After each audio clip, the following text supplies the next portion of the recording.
Hi, welcome back guys. This is your friend, Cabbage Head Fanfics. Back with amazing fanfiction. This is the series of What If Deku Had Nature Mastery Quirk. Now before starting, please give this video a like and subscribe to the channel if you want more videos like this. Now let's get into the fanfic. Inko Midoriya considered herself a good mother. She did her best to provide for and care for her wonderful bundle of joy and ray of sunshine Izuku, even if part of her still feels extreme guilt about how she handled his quirkless diagnosis. She knew that she didn't tell her son what he needed to hear, but she couldn't bring herself to tell him he could be a hero without a quirk. Deep down, on some logical level, she knew it was possible but didn't want her baby boy to go through what he would have to in order to achieve it. She would rather keep him safe and help him find a new dream and find friends to grow up happy with before eventually finding a great partner and giving her as many adorable grandbabies as possible. Izuku's safety was always her #1 concern, which is why she was currently livid and standing outside her best friend's home trying to calm down before she started doing anything beyond talking. Several minutes later, anger sufficiently reined in and breathing evened as much as she thought currently possible, Inko firmly knocked on the front door. She couldn't hold back the exasperated sign and the small upward twitch of her lips as she heard her best friend yelling at someone to get the door. Her small smile was instantly wiped away when she heard a child screaming back to his mother that he would get the door. Inko forced herself to crush the spike of anger that had ambushed her at the child's voice just in time before the door was yanked open and a small child with spiky blonde hair looked at her with a smile and greeted her with his usual, "Hey Auntie Inko." Fighting every urge to shout at the boy in front of her to never call her that again, she managed to respond with a measured, "Hello Katsuki, are your parents both home? The old man and the hag are sitting on the couch, working on some new shirt design or something." Katsuki managed to shout out as he was running back to his room, task evidently considered completed. Normally Inko would have chuckled at the boy's energy by today, it could only annoy her when she realized he couldn't be bothered to invite her in. Briefly stopping to deposit her shoes at the door and slide on her personal slippers the Bakuga family kept at the door for her, Inko stepped in and closed the door behind her before making her way to the living room. Rounding the corner of the hallway, she was able to see the back of her friend and her husband's heads leaning over the coffee table poring over a large sketchpad. The blonde woman raised her head and on seeing Inko her face split into a familiar slightly feral grin. "Inko. Come, we were just looking over the sketches for the new fall lineup this year. What brings you over and do you want some tea?" "Hello Mitsuki. Some tea would be great. Preferably something calming as I believe we're going to need it," Inko managed with a genuine but subdued smile. "I'm afraid I didn't come with good news today." The man, Masaru, took a deep breath and moved to the kitchen to pour them all a cup of his favorite tea that always calmed he and his wife and Inko had always enjoyed. Mitsuki quickly put away the designs and the other paperwork, managing to sit down just as her husband was returning with the tea. Both Bakugas focused on Inko for several awkward seconds before Mitsuki broke the silence. "What happened? Is this about Izuku? Is he okay?" Inko took a sip of her tea and gave an appreciative sigh as she reached into her handbag to pull out a small data card. "I have something for you to watch. Katsuki should be here to watch it with us." "Izuku is fine, he's resting right now." Relief filled the faces of her two friends before Masaru gained an exasperated look. "Katsuki did something again, didn't he?" Inko could only reply with a nod and a curt, "Indeed." A weary sign escaped her best friend's lips, followed by a loud brat. "Get in here." Fast footsteps sounded as the child in question appeared in the room shouting back his reply, "What do you want the?" Mitsuki didn't get a chance to reply as Katsuki was picked up and placed on the couch between his parents by a very unimpressed father. "Sit down Katsuki." The tone in his father's voice froze the boy in place. Dread already starting to settle into the young boy's mind. Inko nodded in approval as she inserted the data card into the large TV and used the remote to navigate to the only video available before hitting play and sitting back in her chair, leaning forward, and glaring at the screen with her hands clenched tightly in her lap. The three Bakugas began watching with rapt attention, but very quickly all three grew incredibly different facial expressions as soon as the camera focused on the playground showing 4 children, one running from the other 3. the picture quality being good enough to clearly make out the faces of all 4 kids, one being absolutely terrified and the other 3 sporting what could only be described as sadistic grins.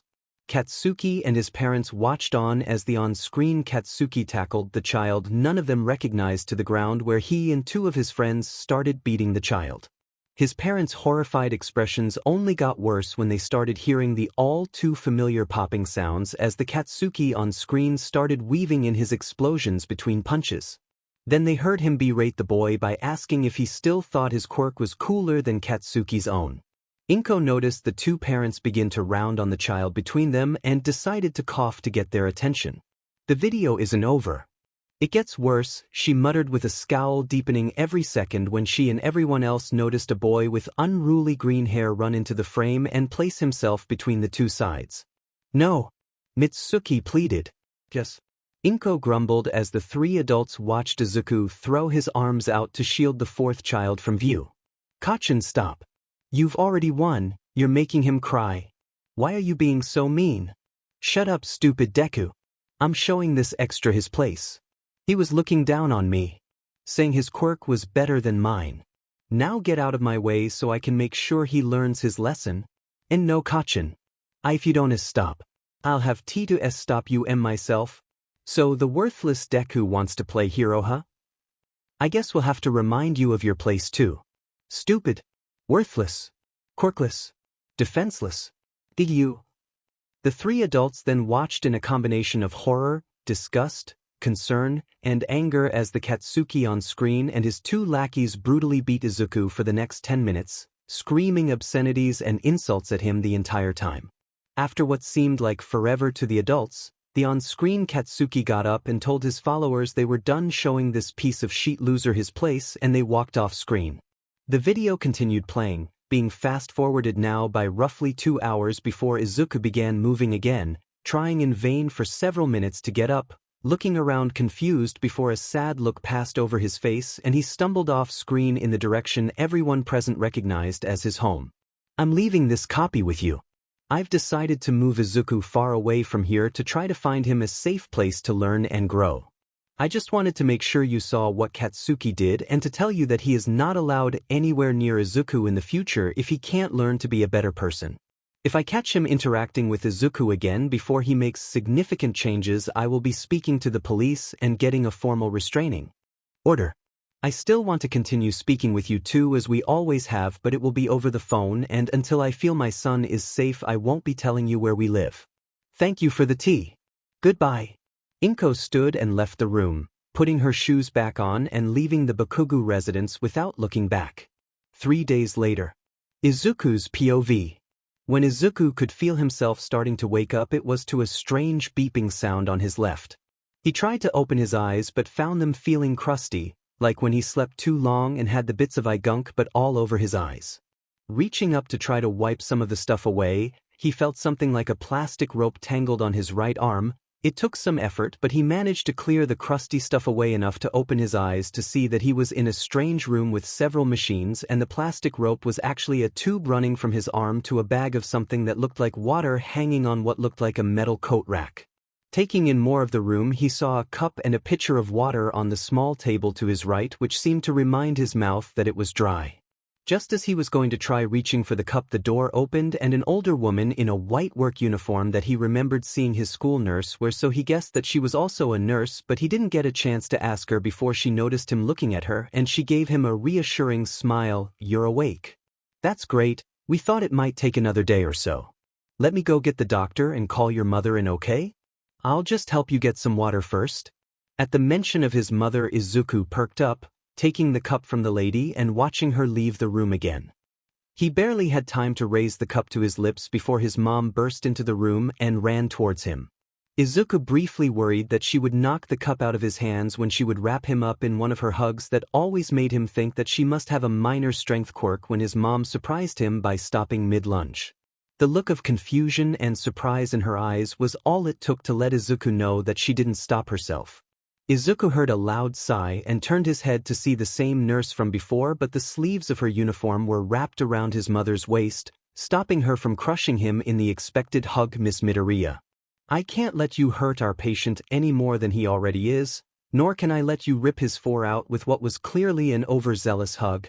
He heard his mother let out a short squeak before the nurse continued, voice laden with affectionate teasing. Now, I'm going to let you go, but you cannot jump on him again, and no hugs while I go get the doctor. Izuku watched his mother make the same face he makes when he gets caught doing something bad and lets out a small giggle, noticing again how dry his mouth and throat are. He takes a sip of water while the nurse leaves the room again to find the doctor. He sees his mother reaching forward and running her hand through his hair in what he knows is her way of comforting them both, so he leans into the touch while they wait. The door opens and a man walked in wearing something like he remembered the Quirk doctor wearing from 2 years ago, so he thinks this is probably the doctor the nice lady talked about. Hello, Miss Midoriya, little Izuku, I am Dr. Tsuchikawa. I was the leading physician in charge of Izuku's treatment during his stay here in Mizudafu Pediatric Care, and I'm here to check on the little guy now that he's awake to make sure that everything is okay. The doctor spent the next 15 minutes looking over Izuku and the machines in the room and giving his mom a calming look. Little Izuku is going to be fine. He's going to be bruised for a few days, possibly up to a week and a half, and he's going to have burn marks on him for a while, but he'll make a full recovery very soon. Izuku could see his mom's shoulders relax at the news, and she thanked the doctor as he left the room. She turned to him and gave him a look that he'd only seen a few times in the past when he'd done something he wasn't supposed to, and she wanted answers. Izuku, there are several questions I want to ask you, but I need to bring in a guest before I do. I'll be right back. Sit tight and don't try to get up. He watched his mom walk quickly out of the room and return shortly, followed by a tall man with a plain face, short black hair, and kind eyes wearing a long brown trench coat. Hello, Izuku. I am Detective Naomasa Tsukachi. I'm here to have you answer a couple of questions for us about how you ended up here. Don't worry, you aren't in trouble.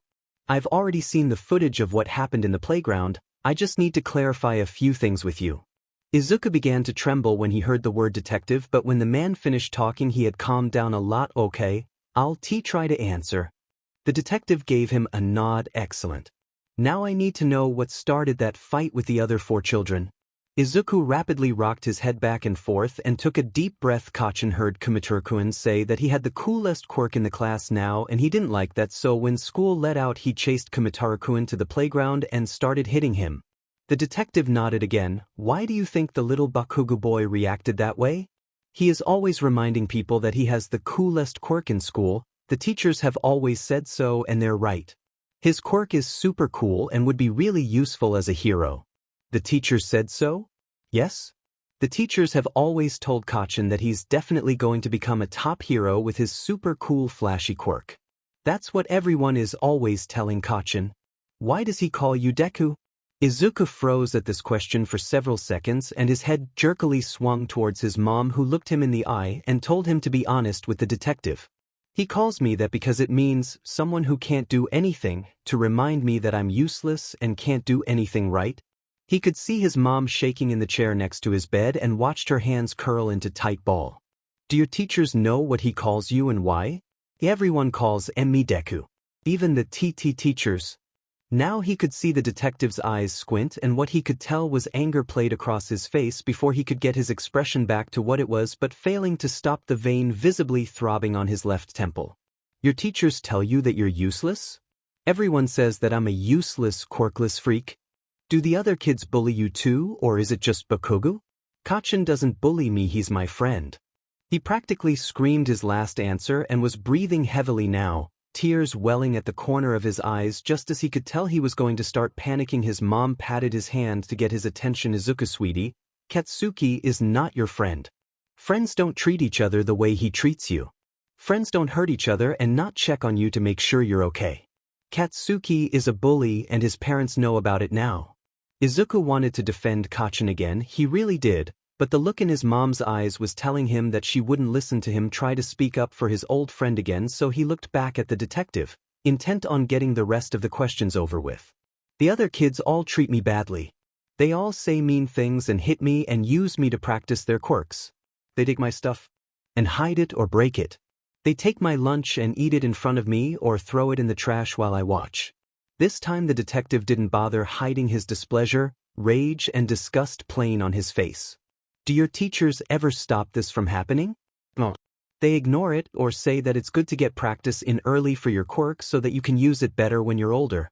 Both adults stood up with what Izuku could only see as horror on their faces, like when he watched that scary movie with Kaachan that one time and had nightmares for weeks after it. His mother began to cry and ask him why he never told her, and he started crying too while trying to say that he didn't want to worry her. Detective Tsukachi paced the room a few times waiting for the crying to stop, and when it finally started to die down he handed Izuku a notebook and a pen and asked him to write down in as much detail as possible what has been done to him and by who, paying special attention to what the teachers around him have said and done. Then he apologized and walked out of the room with his mom to ask her a few more questions. Izuku had too many thoughts and emotions going through his head right now. He didn't want to get anyone in trouble, he didn't want to cause any trouble, and he really didn't want to make his mom worry. But he was also tired of the bullying and wanted to hope that maybe things could finally be better. Eyes set in a determined glare normally only reserved for when he is looking for new All Might merchandise, Izuku began to write. And write. And write, providing every detail he could remember of all of the bullying he had received for the last 2 years after his quirkless diagnosis was revealed to the class by his mean teachers. I hope this changes something. Inko followed the detective out of the room, doing everything in her power to hold back the waterfall of tears threatening to pour out onto the floor in an attempt to hide her distress at the situation from her, now admitted, chronically tormented son. Fists clenching hard enough to leave her knuckles white, she struggled to sort through the acts committed by the children and adults against her little boy. Special attention being paid to memorizing the names of the targ. Former teachers who not only allowed the bullying to happen but actually participated in the acts. She knew they would pay for this, just wasn't sure to what extent yet. So many ideas flew through her mind that she unknowingly began muttering, not quite to the speed her son was capable of but still not comprehensible to anyone without a quirk that could play back sounds at reduced speed. Mrs. Midoriya. Inko's head snapped to the detective and replied on reflex. Just Miss Midoriya or Inko, please. Is there anything you need from me, detective? My apologies, but yes, once we get the notes from your son we will need to discuss legal options unless you do not want to press charges. Inko could practically taste the tone of judgment in the last bit of what the detective said and smirked. Detective, I will be pursuing all involved adult parties as far as the law allows. I welcome any help you, your precinct, or any legal aid you want to recommend would be willing to give. Children, especially as young as those wrapped up in this, cannot be blamed. The teachers, faculty, and parents of the most egregious, however, they will be held accountable. Inko couldn't remember ever being this angry, not even when she found her ex-husband in bed with another woman. Noticing a few dust particles beginning to gather and form indistinct shapes around her, she shook herself out of that line of thinking and continued. I just need to find another place to live, preferably far away from his tormentors. I've wanted to get out of the city for a while, maybe I'll look into getting us a place out in the countryside. Tsukachi reached up and grabbed his chin in thought for a moment before snapping his fingers, startling Inko out of her muttering trance. Sorry, Miss Midoriya, I just remembered a colleague of mine moved here from the Mie Prefecture, said it was a peaceful area with no quirk discrimination allowed in the schools, says it helped a lot because of his mutations to be able to grow up without dealing with the ridicule most mutant types go through. Something to look into if you don't have somewhere else in mind already. The young detective smiled at the look of gratitude Inko was giving him as the door opened and Izuku stood in the doorway holding the notebook in his arm while dragging the 4 stand along. Resigning herself to having to explain to her son why he didn't need to bring the notebook to them and risk hurting himself, the little ray of sunshine told her he didn't want them to have to come and get it themselves. Inko took the notebook from him and handed it to the detective so she could help Izuku back into bed. She could hear the detective going through the pages and periodically grunting in obvious dissatisfaction. Turning around when she heard the man clear his throat, she was handed the notes and told to read a section about one of the teachers Izuku had written about and couldn't stop the look of unbridled rage that took over her face. She handed the book back to the detective, confirmed he didn't need them for anything else, and saw him to the door thanking him for his time and giving him her number for any follow-ups before turning back to Izuku and tucking him in. Her poor boy must have been exhausted because he fell asleep in a couple of minutes, while she began researching the Mie Prefecture. It was a full 2 weeks later that the doctors cleared Izuku with a clean bill of health and allowed him to check out. Inko had gone with the nurse to complete the paperwork when the doctor flagged her down at the nurse's station for a chat.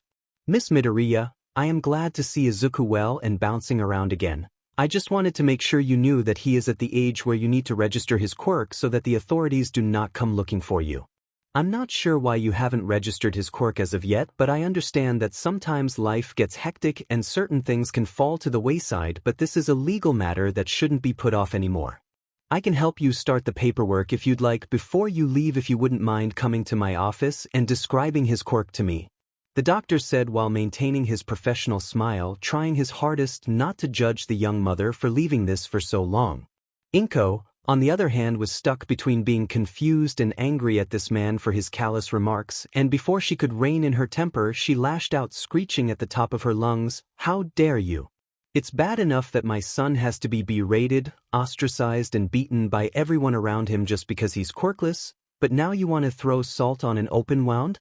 Where do you get off picking on a 6-year-old who just spent 2 weeks in the hospital after being beaten nearly to death just because he doesn't have a quirk?"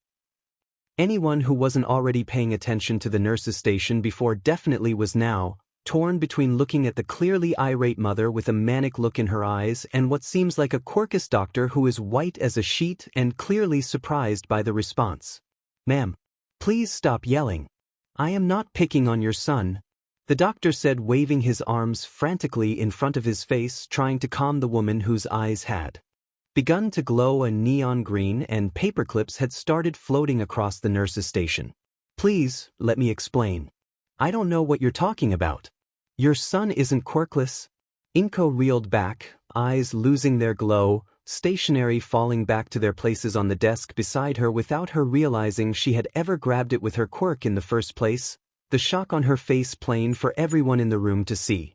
She tried responding for several seconds but only managed to sputter out a slightly coherent www. She grabbed the counter beside her to prevent herself from fainting like she knew she was about to do, and managed to take several deep breaths while several medical staff surrounded her, making sure she was all right. After the head nurse checked her eyes, she waved everyone off with a polite bow and looked at the doctor, standing ramrod straight with sweat pouring off of himself, and eyes clenched shut as if readying himself for her to maim him for the perceived slight against her son. Regathering herself, she moved closer to the man and lowered her voice, "Would you mind talking to me about this in a more private area? I would like more information and don't want people staring at me if I come close to fainting again," she said, watching the man's eyes shoot open with what could possibly have been the most relieved expression she'd ever seen on his face as his whole body relaxed and he let out a breath she could tell he didn't know he was holding. "Right this way, ma'am. Let's step into my office so we can go over the details." The doctor hurriedly placated and walked her to his office before shutting the door. The doctor offered her a cup of tea, which Inko politely declined in favor of getting to the point while he shuffled around to his seat. "So, there seems to have been either a mix-up or a misdiagnosis involving your son's quirk status. Could you please explain to me what you were told so I can try to fix this?" the doctor said while steepling his fingers and adopting what he hoped was a calm look on his definitely not panicking face while he stared at the terrifying Mons. Concerned mother sitting across his desk from him. "Our family doctor told us 2 years ago that Izuku was quirkless and showed us an x-ray wherein he pointed out the extra toe joint on Izuku's feet and said that if he had the toe joint he was quirkless and should give up hope of ever manifesting his quirk or becoming a hero, traumatizing my son for the next 2 years of his life. Since then we have heard nothing else from the doctor's office other than a notice that he had moved away from the city a few months ago and was no longer practicing medicine." Inko relayed with what the doctor could tell was an explanation she'd had to give more than once before. She sighed and continued, "Izuku has suffered so much since then. His friends in preschool, his teachers who were watching over the kids, now into primary school he's getting the same treatment but worse. Everyone around him save for myself has turned on him and treated him horribly. I just recently found out that the child Izuku considered his best friend, closer than a brother to him, has been physically beating him, mentally tearing him apart, and using him as quirk target practice the entire time. Now you tell me that he has a quirk, I don't know what to think about this." She began taking several calming breaths, eyes closed, almost entirely forgetting the other occupant of the room until he spoke up. Miss Midoriya, I am sorry that this has happened to your son, but I need to clear up a few things. First, your son does have a quirk. His blood tests came back positive for the quirk gene. Second, there have been several scientific studies done in the last 40 years that have debunked the claim that an extra toe joint makes you quirkless. Third, the indicators that we're seeing from his blood test indicate that not only does your son have a quirk, it's a fairly powerful one at that, and it has something to do with nature. The diagnostician that works here with an analytical quirk is off on a month-long honeymoon. The man grumbled under his breath here, and Inko managed to make out the words, lucky bastard, causing her to give a small giggle, so we haven't been able to figure out anything other than that. I would suggest that you either see a specialist or take the little one out to do various activities in nature or spend some time out away from the city or even just try gardening. Anything you can think of that might cause him to begin manifesting some abilities so that we can get his quirk registered as required by law. For now, I've left it as an undetermined quirk with a nature subtype, and it fits both the mutation and emitter classifications. The doctor seemed genuinely pleased at the look of elation on Inko's face as he kept talking and explaining away her worries, especially at the mention of spending time away from the city. Doctor, thank you. Thank you. Thank you. You don't know how happy this makes me and will make Izuku. I can't wait to tell him he has a quirk, and it works so well that it's nature-based. We're moving out to the countryside and will be surrounded by nature, and I already plan to have a small garden for the two of us to work on together. Inko was now beside herself with joy, already moving to leave the seat and run to her son to surprise him with the news when the doctor stopped her with a clearing of his throat and a wave of his hand. She sat back down with a confused look on her face at that and waited for him to explain himself. Ma'am, might I suggest you not spoil the secret so quickly? It might make your son happier to discover he has a quirk on his own. He flashed a warm smile her way and adopted a conspiratorial grin as he leaned towards Inko. After all, he's told me so much about how he likes to analyze quirks. How do you think he'll react to having the ability to analyze his own? Inko returned his grin with one that she'd find more often than not on her best friend Mitsuki's face and agreed with the man before making her way back out to finish the discharge paperwork and collecting Izuku and his bag. She began walking him out to the cab she had called a few minutes ago and helped Izuku get in and buckled up and watched his face form a look of growing confusion and curiosity before he finally turned to her and asked, "Were we not going home right away?" adding the little head tilt at the end that she and her group of mom friends had decided was illegally cute. "We are going home, sweetheart. We don't live at that apartment anymore. I've found us a new place to stay and I can't wait to show you around." Inko poked his chubby little cheeks at this, causing him to let out a giggle that was music to her ears. The two sat and talked about anything Izuku wanted to talk about, but Inko refused to answer any questions about their new home or when he was going back to school. Eventually the taxi pulled over at the train station and the family of two got out, grabbed their things, and Inko led her curious son over to the ticket booth and then onto the train that they only had to wait a few minutes for. Inko sat Izuku down beside her and gave him one of his notebooks to keep him occupied while she settled into her seat to pore over more information on her phone that Detective Tsukachi had been updating her with over the course of the investigation. The two sat in relative silence, broken only by Izuku asking random people nearby about their quirks and scribbling in his notebook about any super cool quirks. Spoiler, it was all of them, until Izuku fell asleep curled up in Inko's lap. The 4-hour train ride eventually came to an end when Inko heard the automated voice calling out the name of her stop, and she picked Izuku up and did her best to carry him off the train without waking him up. She managed to call for a taxi and get Izuku buckled into his seat and halfway to their new home when he woke up and rubbed the sleep out of his eyes. His head began swiveling as he took in his surroundings outside of the car, seeing so much open space that he wasn't accustomed to, and just as he was about to ask her what she could tell would be many questions, she watched him grind to a halt. Sensing something was wrong, she curled her fingers around his shoulder and brought him closer to her. "What's wrong, baby?" she asked, hoping to prompt him into talking. It's nothing, Mom. I was just wondering if it was my fault that we had to move," Izuku said while doing the best his 6-year-old body could do not to cry in the taxi. Even as young as he was, he knew how much he cried and didn't want to ruin the nice man's car. Inko had to exercise a lot of self-control to not bring both hands to her mouth and do exactly what Izuku was trying his best not to do. After a few moments to collect herself again, she responded to him in as calm and gentle a voice as she could muster. Izuku, sweetheart, it's not your fault that we moved. You were having to deal with something that no one your age should deal with, actually no one of any age should have to deal with it. You are so strong, but I wish you had told me what was happening before. I could have gotten you out of that situation much sooner. You don't need to take all of the burden alone. You're my baby boy and you are only 6. You are smart, so smart, but you don't know how things are supposed to be fixed yet. It's not your fault, and if I remember what you wrote in that notebook correctly, you have always done everything you could to do the right thing even when it got you in trouble with everyone around you. I am proud of everything you have done and I want you to keep doing everything you have been doing so far, but please don't hide things from me anymore. I promise you that I won't think you or your problems are a bother. You're all I have and I won't let you suffer alone like that ever again. She punctuated the statement with the warmest hug she could give him while sitting next to each other. Luckily for the driver, they had reached their destination and he, thankfully, wouldn't have to deal with the water damage that was about to be inflicted on his car. He got out of the car and helped the young mother and her son out and got their luggage from the trunk, giving Inko a good-natured nod and smile before leaving after she declined his help in bringing the bags and suitcases inside.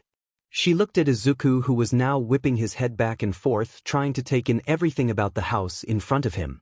All things considered, it was much larger than their apartment, the perks of the reduced housing costs in the countryside, and the large fenced-in front yard which wrapped around both sides of the house, transitioning from the wooden picket fencing out front to the chest-high, for Inko, white concrete walls that led to the backyard.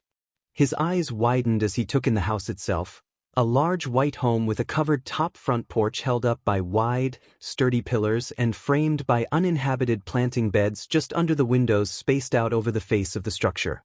His eyes ran up, head tilting back as they continued sliding further and further up, seeing the second story and the high roof with the chimney poking up out of the left side and multiple windows that looked like they might open outwards and upwards to allow hot air to escape in the summer or be closed to let the sun warm the attic in the winter.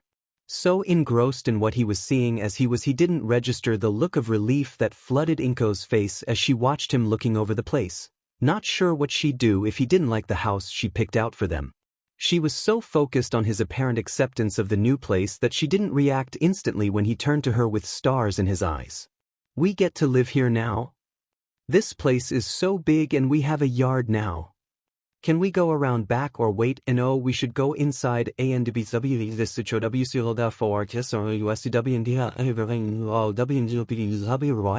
Izuku in all his excitement flew into one of the Midoriya mutter storms. She will get that trademarked. She doesn't know how yet, but it's so cute that she'll find a way. Before he could stop himself, and she let him go on until he needed to take a breath before she cut in to stop him from continuing. Yes, Izuku, we live here now, and there's a bigger yard out back that I can't wait to show you, but we really should get our stuff put inside and maybe get something to drink first before I give you the big tour. She gave him a smile that he matched, and suddenly everyone in the new town felt the need to shield their eyes, and even though they didn't know why, they knew that everything was too bright. The boy jumped up and down and grabbed a bag in each hand before running to the door, dropping them off carefully, and running back to help with more of the bags. Inko chuckled and laughed at his eagerness, knowing that he was already happier than she had seen him in months. Maybe tomorrow you could help me plant a few things, some flowers for the planting beds here in the front under the windows and maybe a small garden for us out back? She did want to add some more life and color to the place, as it was mostly just the blue shingled roof on a white house with a green front yard, not exactly something that screamed lived into her, and she could cross off one of the suggestions from the doctor if Izuku's Quirk didn't respond to planting the garden as he had mentioned. She could only give another gushing smile when he turned his megawatt toothy grin on her again while nodding his head so fast she was almost worried he'd toss it off his shoulders. Good, let's get this put away then. The next day, Inko made sure to get the map for the town they lived in now downloaded and saved to her phone and had the app open so that she could make use of the GPS function before she led them both out on a 20-minute walk to the closest store that looked like it might be a nursery. She was pleasantly surprised when it turned out that she was right, and the young man behind the counter greeted them with a bright smile and asked if he could help them find anything. Inko took up her thinking pose, back straight, one arm holding the other up to cup her chin and tapping her middle finger while she considered what she wanted while thinking of how best to do this in a way that might show her what Izuku's quirk could be. Could you please show us the seeds for the seasonal vegetables and some assorted flowers, seedlings for a few bushes, and saplings for a couple of native fruit trees? I want to get a variety for a home garden, some color in our front yard, and have some fruit trees that we can pick from in several years. She listed off what she wanted and why without falling into a mutter storm of her own, a result of years of practice and many embarrassing secrets being shared accidentally. The two Midoriyas followed the young man through the store, taking his recommendation for nearly every plant introduced to them and writing down the care instructions for everything that they eventually purchased and set up a time for DLVY so they could go get their groceries.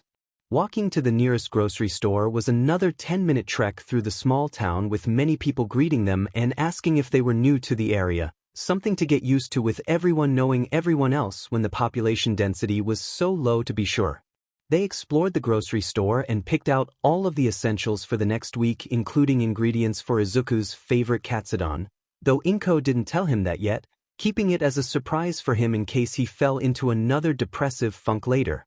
The walk back home was uneventful if heartwarming, with all of the locals continuing to greet them and initiate small talk, including a woman with shoulder-length light brown hair that seemed to lift itself slightly, holding hands with a girl around Izuku's age that looked remarkably similar to the woman, but with little pads on her fingers and small round blush marks on her cheeks. Inko and the woman, Yaoyorozus, hit it off very quickly over their shared love of their children, and each tried to seem like they weren't watching their children as the little girl, Ochako was her name, lovely name Inko thought, shuffled up to the shy Izuku and tried to strike up a conversation. "Hi, I'm Yaoyorozus Ochako. Nice to meet ya. I don't remember you from school. What class are you in?" Ochako rattled off with the brightest smile Inko had seen on any child that wasn't Izuku. Speaking of Izuku, the poor boy could barely get out a few choked noises for several seconds before finally getting his mouth to start working. "Hello. I am Midoriya Izuku. And nice to meet you too. My mom and I just moved here yesterday and I haven't been to the new school yet." Inko was proud of his stutter slowly going away the longer he talked to the girl. Hopefully he could make a new friend that seemed very nice so far. "Oh, so you're new here. Where do you live? Can I come play?" The little girl's eyes lit up with stars while her mother chuckled and whispered conspiratorially to Inko, "Do you mind setting up a play date sometime? I think she might start a riot if I tell her no at this point." Inko joined her with a whispered, "If she wants to play, she can come over any time. Izuku won't be starting school for another week while we adjust to the new place, so you and your daughter are welcome any time, though we will be planting today when we get home." She quickly checked her watch. "Do you have anything planned around 3? We should be done planting the bushes and flowers in the front yard by then, and they can run and play in the backyard. I think Izuku would love to have a new friend so soon after moving, and you can both stay for dinner if you like. Don't tell him, but we're having katsudon. It's his favorite. If we wouldn't be a bother, I don't see a problem with that at all. My husband will be working until late anyway tonight, so it gives us something to do besides strolling around town or being cooped up in the house." Hoshi said with a gentle smile, holding out her hand for Inko to shake. Grabbing the hand she was offered, Inko returned the smile. "You wouldn't be a bother at all. Izuku hasn't had a good history with his friends where we used to live, so I want him to have someone he can trust as soon as possible. Who knows, if they remain friends we might be closer in the years to come. I know I need more people my age to interact with. My best friend is currently unable to be physically present in our lives, so I'd like some time to chat and maybe get to know you. I think we can work something out. We seem to be heading in the same direction. Shall we follow you home so that we know where to go when 3 o'clock rolls around?" Hoshi says as she starts walking again, making sure to clasp her daughter's hand in hers while the children were still talking. "Sure thing, we're not too terribly far away now, just a few more minutes down the road," Inko said as she took Izuku's hand in hers and started walking with, hopefully, the new family friends. Soon after, the 4 of them arrived at the new household and the Yaoyorozus bid farewell until the afternoon, with both Midoriyas waving goodbye and Izuku shouting that he would see them later. Inko asked for Izuku's help with the groceries quickly before the plants arrived. The two made quick work of the groceries, Inko still hiding the fact that she picked up everything for katsudon, when they heard a loud horn blaring in the road out front. The two of them hurried out to help unload the truck, and the driver was nice enough to help move the bushes and saplings to where they needed them since they were the heaviest of what was purchased. Inko made sure Izuku gave a sincere thank you to the nice man, and once he'd left they stared at the pots of bushes and bags of mulch and fertilizer, both ready to work hard and get the front yard planted as soon as possible so that they'd have more time with the new possible friends.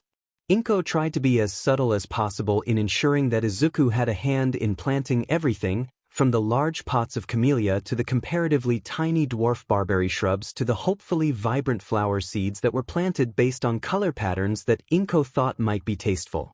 She wanted something to break up the monotony of greens and whites, not a tacky color explosion more fit for a glitter factory floor, thank you very much. She kept a close eye on Izuku as he struggled to help her lower the bushes into place and pack them back in with topsoil mixed with fertilizer and topped with what was apparently cedar mulch, neither of them knowing if that meant anything, and meticulously placing each seed where she had marked and carefully filling those in while she read off the instructions for each one for optimal growing conditions starting from seed. All in all, they worked and planned and occasionally had to move a bush around after realizing what flowers should be popping up where, but near 2:30 they finished, and Inko sent him in to wash up quickly so that he wouldn't be covered in dirt when his new friend arrived. She herself stepping into the shower quickly as soon as he left the bathroom, deciding to take a proper bath later in the evening. She got redressed and started making snacks and tea when she heard knocking at the door. Before she could say anything, Izuku had zoomed to the door and opened it with as much energy as a 6-year-old could muster, which even after spending 4 hours planting a garden was still quite a lot, narrowly avoiding slamming the door into the wall behind it and squealing out greetings to the guests. Inko watched fondly as he told Mrs. Uraraka where to find her and grabbed little Ochako's hand to direct her to the backyard to play, Hoshi too caught up in the fluffy atmosphere to interrupt before moving to the dining room with Inko to watch the children through the large window by the table. He sure has a lot of energy left in him. Did you have the nursery plant everything, or is he just that hyper normally? Ochako has always been energetic, but this might be the first time another child is keeping up with her, Hoshi said while watching the two run around laughing joyfully, displaying an innocence that only children could. He's always been like this, back when the teachers were still telling me what was going on. They'd always comment on how he was almost always the last to settle down for a nap and kept the other kids on their toes whenever they played outside for recess. I don't know where he gets it from, to be honest. I was never that active as a child, and from what his father told me, neither was he, Inko said after taking a sip of her favorite comfort tea. The mothers sat in comfortable silence for several minutes just watching the kids until they finished the first cups of tea each when Inko asked for Hoshi's opinion on the arrangement out front, both stepping back out the front door and trusting the kids to stick to the backyard and stay safe for a couple of minutes without them. They stepped through the cobble and slate path towards the front gate to take a better look while Inko held out the map they'd plotted with each different type of flower and shrub and was so engrossed in fiddling with it that she didn't hear when Hoshi gasped beside her. She definitely felt the tap to her shoulder afterwards though. I don't think you're going to need the map to tell me where everything is, Inko, Hoshi commented while staring ahead and leaving her mouth wide open. Inko gave an inquisitive hum while turning back to see what she meant. Suddenly Hoshi's silence made much more sense. Both women watched as flowers by the dozens sprung up out of the soil and began to bud and blossom before their eyes, bushes growing to fit the area they had set aside for them and flowers popping up along the foliage right after. It was fascinating, appealing, entrancing, and suddenly it stopped. The flowers all vibrantly colorful, the bushes grown to the perfect size, even the fragrance was hitting them now. It was intoxicating. They felt like they were watching something straight from a fairy grove and couldn't look away. Until they heard Ochako shouting for them from in the house. Both mothers were startled from their stupor and ran back inside towards the back door where they found a clearly distressed little girl trying to pull an unresponsive Izuku towards the house. They rushed in to find out what happened, Hoshi checking on Ochako and asking for information while Inko made sure Izuku was still breathing. She lost all the built-up tension in her shoulders when she realized that he was just sleeping, the rhythmic rise and fall of his chest signaling that he wasn't in danger right now, and picked him up to move him back inside while Ochako struggled to tell her mother what caused this. She still managed to pick up what the little girl was saying once she calmed down enough to talk through the tears, and her mother had picked her up to move her inside as well. We were just playing tag, and He was asking about my Quirk. He just stopped talking and fell over. I don't know Wi. Is he okay, mommy? The poor girl was distraught, and Inko wasn't going to let her sit there and blame herself. Not when she finally managed to calm down enough to remember that this was likely just a side effect of Izuku's quirk. His plant growth? Quirk? She'd have to do some research on that later. For now, a crying little girl needed reassurance. It's okay, Ochako sweetie. I think he just got tired because his quirk finally manifested for the first time. You did nothing wrong, and he should be fine in a little while. She watched as the girl slowly turned her head towards her, with confusion growing visibly on her face through the tears, which had thankfully stopped. But Izuku said he was quirkless. Did he fib? I don't like fibbers, she said while clenching her fist in front of her towards the couch Inko had laid him down on. Honestly, it was adorable, and Inko didn't blame the girl. She was a bit surprised that his quirkless status had already come up in conversation between the kids, but she'd ask about that later. No, sweetheart, he didn't fib. He was told shortly after his 4th birthday by a doctor that he was quirkless. He's been bullied a lot because of it, and it's part of the reason we moved here, to get him far away from his tormentors. The thing is, he got hurt really badly just before we left, and when we were at the hospital another doctor asked for details on his quirk, a quirk we didn't know he had. The doctor said it had something to do with plants, so I kept it a secret from him and had him help me plant all those bushes and flowers you saw when you got here out front. I was going to keep trying different things with plants until I either figured out what his quirk was able to find a specialist with an analysis quirk to tell us directly, or exhausted every option and accept that the first doctor was right and Izuku really was quirkless. Inko explained while looking directly in the little girl's eyes and pointedly ignoring Hoshi's gasps and distressed looks while she listened in. So he's not quirkless? Why didn't you tell him that? He seems to really like quirks. I think he'd want to know if he had one. Ochako yelled, seemingly trying to stick up for her new friend and endearing herself more to the Midoriya matriarch in the process. I didn't want to get his hopes up again in case we couldn't figure it out. He's already had the bad news given to him once by a really mean doctor. I didn't want him to have to go through it again. But now we know. He grows plants. Would you like to see what he did? We can show him later together when he wakes up. Inko made every attempt to stick an excited look on her face, didn't take much as she was quite excited, and explained her reasoning to the little girl in front of her while holding out her hand so she could lead her out to see what Izuku had done. Oh, okay then, yeah. Let's go see what Izuku made. Ochako yelled while dragging her mother and Inko to the front door with her, Hoshi reaching forward to grab her and hold her tightly to her side and motioning for Inko to cover Ochako's eyes so they could surprise her with the whole view instead of her getting a spoiler as she ran out the door. Chuckling at the gesture, she complied with the other mother and they moved outside while preventing the little one from seeing anything too soon. When they reached the fence gate and turned around, Inko removed her hand from Ochako's eyes when Hoshi gave the signal, and they both watched the wonder on the child's face as she was now taking in the colors and all the different types of flowers that popped up since she had gotten there. Wow. So pretty! Ochako squealed in glee, hopping down from her mother's arms and running over to get a closer look and freeing her mother to question Inko further. So, you didn't know your son had a quirk? Hoshi asked. No, his previous pediatrician/quirk specialist told us he was quirkless because he had the extra toe joint.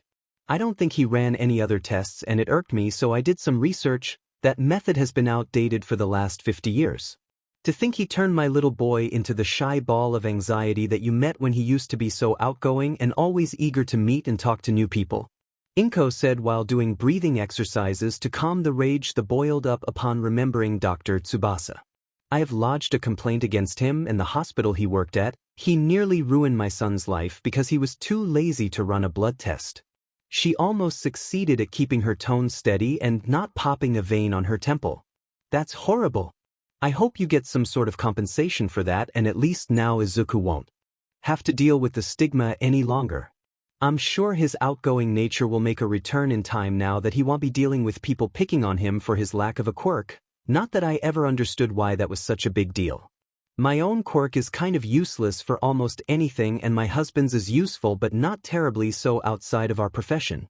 Speaking of husbands, Do you have one, and if you do, where is he? Hoshi displayed her innate supportive nature and did her best to lighten the mood a bit with what she thought were pretty safe questions.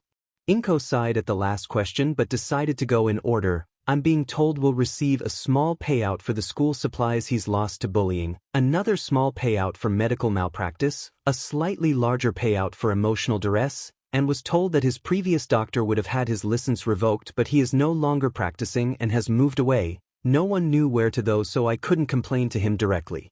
As far as my ex-husband goes, I hope to never see him again after I caught him with his co-worker.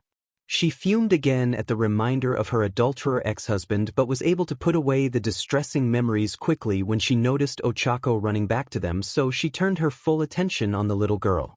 Mommy, do you know when Izuku is going to wake up? It doesn't feel fair that he hasn't gotten to see what he made yet. Ochako said in a raised voice while bouncing up and down and a small pout on her face. Apparently her raised voice was just loud enough to rouse a certain sleepy boy who staggered into view holding the door frame for support and looking at them with bleary eyes, clearly not quite awake yet.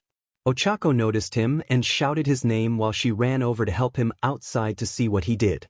It might be that he was still not awake enough to process anything Ochako was saying to him just yet, but he allowed her to help him drag his feet over to the two adults until he got close enough for Inko to pick him up and turn him away from the plants quickly, wanting to surprise him when he finally became awake enough to realize what was going on around him.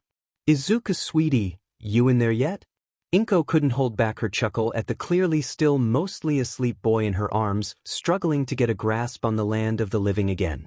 His quirk really did a number on him. We need to figure out how exactly it affected him later. Time to watch something that should have happened 2 years ago.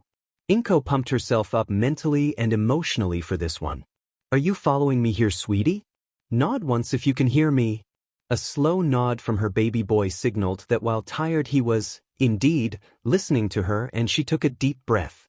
Izuku, do you remember Dr. Tsubasa?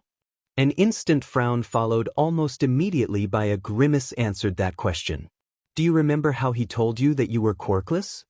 Tears started flowing while his face morphed into a pained expression that she never wanted to see on her son's face again, and she was sure this was going to be a big step in that direction. Izuku, he lied.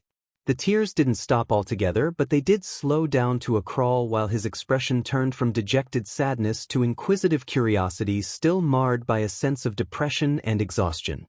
He told us that you didn't have a quirk based on an extra toe joint. Izuku nodded to show he remembered. That test was disproved 50 years ago.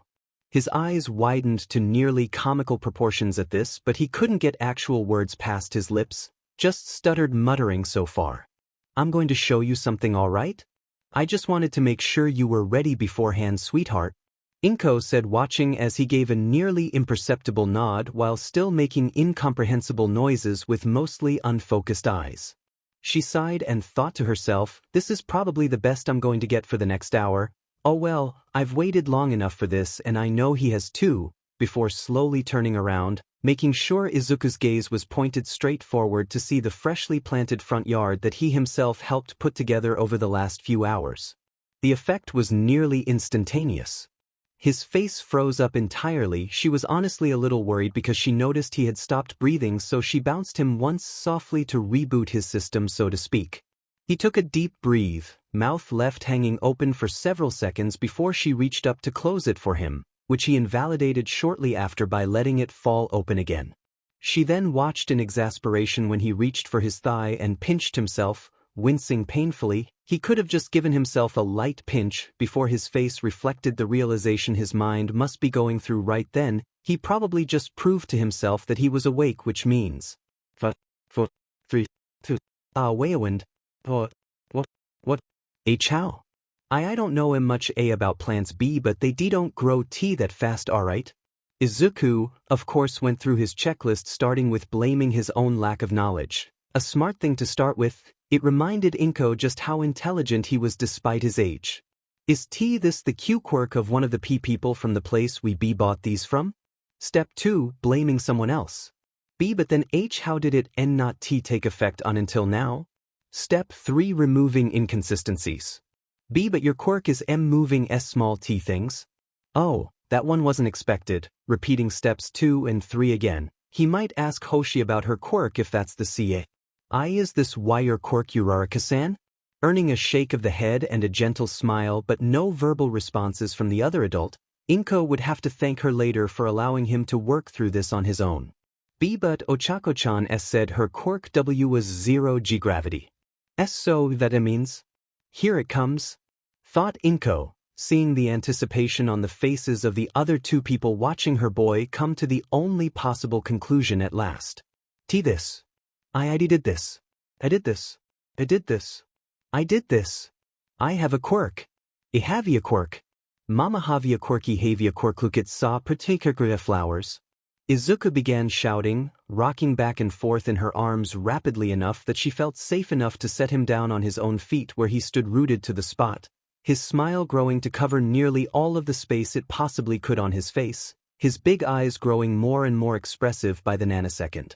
Inko watched as her son's face lit up like the sun, bringing forth a visage of pure and innocent happiness that she hadn't seen him make since before his diagnosis 2 years ago. Eventually she will be following up in any way she could about that untraceable doctor, but she threw that train of thought into the sun for now. She instead reached for her phone and began recording Izuku, unhappy that she didn't think to do so earlier before feeling a tap on her shoulder and moving her gaze to Hoshi, who was already holding her phone up, seemingly having been recording the entire time. How did she miss that? Hoshi herself leaning in to whisper that she would send her the video afterwards. Inko beamed at her new friend before turning to the sound of her son singing to his new friend about his new quirk while holding her hands in his, bringing a giggle up from the depths of her diaphragm on seeing the two children jumping in circles shouting about Izuku's new quirk. This is a good day, she thought, and couldn't wait to watch Izuku when he inevitably remembered that he could now spend time analyzing his own quirk. Speak of the devil, he just started shouting about wanting to know what all he could do, and Inko? Inko was elated. Gonna have to tell Mitsuki about this one. After an eventful afternoon visit from the new friends of the family, the time spent mostly enjoying watching Izuku try to break down what his quirk might be capable of, and Inko having called to make an appointment at the local quirk specialist's clinic, Inko could tell how tired her son was after everything that happened. She got him to go clean up before bed and made sure he was tucked in before she left the room and grabbed her phone, making sure to save the video Hoshi sent to her. She really didn't know how she didn't notice her filming from the moment he showed up at the doorframe, before shooting a copy of it over to Mitsuki with the promise of lots of punishment if she said anything about it to Katsuki.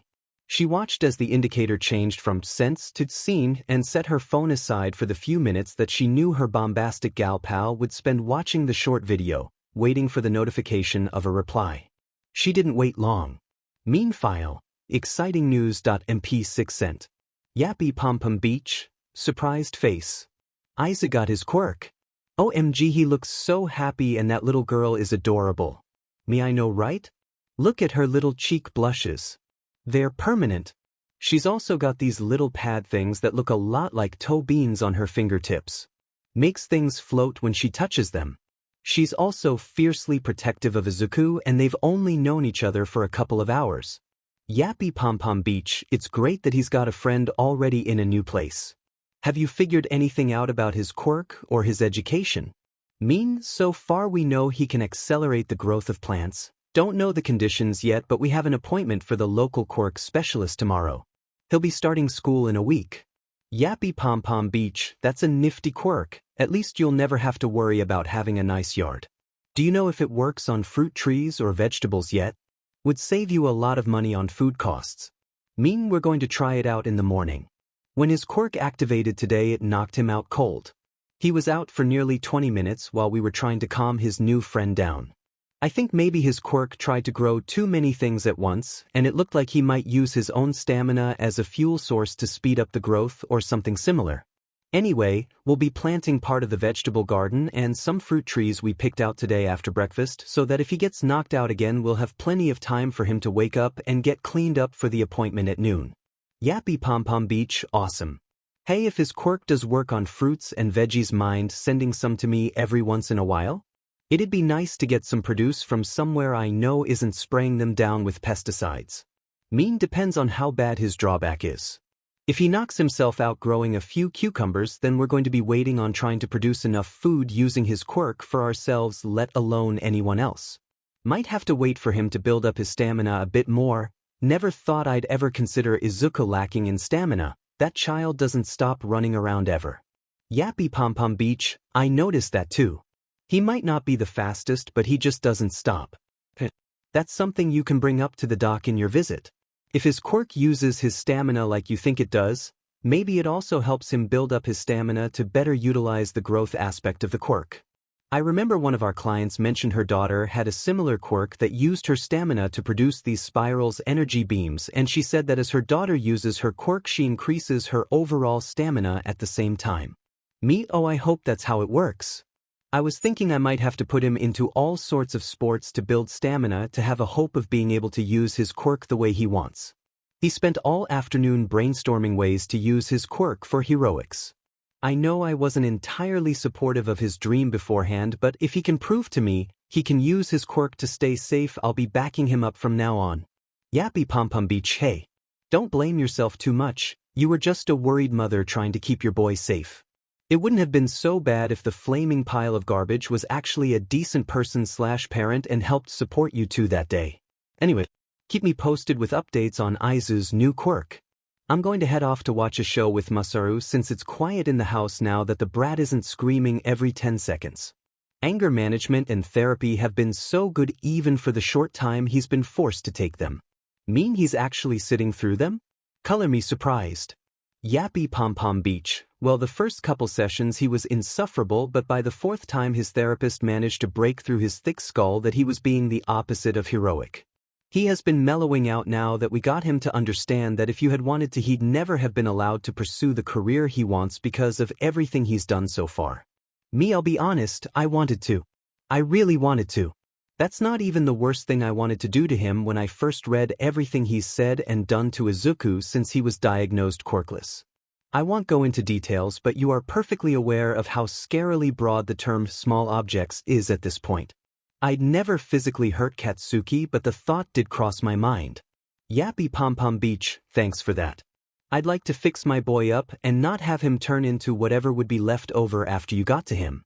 Anyway, the show is starting, I'll talk to you later, okay?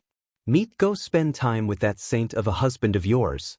Still haven't figured out how he has the patience to deal with you and Katsuki. Yappy Pom Pom Beach, har very funny. He is amazing though. Waving emoji. Mean waving emoji. Setting her phone aside, Inko checked the time, stretched, and got up to prepare some food for the next day. Katsudon was nice every once in a while and Izuku loved it dearly, but you needed more than pork cutlets over rice for a complete diet, something Izuku would probably deny with every fiber of his being. Once she had finished up in the kitchen, she decided to head to bed to get an earlier start in the morning. She too was full to bursting at the seams with curiosity as to what Izuku's quirk was capable of and wanted to get to work helping him figure it out. The next day, Izuku's first coherent thought today was a simple one. Something smells good. Moving more on instinct than anything else, the boy appeared in front of his mother as she was putting the finishing touches on breakfast. A lot of breakfast. Mom? Izuku said, looking at the sheer volume of food on the table. Why is there so much food? Were you expecting someone over for breakfast? Inko chuckled at that. No, sweetie. The food is mostly for you. Izuku balked at that. I know it looks like a lot, but your auntie Mitsuki and I got to talking last night and we had an idea that your quirk might use your own stamina as fuel. So I decided to make you a big breakfast so that we can go out and test it out with the veggies and the fruit trees before we go over to the quirk specialist later today. Izuku didn't know if he could eat all of this, but if his mom said it would help his quirk, then he was going to give it his all. Okay, Mom. I'll eat as much as I can and then we'll go out and see what I can do.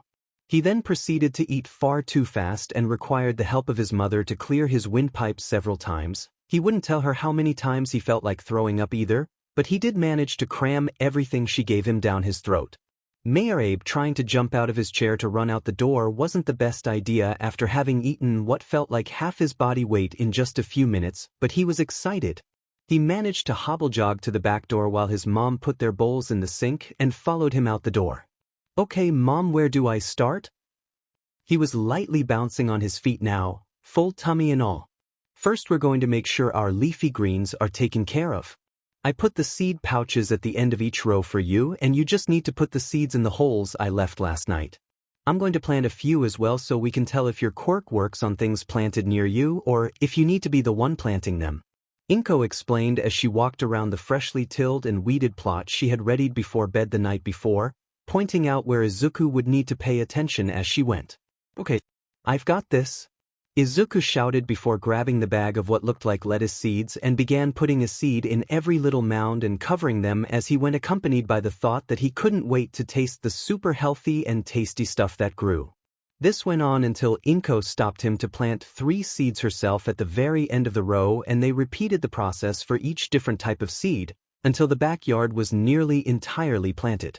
They had been taking 10-minute breaks after every 3 rows, trying to find out how often his quirk activated, and had worked a full hour since starting that first row of lettuce when Izuku stumbled. "Izuku, honey. What's wrong? Did you trip on something?" Inko called out to him when she saw him face plant in the dirt. Honestly, if she wasn't so worried about him, she could have admitted to herself that it was very funny. He had been walking to the next section, one leg lifted to take his next step, but never coming down to catch himself as he continued forward. Underneath all the concern, she had the funny thought come to mind: Izuku has crashed, and it took more effort than she was willing to admit to not immediately break down into giggles after she helped him back to his feet, pleased that he didn't pass out this time. I think I'm fine. I got super tired there for a second and it felt like I just stopped. I feel a lot better now though. Maybe you were right about Festamina being Ga fuel source. Izuku had started trying to reassure her before launching into an impromptu mutter storm about what he thought happened. Inko was perfectly content with letting him keep mumbling since he was standing still while doing so, and she wasn't worried about another fall. So may by miss still digesting breakfast and the food is giving memory energy over time. Those are great theories, sweetheart, but are you sure you're okay to continue? We can stop here and go rest before the appointment. There's no rush. We have the whole week to ourselves before you need to start at the new school. Inko said, obviously trying to prevent her boy from overworking. No. I feel fine now, Mom. I want to keep going until we finish what you had planned for testing today before anything else. Izuku rushed to make her understand that he didn't want to stop. He barely felt tired anymore, in fact, and he definitely wasn't trying to change the subject away from the new school, definitely not. He ran to the next row and started planting the next type of vegetables, leeks, and got almost to the end of the row before he almost fell again. He managed to catch himself this time though, and he was able to play it off as him just tripping over his own feet in his enthusiasm. The vegetable garden done, they moved to the fruit trees and checked the map again for where they should go. Inko having purchased a lot of land to go with the house since it was quite cheap, and she was already starting to receive payments from the multiple lawsuits, she was allowing the least offensive people to settle out of court with her. Those, along with the medical malpractice insurance payments she was getting, had allowed her to buy out the land around the hill behind the house. It would be useful for tiered fruit tree planting, possibly even some rice if she can convince a few locals to help her prepare the paddy fields. It didn't take long before they'd finished planting the saplings and were back to the chairs set up outside the back door, relaxing for a few minutes and admiring their handiwork. It was a quiet hour or so of relaxing chatter, with Izuku feeling that same moment of weakness several times every few minutes, this time telling his mother about it so that she didn't worry when he suddenly stopped talking back to her a few times. They were getting ready to go back inside to have a bath and get ready to go since he hadn't felt that feeling again for the last 10 minutes or so when it happened. Izuku nearly passed out, the feeling so much stronger now than it had been while they were working, but not as bad as yesterday, so he managed to stay awake.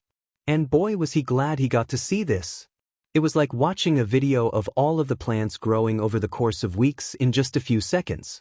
Sprouts shot up out of the ground, vines crawling up trellises with flowers appearing sporadically across the plants that grew their vegetables from the flower buds, large heads of lettuce, vibrant radish and carrot greens fanning out to take up as much space as was available, the pumpkins starting to grow until they were half as big as he was.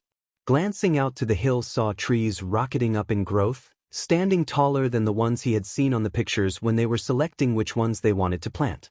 Everything they just planted had grown to maturity in just 10 seconds. Everything except what his mother had planted, that is, which seemed to have not grown at all. The two of them watched in fascination as this happened, unable to say anything or look away at all. Once the growth had stopped, they spent the next few minutes staring out over the nearly baseball field-sized garden that looked like it came straight from a gardening book. Inko was the first to say anything though. Wow. That's a lot of vegetables. Inko then started giggling before she shook her head and whipped around to make sure Izuku was alright, fearing he may have been knocked out again like yesterday, but finding him staring out at the field with an awestruck look on his little face that made her want to pinch his cheeks and film the whole thing. She forgot to film this.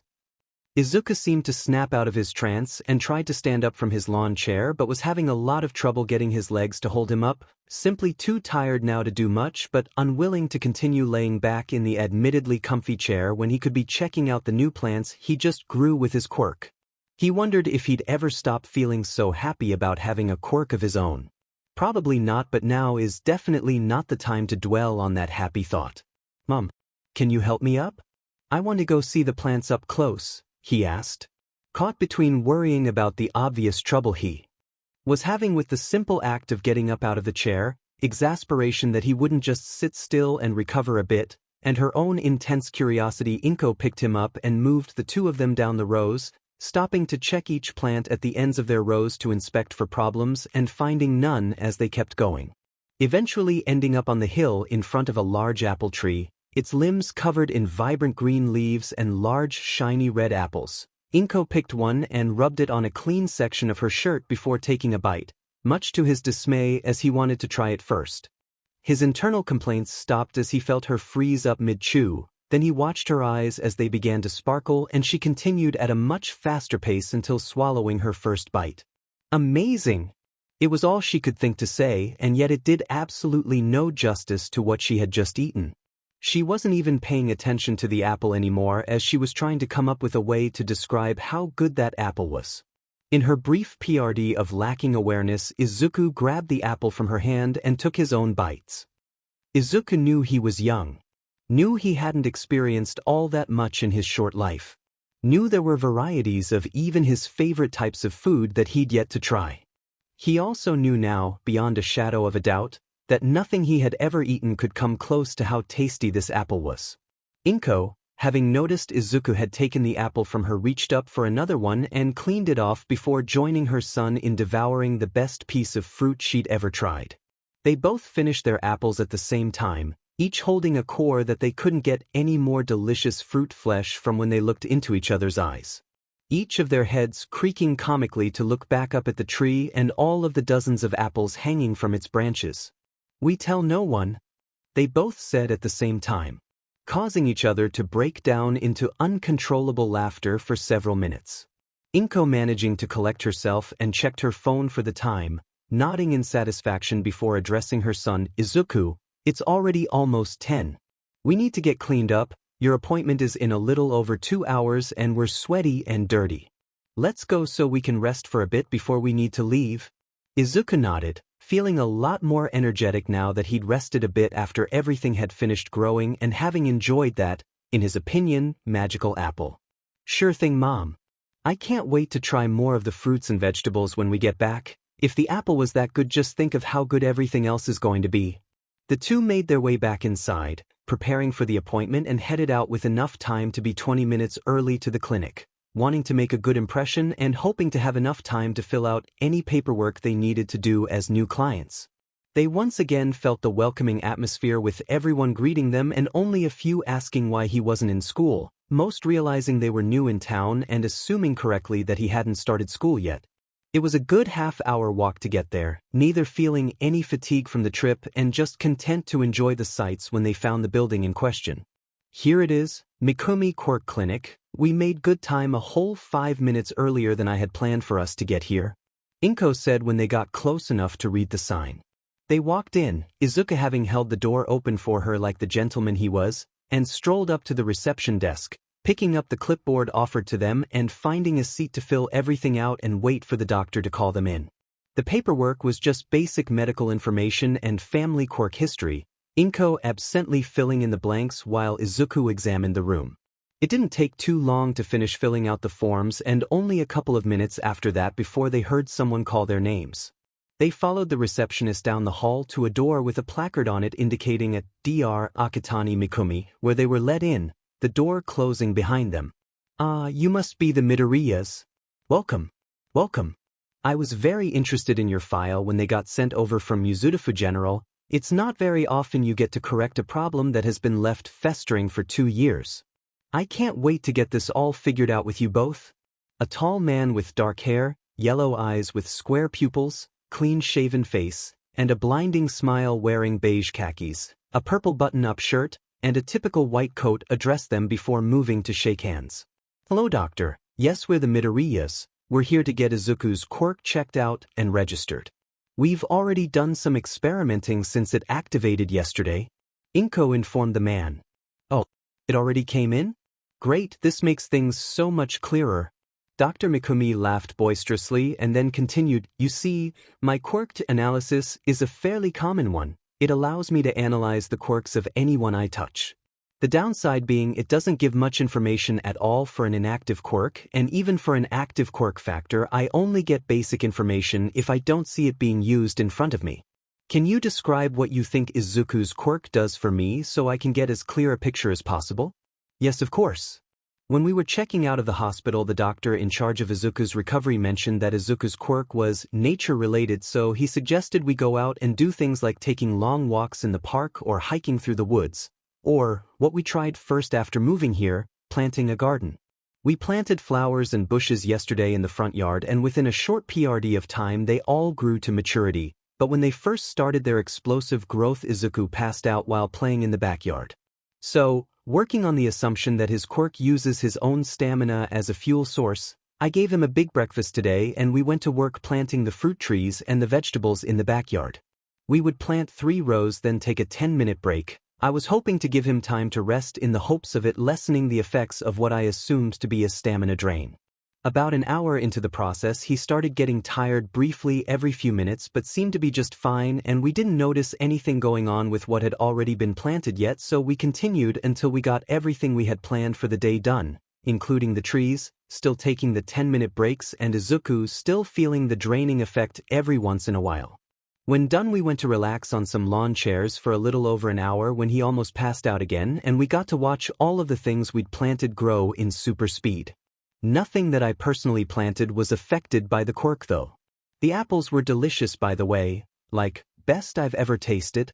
Inko explained as best as she could, the doctor not interrupting her at all, merely typing away taking notes on what she was saying. "Okay, that's fantastic.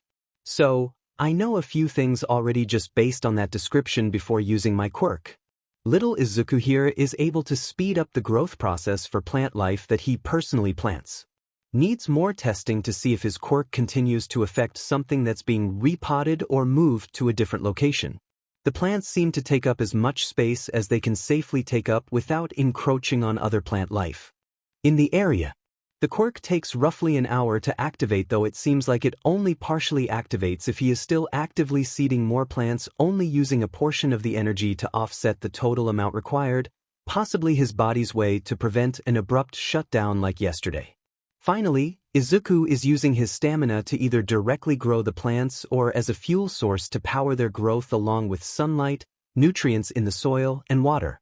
We'll know which it is later, after a few more tests," Dr. Mikumi explained, stretching his fingers after his rapid typing trying to document everything. He then stood and moved to kneel in front of Izuku. "Now then, like I mentioned before, my quirk works by touching someone. So with your permission I'll hold your hand for a moment while I get a reading from my quirk to hopefully clear a few things up and get some more information." Then he waited for a response. Izuku was actually surprised he waited for a response before he used his quirk on him. None of the adults he was used to ever asked before using their quirks on him. None of the children did either though. He looked up into the startled eyes of the doctor and the already watering eyes of his mother before realizing. "I mumbled that, didn't I?" The 2 adults nodded their heads. "Sorry. I'm trying to stop doing that. You can use your quirk though. I know you're not trying to hurt me."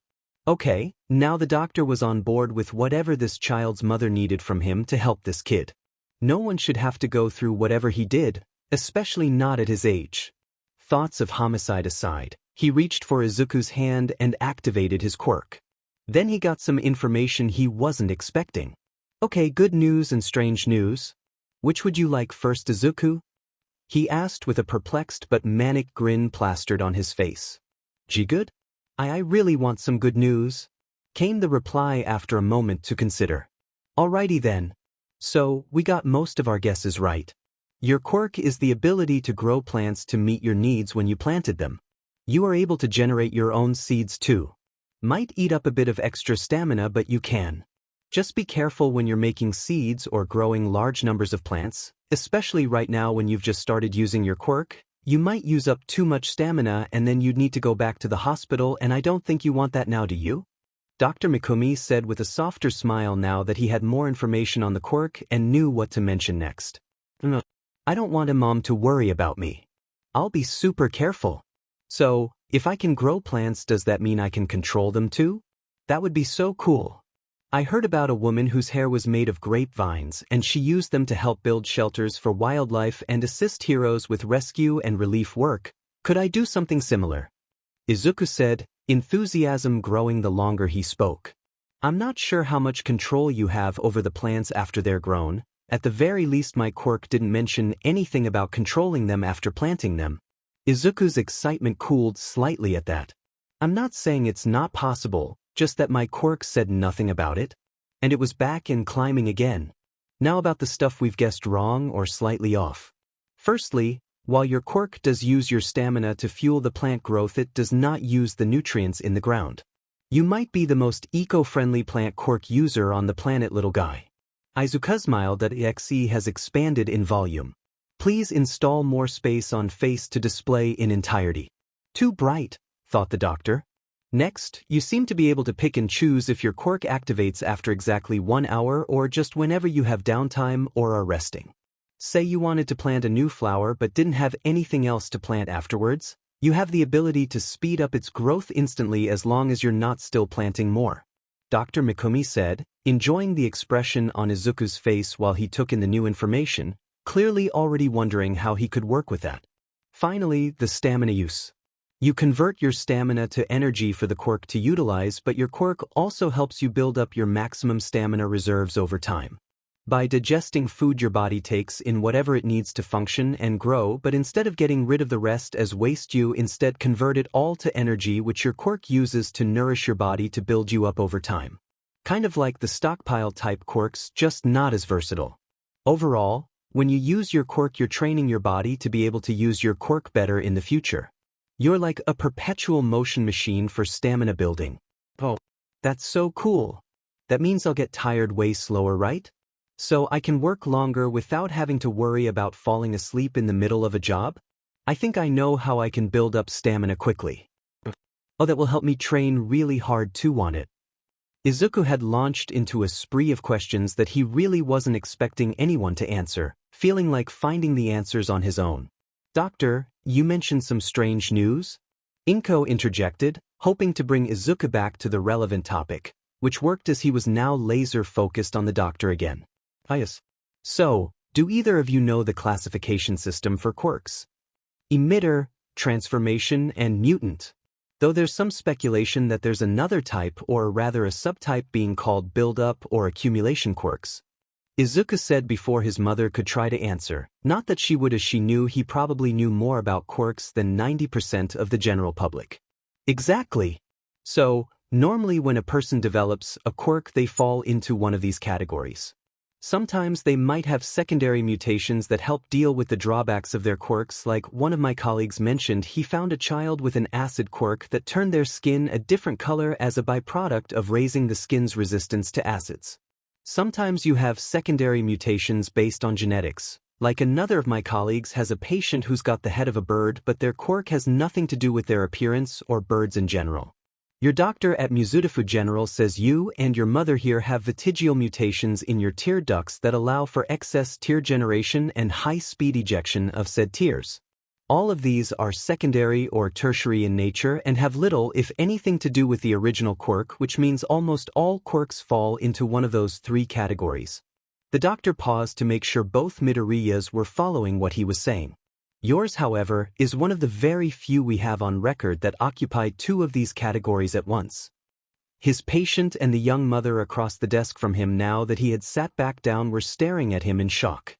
The accelerated growth portion of your quirk is obviously in the emitter category. The stamina buildup portion is part of a mutation. You basically have a core in your body right around your diaphragm that does all the nutrient processing I mentioned before.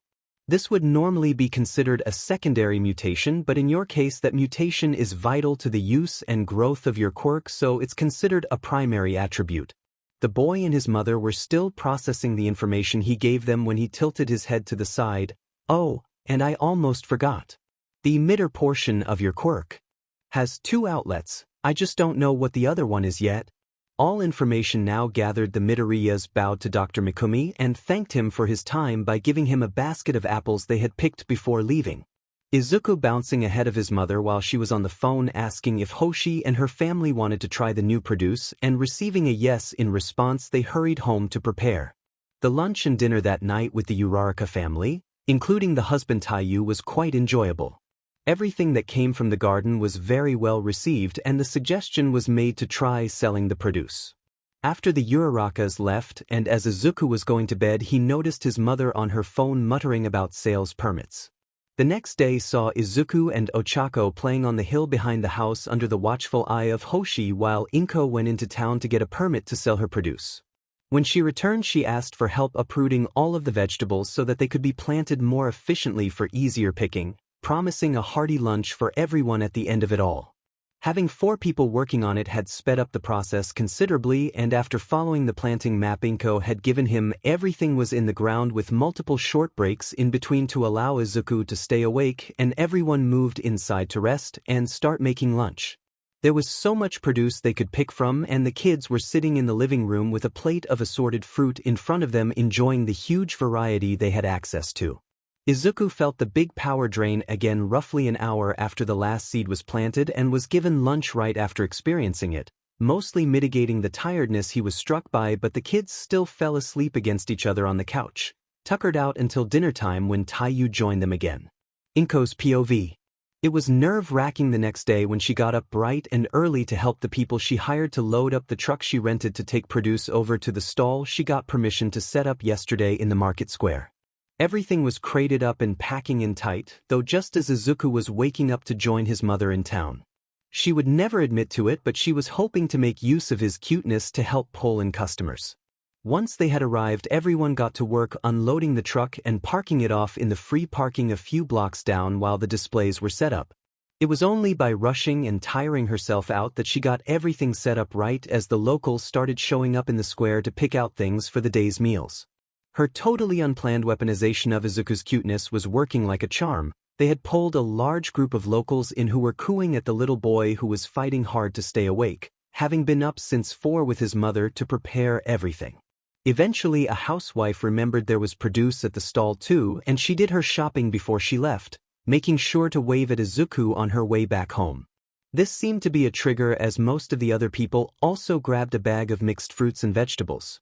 Even with all of the inventory they had brought with them, everything was still gone by the time noon rolled around. Many of the people who had bought something in the early morning had returned for more and cleaned them out.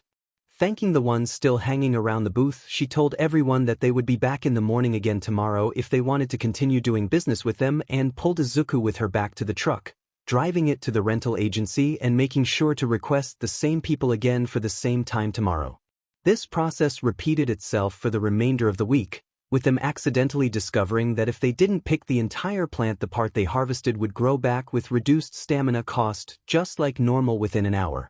It greatly reduced their workload now that they didn't need to harvest the entire plant and replant everything every day. Izuku even had time to experiment with a tomato plant, seeing if he could grow different color tomatoes. Spoiler alert, he absolutely could, and seeing a rainbow tomato being chopped up and added to the sandwiches they ate for lunch was an interesting experience. The locals had begun talking about their produce now, and word had started to spread. Inko was pretty sure that a butler had shown up the day before she had to take a break to bring Izuku to his new school. She felt so lucky that Ochako was going to the same school and could help her look after Izuku and prevent him from being bullied again that she handed the girl a small bag of mochi when her own mother wasn't looking and held her finger up over her lips to shush the little girl who was gearing up for an appreciative screech. On her way back home she picked up some meat for dinner and was enjoying the peace and tranquility of the countryside when she noticed a very expensive-looking car parked out by her front gate. The same man she thought looked like a butler from the day before waiting patiently beside the car, giving her a polite bow before opening the door to the back seats.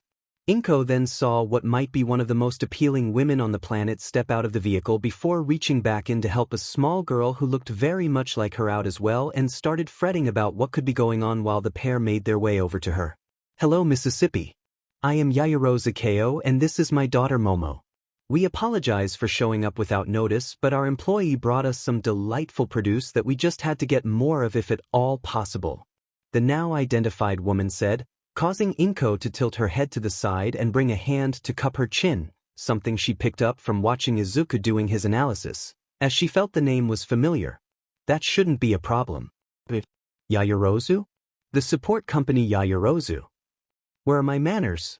Please come inside and I'll get you some tea while we chat, Inko said, realizing who exactly she was talking to pretty quickly and defaulting to being a good host. "Oh, that would be lovely, and please call me Ko. I'm here not as a businesswoman but as a mother trying to get snacks for her family," Ko said with a smile that radiated a kind of motherly love that Inko could get behind. "Follow me then, Ko-san. We may need to wait a short while to pick anything, so I'll get you that tea and explain our operation here, small as it may be," Inko said while leading the two into her home and towards the couches. Putting a kettle on to boil and preparing her preferred tea leaves for the week, it was a green tea variety, and yes, she would freely admit to picking it this week because of Izuku and Achiko-chan's name pun. "It's surprising that you heard about our produce. We've only just started selling it last week." One of our butlers in charge of procuring food supplies said he had heard a rumor about unbelievable fruits and vegetables being sold in a nearby small town. He decided to follow up on it and found your stall yesterday. Said he tried the sample you gave him and brought home a little of everything for us to try. It was all quite delicious. Momo especially loved the peaches. She paused to chuckle.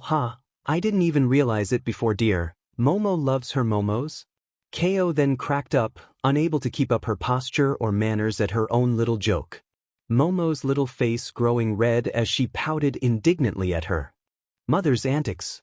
Several moments later Ko recollected herself. "Apologies, I just caught myself off guard." "No trouble. It's nice to see that you have a funny side to go with the whole rich family persona you've got going on," Inko said as she moved the now steeping teacups onto a tray and brought them back to the living room. "Here you go. It's nothing special, but my son made a new friend recently and their names are a pun of green tea and I just had to have some. We might be able to grow our own tea leaves soon if it turns out that's something he can do." Inko began muttering to herself towards the end there, lost in the possibilities of her son's quirk while the two guests watched her, intrigued by her comments. "You want to grow your own tea trees? It might take some time to see any turnover from them. They do take quite a while to establish and begin the process of harvesting," Ko said as she sipped her tea elegantly, Momo mirroring her on her right. "But what's this about it being something your son can do? Is he a gardener?" I was muttering, wasn't I?" Inko said bashfully as she rubbed the back of her head. Another thing she'd picked up from Izuku. I guess that's not entirely inaccurate. Izuku's quirk lets him accelerate the growth of plants that he personally plants to suit his needs. He could set up a tea tree grove in a single afternoon and have them reach maturity the same day. I am just not sure how the leaves would turn out as we haven't done much testing with the whole to suit his needs bit yet. He just manifested his quirk last week after all. The produce we've been selling was just from him testing his new quirk out. Congratulations are in order then. It's always a happy occasion when a child gets their quirk. So your son must have turned 4 recently? He's not much younger than my little Momo, Ko said with a fond look on her face, obviously remembering either her own quirk manifestation or her daughter's. No. Izuku is 6, he'll be 7 in July. He was misdiagnosed and thought he was quirkless until last week. He had to spend some time in the hospital and the attending physician let us know that he had a quirk dealing with nature, so we moved out here partially to help him figure out his quirk as the hospital's analyst on site was on vacation. We planted a garden and the foliage out front the day after we moved here last week and figured out some things about his quirk on our own before seeing the local quirk specialist here in town yesterday, Inko explained. The Yaoyorozu women happy for her and her son at the good news. So you're saying he needs to be here to grow the vegetables and cause the fruit to mature? Ko asked, happy that she could get more of the incredible produce before the end of the day. No, we could harvest it now, Inko said, causing the other woman to gain a confused look. Izuku's plant growth acceleration is passive, it's always being applied to the things he plants. No, the reason I said we might need to wait until later is because his quirk uses his stamina to speed up the growth rates and he's at school. It's a half day today as it's his first day, so he'll be getting out and walking home with his new friend in a couple of hours. In the meantime, would you like to see the garden? We can pick a couple of peaches or apples and it shouldn't affect him too much. Momo's eyes practically sparkled at this. Yes, please. I'd love to see the garden and possibly try a fresh peach, she said, placing the teacup on the tray in front of her and bouncing to her feet. The action causing her mother and Inko to coo at just how cute she was being. It would seem my daughter has spoken for us. Please, if you wouldn't mind, we'd love to see the garden, Ko said, placing her own empty cup on the tray and standing up to follow Inko with her now very excited daughter in tow. The trio made their way into the backyard through the kitchen and stopped to see a very well-organized garden with row upon row of carefully made lines of different vegetables, including some of colors the Yaoyorozus matriarch was sure didn't occur naturally. They could also make out the hill just outside of the fenced-in area with several fruit trees dotting the incline. Momo was drawn to one of the trees that seemed to have rainbow. Were those pears? Rainbow pears. Hanging from its limbs. Inko took her time, showing the two around the garden, explaining what each of the plants were, and if they came across one that had been changed by Izuku in some way she'd point that out as well. Her guests were so enthralled looking over some of the altered vegetables that it took a full half-hour to get through the backyard and onto the hill. Seeing the trees took a lot longer as now Momo was making it very difficult to say no to her and getting one of every fruit on the way up. She took special interest in the aforementioned rainbow pears after Inko explained that they were safe to eat and each color tasted slightly different, and the peaches, of which there were several varieties to choose from. Getting the okay from Ko, Inko took down one of each of the pears, apples, and peaches for Momo and settled for an apple for herself and a mango for Ko. Making the 5-minute trek back to the house and into the kitchen, she prepared the fruits for each of them and they settled down to wait for the last 2 hours for Izuku to be home and had a nice chat, Inko making sure to let her guests know that they were welcome at any time, saying she wanted to find more kids around Izuku's age to hopefully help him make more friends since he hadn't had any in a long time. Time passed by quickly with the good company and they were cut off in the middle of a conversation about the legality of running a food vending service out of a residential home by someone knocking on the front door, opening it gently, and then a loud scuffling sound as 2 sets of small feet pattered across the floorboards into the living room. Mom/Miss Inko. We're home/here, Izuku and Achiko said, faces covered in bright smiles, before noticing the extra people in the room. Oh. Sorry for disturbing. Why? Kaachan and IW were going to check the garden, Izuku said, his stutter coming back in the presence of strangers. Yeah, Miss Inko, we're gonna go see the plants and see what else he can grow, Achiko said before bowing to the guests and pulling Izuku down with her. My name is Uraraka Achiko/Midoriya Izuku. Pleased to meet you. Oh my, what good manners you both have. My name is Yaoyorozus Ko and this is my daughter Momo. She is right around your age, the woman said, prompting the 2 children to turn to her daughter. Yes, hello, I am Yaoyorozus Momo and if you wouldn't mind I would like to accompany you. I'd very much like to see your quirk in action, Momo said, and anyone looking at her would swear there were sparkles radiating off of her very being at the thought of spending time with people her own age and possibly making new friends. If it's alright with Inko I don't mind. Just don't get hurt and stay nearby, Ko told her girl, content to sit with Inko and talk for a little longer before they would go out and collect some produce with one of their kitchen staff who would be arriving shortly with a van to transport it. Inko watched as all 3 children turned on the puppy dog eyes at her in what could only be described as a critical hit of cuteness before shooing them out the door with a hand wave and turning back to Ko to continue chatting. The kids bolted for the door and made their way to an empty plot. Izuku POV. Okay, Cheiko-chan, what did Kyabakuin say about that plant he wanted to see? Izuku asked, clearing a section of ground before thinking about it again and grabbing a flower pot and filling it with soil and getting some mulch ready to go on top like the workers said at the flower shop to help keep water in. He said it looked like a tulip but it glowed brightly enough to use as a lamp. Achiko said, a bright smile on her face as she recounted what their classmates said about the flower he bet Izuku he couldn't grow. Only, I don't know what a tulip looks like, do you? No. I don't think I do. Should we go ask Mom for a picture? Izuku said, trying to think about what to do if his mom didn't know what a tulip was either.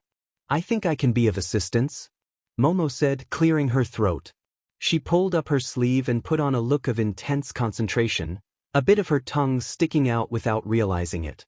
Nothing happened for several seconds, and just as Izuku and Achiko were about to ask her what she was doing, sparks of various colors started blossoming out of Momo's forearm until a photo fell off into her waiting hand where she looked at it as if to verify something before nodding her head and flipping the photo over for them to see and saying confidently, "This is a tulip. One of the purple ones. Pretty," both kids said while staring at her with bright eyes and wide smiles and barely looking at the photo. Was that your quirk? Do you make printouts of anything you've seen before? Izuku asked, and Achiko continued, those lights were so pretty. Do you make them those colors on purpose, or can they only be like that? Momo seemed momentarily stunned at the reaction before regathering herself and explaining, yes, it was my quirk. No, it's not to print out photos, though I can do that as you just saw. And yes, as far as I've been able to do so far, the colors don't change from what you saw just there. My quirk is called creation, and it lets me create anything I want as long as I know it's atomic makeup and have enough fats stored up to fuel the process. That's so cool. 2 of the 3 present cinnamon rolls shouted, this time causing Momo to step back from their enthusiasm. She barely managed to stop herself from falling over before Izuku was in her face. Your quirk is so cool. How much can you make at once? How quickly can you make stuff? Can you make things while moving? Can you make things move while being made? How much do you need to eat? He would have kept going too had Achiko not grabbed his hand and tugged on it gently. Remember what Mariko-sensei said about asking too many questions at once, Izuku? She said, pouting a little. Wait for someone to answer a question before you ask another one. He said, back straightened and clearly reciting something from memory. I remember. Sorry, Yoro. Yamaken. I shouldn't have asked so many questions at once. I'm trying to do better with that, but it's a habit I've had for as long as I can remember, Izuku said, bowing at the end to hopefully assure the new girl that he wasn't trying to be rude. Why Yamaken? Is that a nickname?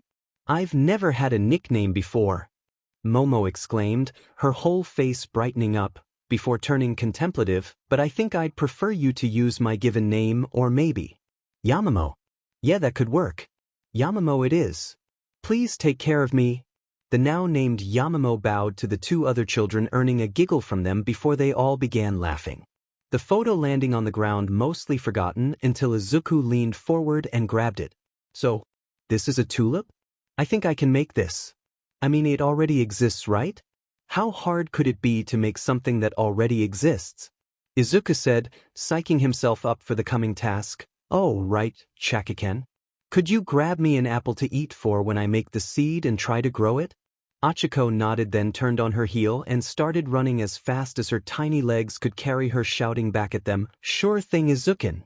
Don't start without me, I'll be right back. Izuku and Momo watched her run towards the hill, Izuku knowing that she was going to use her quirk to get the apple and Momo assuming she knew how to climb trees. Momo turned to look at Izuku and took in everything about him that she could, eager to learn more about her new friend but too shy to start asking him anything. She was still staring at him when he finally turned to her. Yamamo, what do you want to do when you grow up? I want to be a hero just like All Might, Izuku said, determination burning in his eyes as he spoke. Momo had never thought about her future before. She was always so busy with studying everything she'd need to know to use her quirk and making sure that she excelled in all of her private classes that she'd never had time to consider what she'd use all of that knowledge for when she became an adult. She would need to think about it for now, and she told her new friend, she had friends now, as such. That's okay, Yamamo. You don't need to know about it right now. We're 6. We have lots of time to think and plan and get ready for our dreams. Now let's see about this tulip thing. Izuku said, trying to encourage his new friend, he had friends now, and get back to what they came out to do now that he could see Kaachan coming back into the yard waving at them. So it's a small, black, oval-shaped seed. It grows up to look like one of these tulips, and it glows bright enough to use as a lantern. He'd had to look up what a lantern was at school. He thought it was really cool that there was a plant that could glow that brightly and wondered where he should place it later. He closed his eyes and searched deep inside himself, feeling around for the core of his quirk like the doctor suggested when he wanted to try to make a seed with his quirk instead of just growing an available seed. He found it nearly instantly. It was a green ball just below his chest that seemed to do the thump-thump thing his heart did. He could feel the energy inside it, waiting to be used, waiting to create something, to grow anything he could want to grow. He gently pulled on the energy, willing it towards his open palm, imagining the seed and the description he was given and felt the energy being drained. The two girls watched as his chest glowed bright enough to be seen in the midday sun and saw the glow moving up and down his arm towards his hand until it pooled in his palm.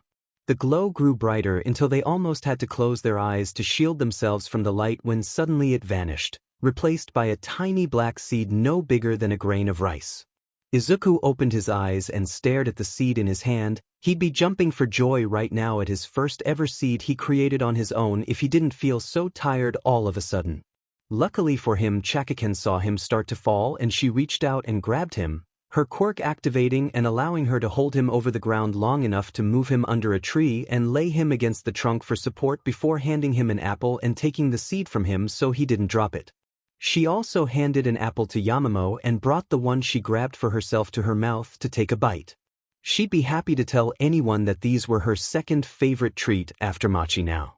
Izuku managed to force himself to eat the apple instead of taking a nap like he so desperately wanted. His body refilling with energy as he ate and feeling just about back to full energy when he was left with just an apple core. He stood up and got the seed back from Kaachan and put it in the pot, then sat down beside it and held his hand over it while he reached for his quirk again to speed up the growth process.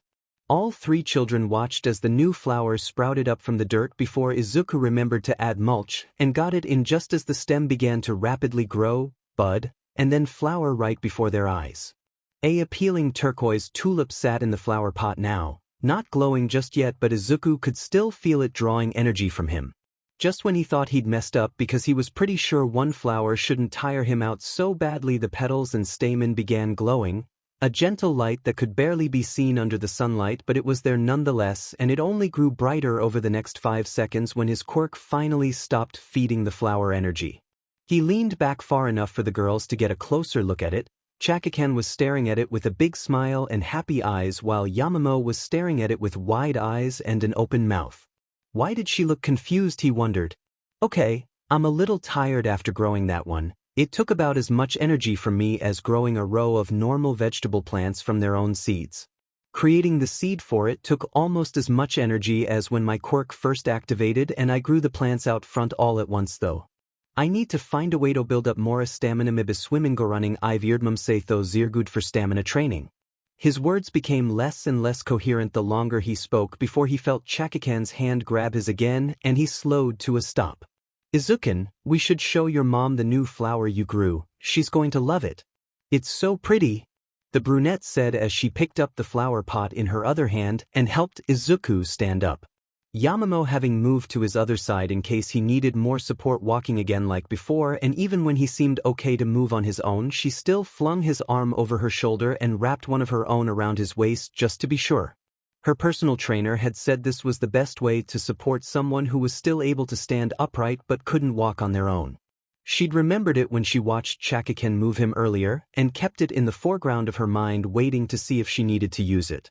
The trio walked back into the house and came to the living room where the mothers were seated, Hoshi having shown up while they were out back. The adults turned to the kids and Inko nearly panicked when she saw Momo supporting Izuku to get to one of the seats. She was able to rein in her gut reaction to rush to him and hug him as hard as he could stand it while checking him for injuries. He'd told her she didn't need to do that and that sometimes it hurt when she did, so she was trying to take a second to visually assess him from then on before jumping at him in protective mama bear mode. Having seen that he was just tired from using his quirk, she moved her attention to the little girls who came in with him and noticed the flower pot in Achiko's hands. "Achiko.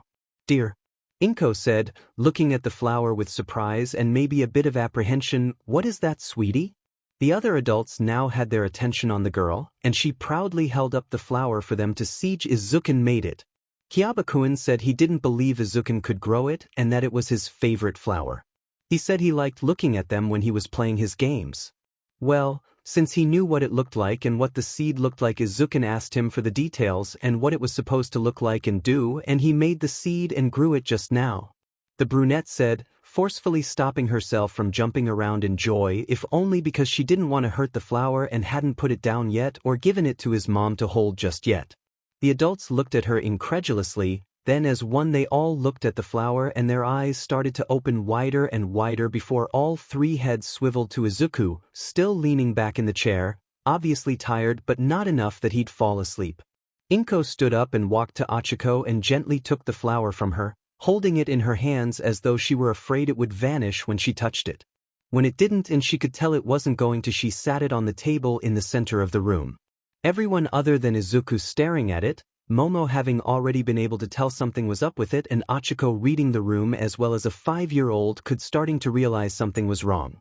What's wrong? Was he not supposed to grow a plant from a seed he created without you watching? I'm sorry. I'm the one who pushed him to try it, Achiko said, worried that she'd just gotten her friend into trouble.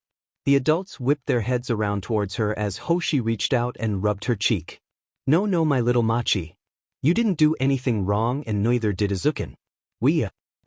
Inko? Hoshi decided to put this in the boy's mother's hands.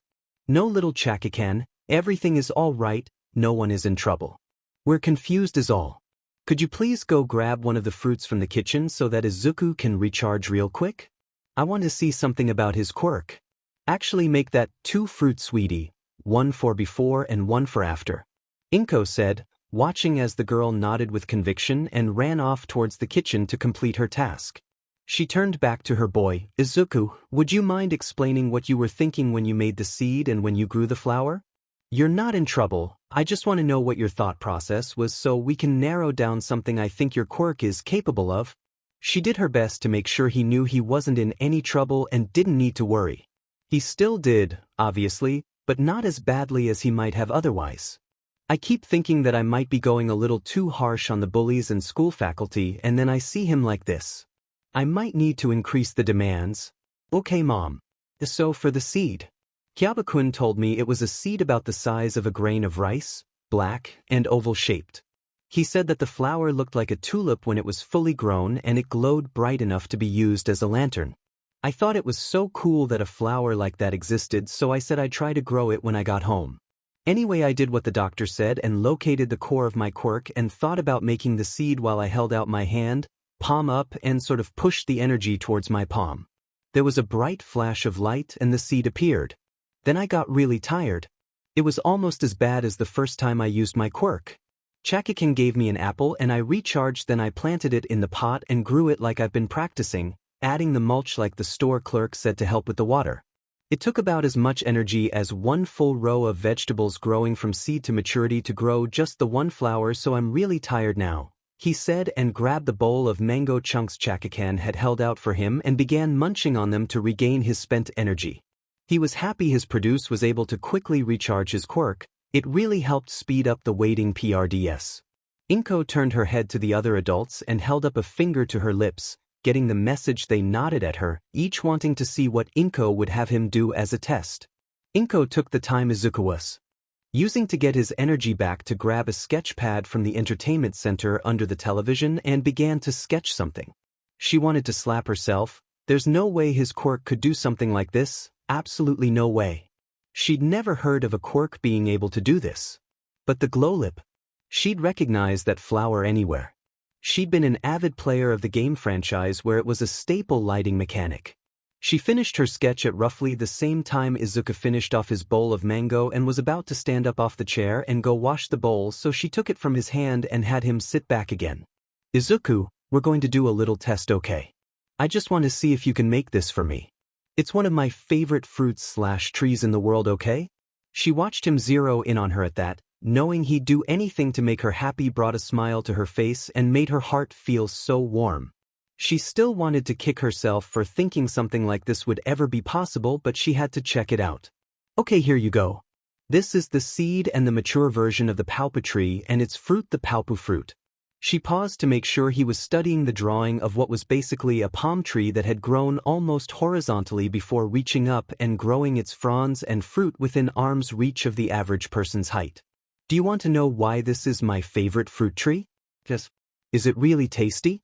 Izuku asked while Momo, Achiko, and Ko just sat there confused but curiously. Hoshi was staring at the sketch pad and back to her face over and over again, a look of understanding and then mischief on her face.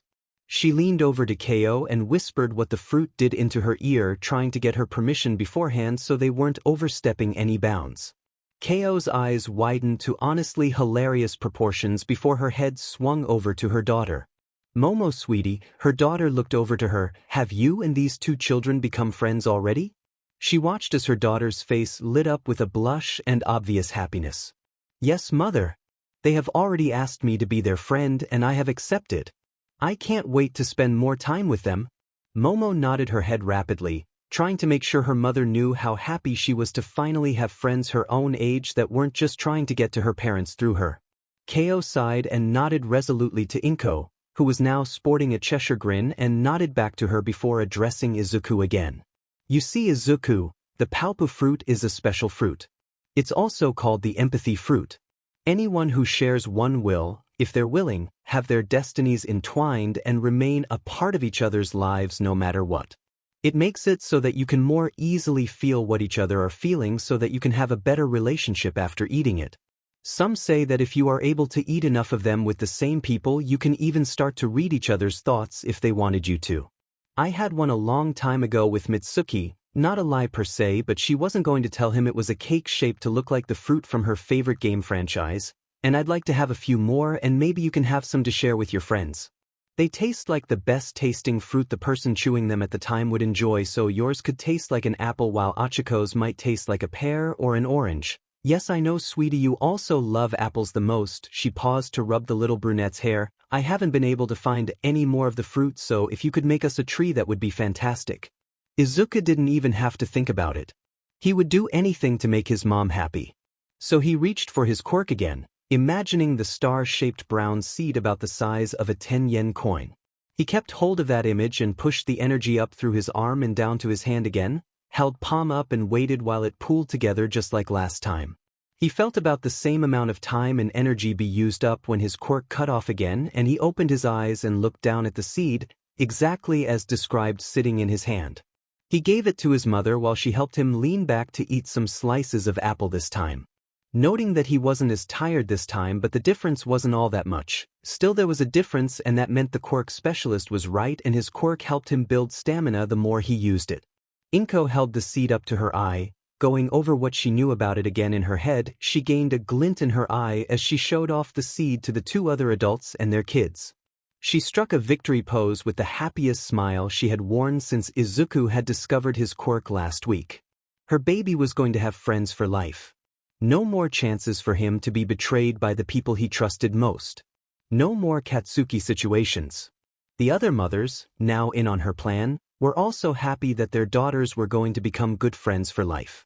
They wouldn't have to worry about either of the kids hurting the other on purpose, and if they did, they'd know and feel compelled to fix it.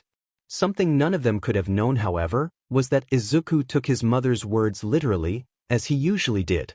They wouldn't find this out until about a week later, though. Izuku had finished off his apple slices now and was back to full energy again. He hopped down from his chair and brought his 2 bowls to the kitchen to be cleaned and headed over to his mother to get her attention. Now what, mommy? Did you want to plant it? He asked, trying to finish helping his mom get the fruit she wanted so badly that she would ask him to make it for her. Oh, yes, sweetie, let's go find a special place for this one, okay? Would you all like to come with us?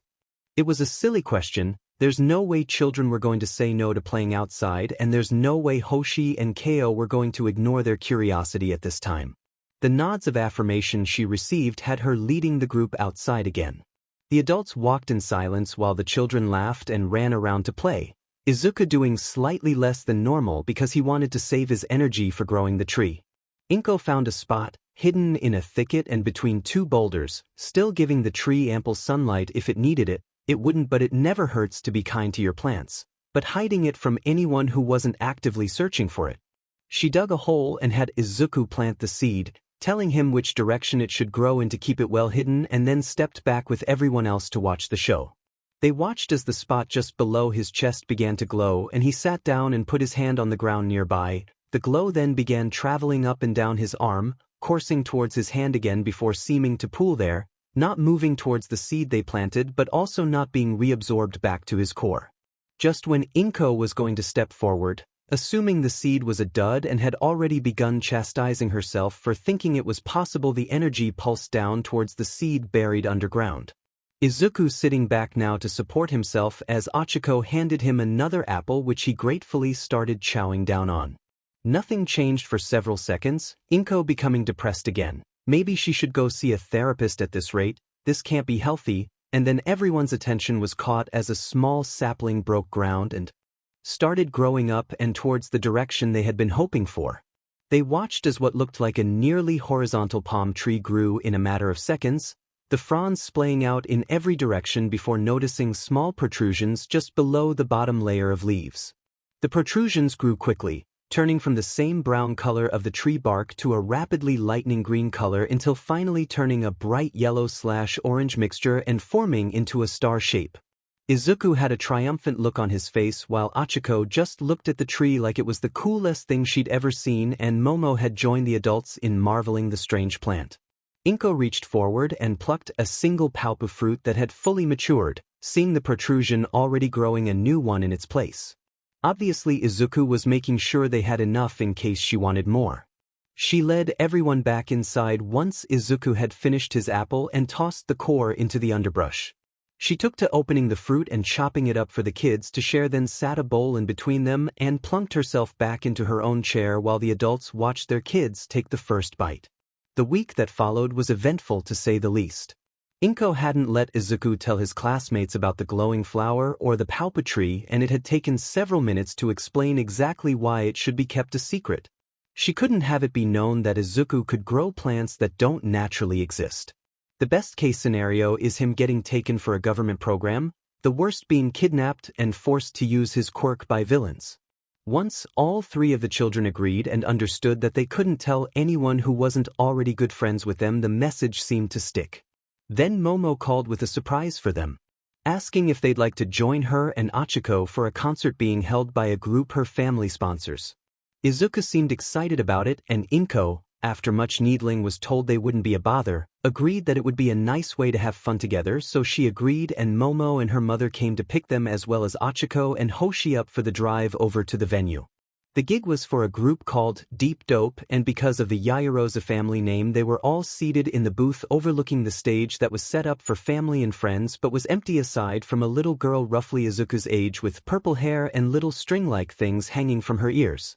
Inko had decided that she was adorable. She also decided to find her parents, as she shouldn't be left alone with all the people around here. She was just about to ask the little one where her parents were when Ko beat her to the punch. "Hello Kyoka, how are you and your parents doing?" she asked with a motherly smile. "Oh, Auntie Ko, we're doing great. Mom said that she really likes the studio and I finally get to watch another concert they're playing," the little girl said, face lighting up when she recognized someone before taking in the others entering the booth. "Hi Mama-can. I've missed you," she said while glomping the ravinette. "It's good to see you again as well Kayaka-can. I can't wait to watch your parents perform again. It's always a pleasure," Momo said while returning the hug. She then introduced the other two children and their parents and got everyone seated. The show was phenomenal, a mix of hard rock, punk, and a bit of pop that you couldn't resist moving to. Kyoka became fast friends with everyone, and when the show was over she made sure to introduce her parents to the group as well. Needless to say, they received an invite over to the Midoriya household anytime they wanted with the promise of good food and another couple of friends her own age. Inko had also noticed that little Kyoka had a sarcastic streak already developing, and she knew a developing tsundere when she saw one. Better to cement the friendship before that attitude takes over and Izuku thinks she doesn't like him. She made sure to hide from everyone when she cut up another palp of fruit to feed to the kids when all four were over at once a few days later. She was leaving nothing to chance with Izuku's road to recovery and making new friends, who all just so happened to be adorable girls his own age. The grandbabies would give her diabetes from the sweetness. It was when the Gyros were leaving that she, Hoshi, and Kao noticed the issue. Bye Izuku. Bye Kaachan. Bye Yamamo. I love you all. Kaachan, Izuku gave her the nickname and she loved it, and Inko wouldn't let anyone say he had no naming originality, squealed before she gave each one of the others a kiss on the cheek. Something her parents clearly weren't expecting if the flabbergasted looks on their faces were anything to go by. Pust, Jarsen. Inko whispered and waved her hand at Kyoka's mother to get her attention before leaning in. Is little Kyoka usually this affectionate? I've never seen Kyoka behave this way with anyone. She doesn't even have that level of enthusiasm when she's greeting or saying goodbye to us. Her mother, Jiromika, whispered in reply. She hadn't taken her eyes off her daughter, who was still giggling and hugging the other children. I don't know what's going on. I'm not really upset about it, but it's confusing. Inko was trying to think things through when she heard the other kids say almost the exact same things to Kyoka and give her a hug and a kiss as well. She was totally going to squeal when she had a moment to herself later. That was just too cute. But now was the time to figure out what was going on, and she would figure this out. She had started forming a couple of guesses when Kao tapped her shoulder and looked into her eyes with an expression that said she knew what happened and she was already enjoying every second of it. Inko, you fed Kyoka-chan a palp of fruit in that bowl of fruits you gave the kids earlier, didn't you? She said, eyes gleaming in barely contained glee that Inko just knew was the look of a mother getting excited for grandbabies. How did she know, you ask? Simple. She was making the same face herself. Izuku, Inko called out, getting his attention and causing the kids to quiet down and look at her. Izuku, do you remember what you were thinking when you created the seed for the tree you made last week? She watched as her son nodded his head at a speed that really shouldn't be possible, and she'd have to get him to stop that or risk hurting his neck. He opened his mouth and the three adults in the know instantly figured out what happened. You told me that it binds people together by destiny if they're willing and improves their relationships while letting them feel each other's emotions and eventually hear each other's thoughts. So that's what I told the seed to do. Izuku answered with a bright smile on his face, knowing that he'd done exactly as she'd asked and not seeing the problem. Mika and Kyotoku now had incredulous expressions on their faces. No doubt wondering what was going on and not knowing what to think about a child saying those things. Inko decided to head off any potential problems right here, right now. Mr. and Mrs. Gyro, how about I explain what just happened to you in the kitchen? Let the kids play for a few more minutes? Inko said while leading the two, still very confused parents, into the other room while being watched by the other moms with picture-perfect sheet-eating grins on their faces. This was prime teasing material for decades to come, and they all knew it and were ready for it. It didn't take long. Not even 5 minutes later, Kao and Hoshi heard a groan and a squeal coming from the kitchen where Mika came barreling out and gathered all of the kids into a group hug. The other moms saw no reason to not be a part of this, so they wrapped themselves around the little bundle of arms and torsos as well, shortly followed by Inko, who made sure to take several pictures of the activity first. I can't believe my daughter is basically married already and I didn't even get to do the protective dad bit to scare her boyfriend or girlfriend. I was looking forward to that. Kyotoku wailed, snapping the group out of their happy hug time. Inko was going to copyright that name, and prompting the children, sans Momo, to ask what married meant, as they'd only ever heard that their parents were married but had never had it explained to them before. Being married means you love each other and will be spending the rest of your lives together as a family. Inko said, consequences be dmed in regards to teaching 6-year-olds what it meant and basically confirming that they were in a relationship with each other now. By the way, Izuku, we need to make a new palpa seed later. This one isn't what I was talking about when I explained it to you. What do you mean, Mom? I thought I made it the way why you wanted. Izuku said with tears already falling from his eyes. No, sweetheart, you did great. You made it exactly as I said to make it. The problem is that I worded it wrong and you didn't know any better. You see, the pulp of fruit can create relationships like the one you four have now, but it is primarily used to help make friends for life. I should have explained that part better and it's my fault, Inko said while squeezing her baby and trying to fill him up with all the love she could muster. It seemed to be working as he was calming down. Well, no use crying over spilled tea, Hoshi joked, getting a chuckle out of a few of those present. Ochako could certainly have done worse for herself, that's for sure. The adults laughed and the kids collectively tilted their heads to the side, each donning the same look of confusion. Oh God, it's too adorable, the mothers cried in unison. The teasing material was growing by the second and every mother was totally unwilling to ever let go of a single piece of cutesy blackmail material for the future. The 6-year-old group of future spouses, Inko was thrilled, were back again playing around in the backyard while Inko was entertaining Hoshi and Ko, Mika having been on tour and left little Kyoko with the Yaoyorozus for the next month so that she didn't have to be away from her partners, again, thrilled. They had planted a new palpa tree on the hill that specifically elevated friendly relationships less than a day after the prior debacle. The kids vehemently denied it when Kyotoku demanded Izuku make a new plant to reverse the effects of the original palpa fruit, none of them wanting anything to do with the notion that their newfound connection with each other would ever be anything less than what they already shared.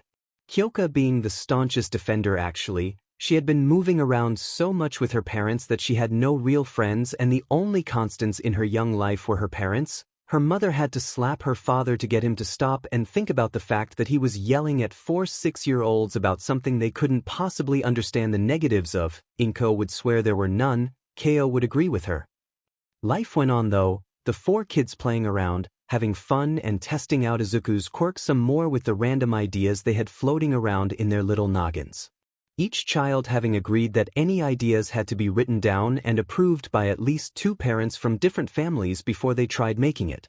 The results ranging from useless trinkets like the glow lip that could never see the light of day, to a particularly ingenious type of grass that caused anyone with malicious intent to get lost until someone came to help them leave. They had planted the grass all over the yard and the rest of the property that the Midoriyas owned. It hadn't, thankfully, come in handy yet, but they had peace of mind that at least there was a front-line defense against intruders and villains.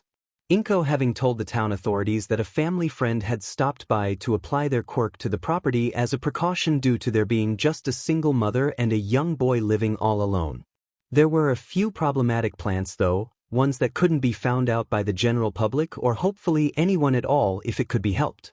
Such as the plant whose leaf could be ground into a paste and applied to any external wound to heal it rapidly, or another similar to an aloe vera plant whose fluid could be safely ingested to cure infections, colds, flus, and several other common illnesses. If any of those plants were made known, Inko didn't know what they would do. Of course there were other plants that had been 100% A-OK to modify and sell, or just to have around the home.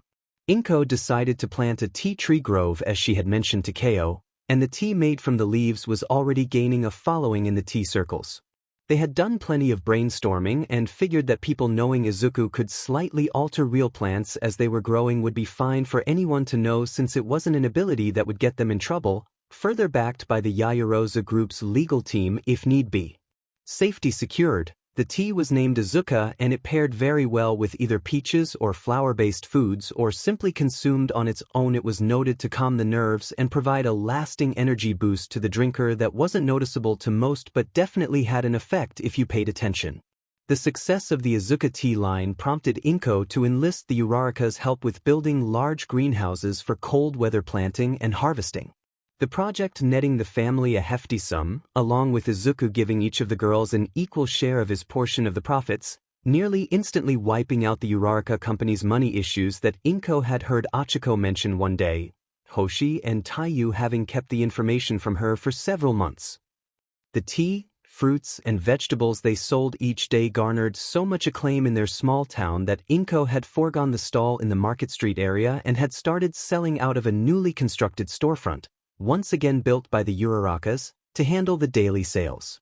This had the fortunate side effect of having Izuku's quirk build up his stamina at a brisk but gradual pace, though it wasn't immediately apparent because of the constant increase in stamina drain when their customer base began to include several nearby towns and even a few cities in the area.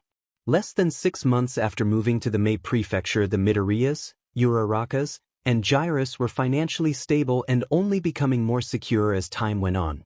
Momo had said that the monthly income she got from the tea sales from Izuku was good pocket change for her, which would have sounded conceited if it hadn't come from Momo, who didn't understand the notion that people would treat others differently based on how much money they had passed the business deals her parents took part in. The problem started, however, when Izuku gave Kyoka a flower for her 7th birthday. By itself it was just a very pretty flower that smelled good, and most people would leave it at that without thinking any further into it. When in close proximity to the one he gave Momo for her birthday just a little later, however, the plants gave off a calming pink glow the closer they got to each other. Izuku hadn't told the girls about the effect, intending to give another to Achiko on her birthday before he showed them what they did, especially when the 3rd flower would have made the group of flowers radiate a healing aura around themselves that could treat minor cuts and bruises. This wouldn't have been a big deal, as the number of times the flowers would have come in contact with each other while the kids were young and lived apart from each other would be near if not zero, Izuku had confessed later to believing. What he hadn't counted on, however, was for Momo to bring her birthday flower with her to see Kyoka a couple of days later during one of the Gyrus concerts, nor had Momo planned for anyone else to be in the booth with Kyoka when she and her parents arrived. Thankfully, the only people who were present to see the peculiarity of the flowers were a family of legacy heroes, the Idas. The matriarch of the Ida family, her eldest son, and the youngest son being enamored with the flowers when Momo had come running into the booth to show hers off to Kyoka. The good thing that came from the encounter had been the youngest son, being the same age as their group, had become fast friends with them. Izuku and Achiko finding his rule-stickler attitude hilarious, Kyoka enjoying teasing him, and Momo finding little Tenya to be an excellent reading buddy. By the time Achiko's birthday had rolled around, Tenya had shared a V2 palpa fruit with the group, and they were basically inseparable as friends. Inko had taken Tenya's mother and father aside the week prior to explain the differences between the two versions, and the Ida parents had discussed it with the previous generation for several days before allowing their youngest to share in the friendship bond. The empathy link they formed had the unintended side effect of mellowing out little Tenya's strict personality once he understood how it was making his friends feel when he would lecture them about admittedly small or nonsensical issues. His parents had been delighted, having not known why he was so stiff as a 6-year-old in the first place. Of course, with the increase in sales and customer base, came the more frequent home visits from potential business partners. All of the extra people being at the house on a regular basis meant that Izuku and Inko had to remove all of the obviously strange plants, much to the chagrin of Momo, who wanted her rainbow pears back, and Tenya, who had taken a liking to the tomatoes of the same description. Today was one of those days where Inko was sitting down in their living room with a group of potential business partners. Thankfully, Ko had stopped by to help her with one of her best negotiators. This was also a day where all 5 kids were present at the Midoriya residence and were currently holed up in Izuku's room since they couldn't play outside or experiment with his quirk for fear of interrupting the meeting or having his quirk be found out. This S6. Kaachan groaned, having plopped boneless across one of the beanbag chairs in Izuku's room. The annoyed look on her face, something that she rarely ever showed on her face when she was together with those she was linked to. "I know," chorused Izuku and Kaachan, both slumped against each other back to back. Each having come up with a parent-approved plan to try out today but being unable to test it out because of a group of pushy businessmen who had spent nearly 2 whole hours trying to force Inko into signing a blatantly one-sided contract with their supermarket chain. Ko had to call for her bodyguards she had left in the cars outside to remove the men after they refused to leave if Inko hadn't signed with them. The police were very interested in watching the effects of the labyrinth grass when the men had stepped outside and attempted to force their way back into the house.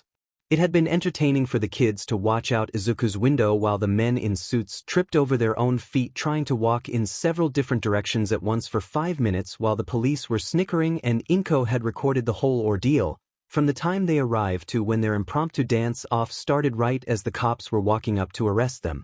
Be that as it may, we were instructed to remain here, in Izuku's room, until one of our parents came to get us.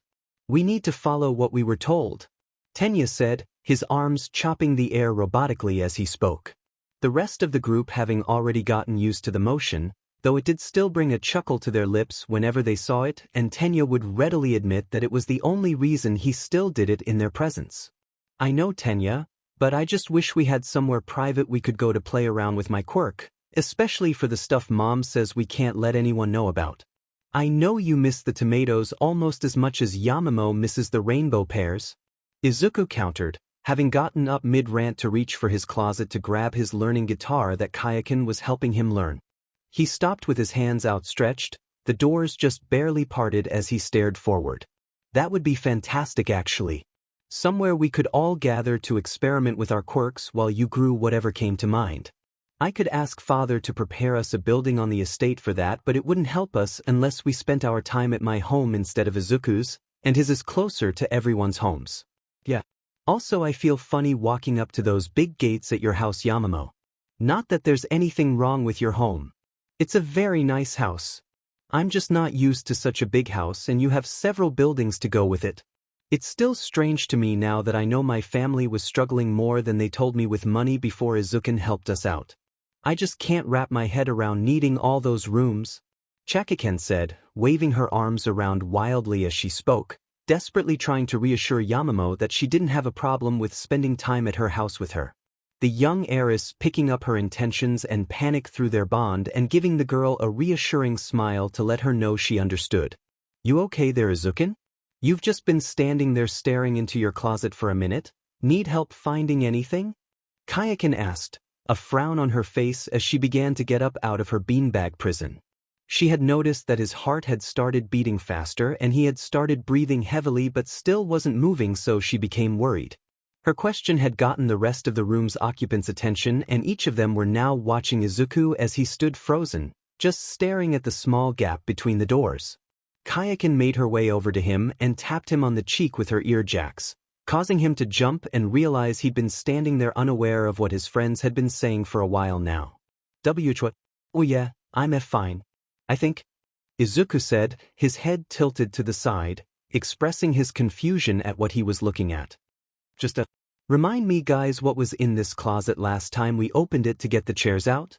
Extra chairs, futons, blankets, towels, and board games. Yamamoto recited, Kaachan nodding vigorously at her words, having helped Izuku pull out the beanbag chair for Kaachan earlier. Right. That's what I though. So it's not supposed to have a sunny field in it, right? Izuku asked, trying to make sense of what he was seeing. Izuku? Are you alright?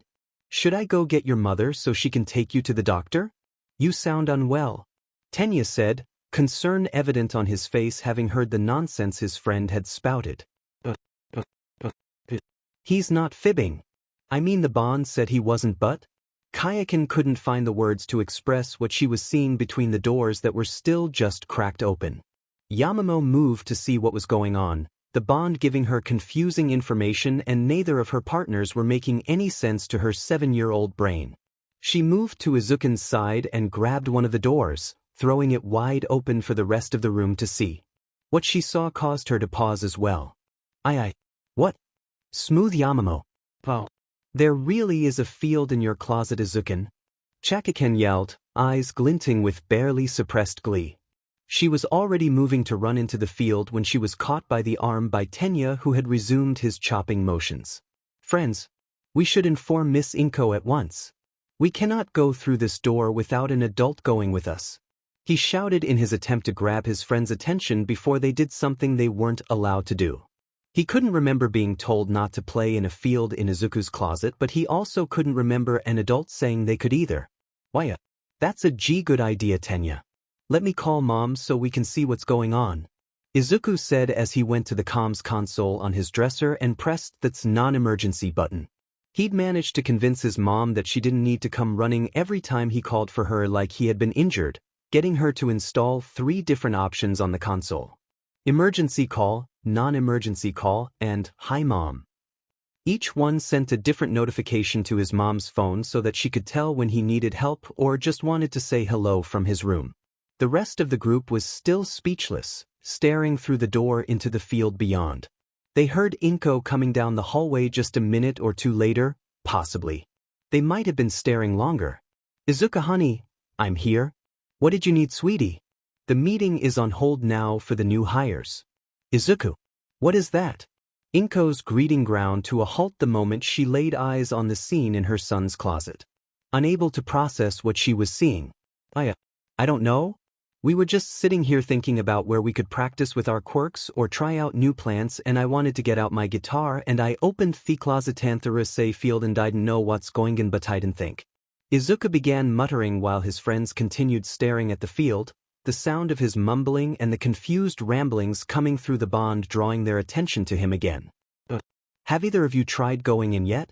Inko said, leveling a stern gaze at the 5 children, knowing just how curious they all were, even if they wanted to seem more mature. No ma'am, Miss Inko. We decided to call you shortly after we found this. Whatever this is. Tenya said, both arms now chopping in different directions.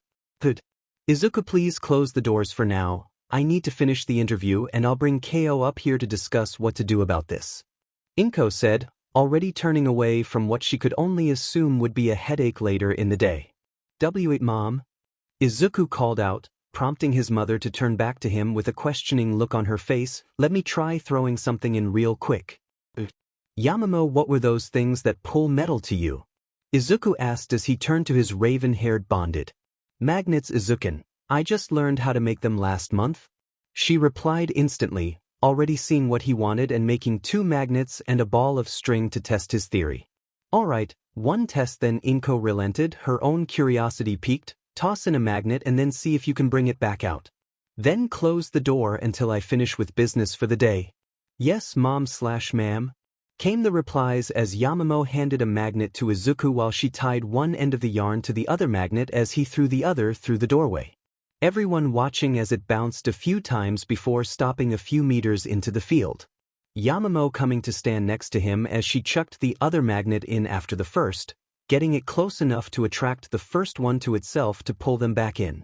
Magnets successfully retrieved, the doors to the closet were closed and the kids went back to their seats as Inko trotted back downstairs, decidedly not thinking about what she just saw. That was an issue for future Inko. Who was she kidding? She wasn't going to be able to stop thinking about that. Was it some sort of warp quirk set up to steal her baby away? Was someone using a very elaborate illusion quirk to play a prank on them? Was there someone in the house doing this right now? No, Inko. What do you know about illusion quirks? The user almost always needs to be nearby to catch someone in an illusion, and that kind of thing would obviously be stopped by the grass outside. So possibly a warp quirk. She didn't know how to combat a warp quirk or how to defend against them. But it begs the question. Why wouldn't the user just warp the kids away directly instead of putting an entrance to a field in a child's closet and hope curiosity gets the better of them? Scratch that. This is definitely a future Inko problem. Possibly a future Inko with help from a trusted employee of Ko's. Maybe a quirk specialist they can trust to not spread information?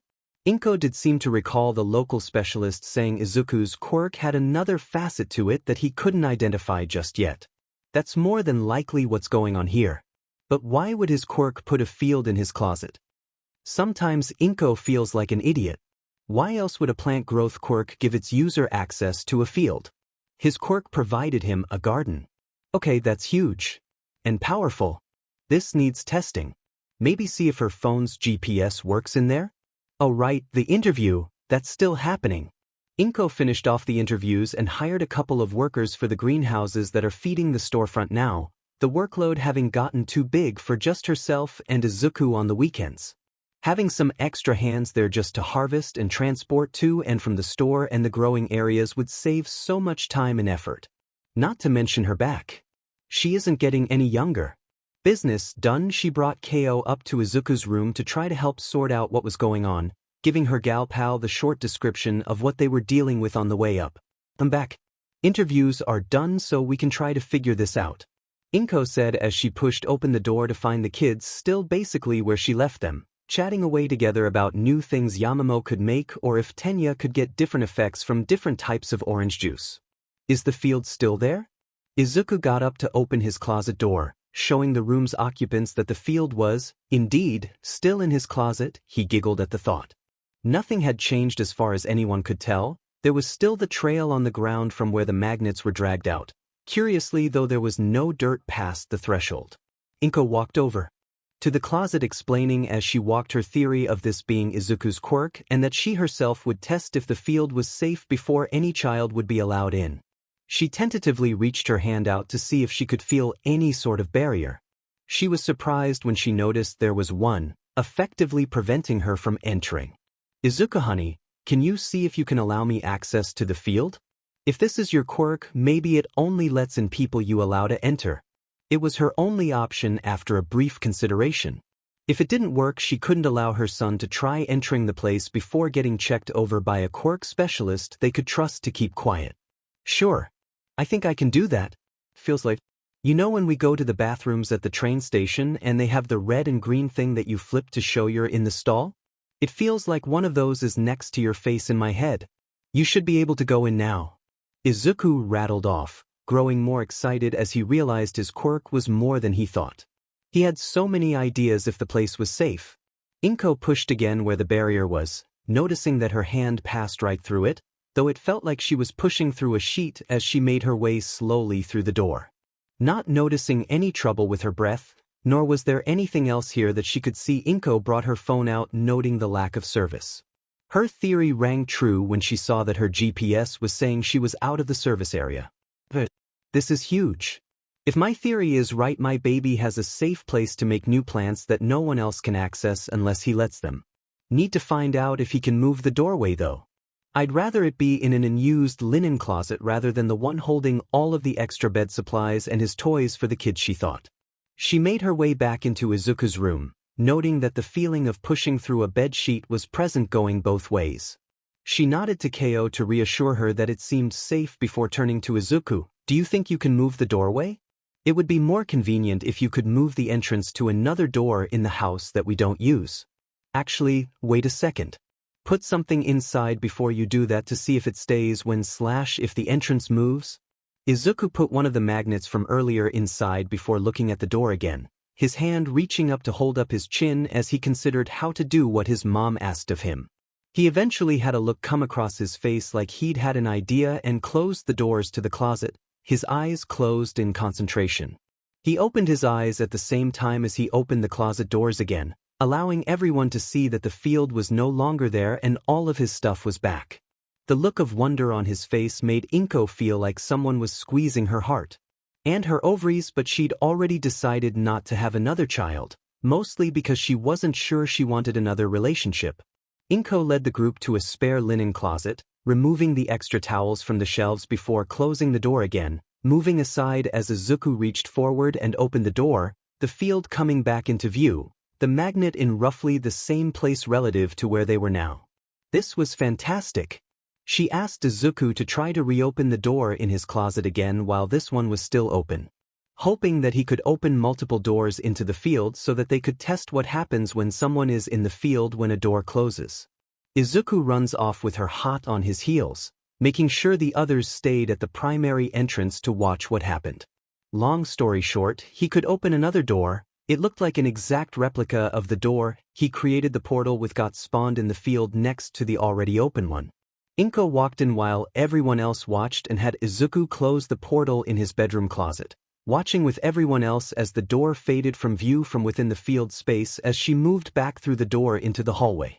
There's one more thing I want to check, but we'd need to be at one of your homes to try it out.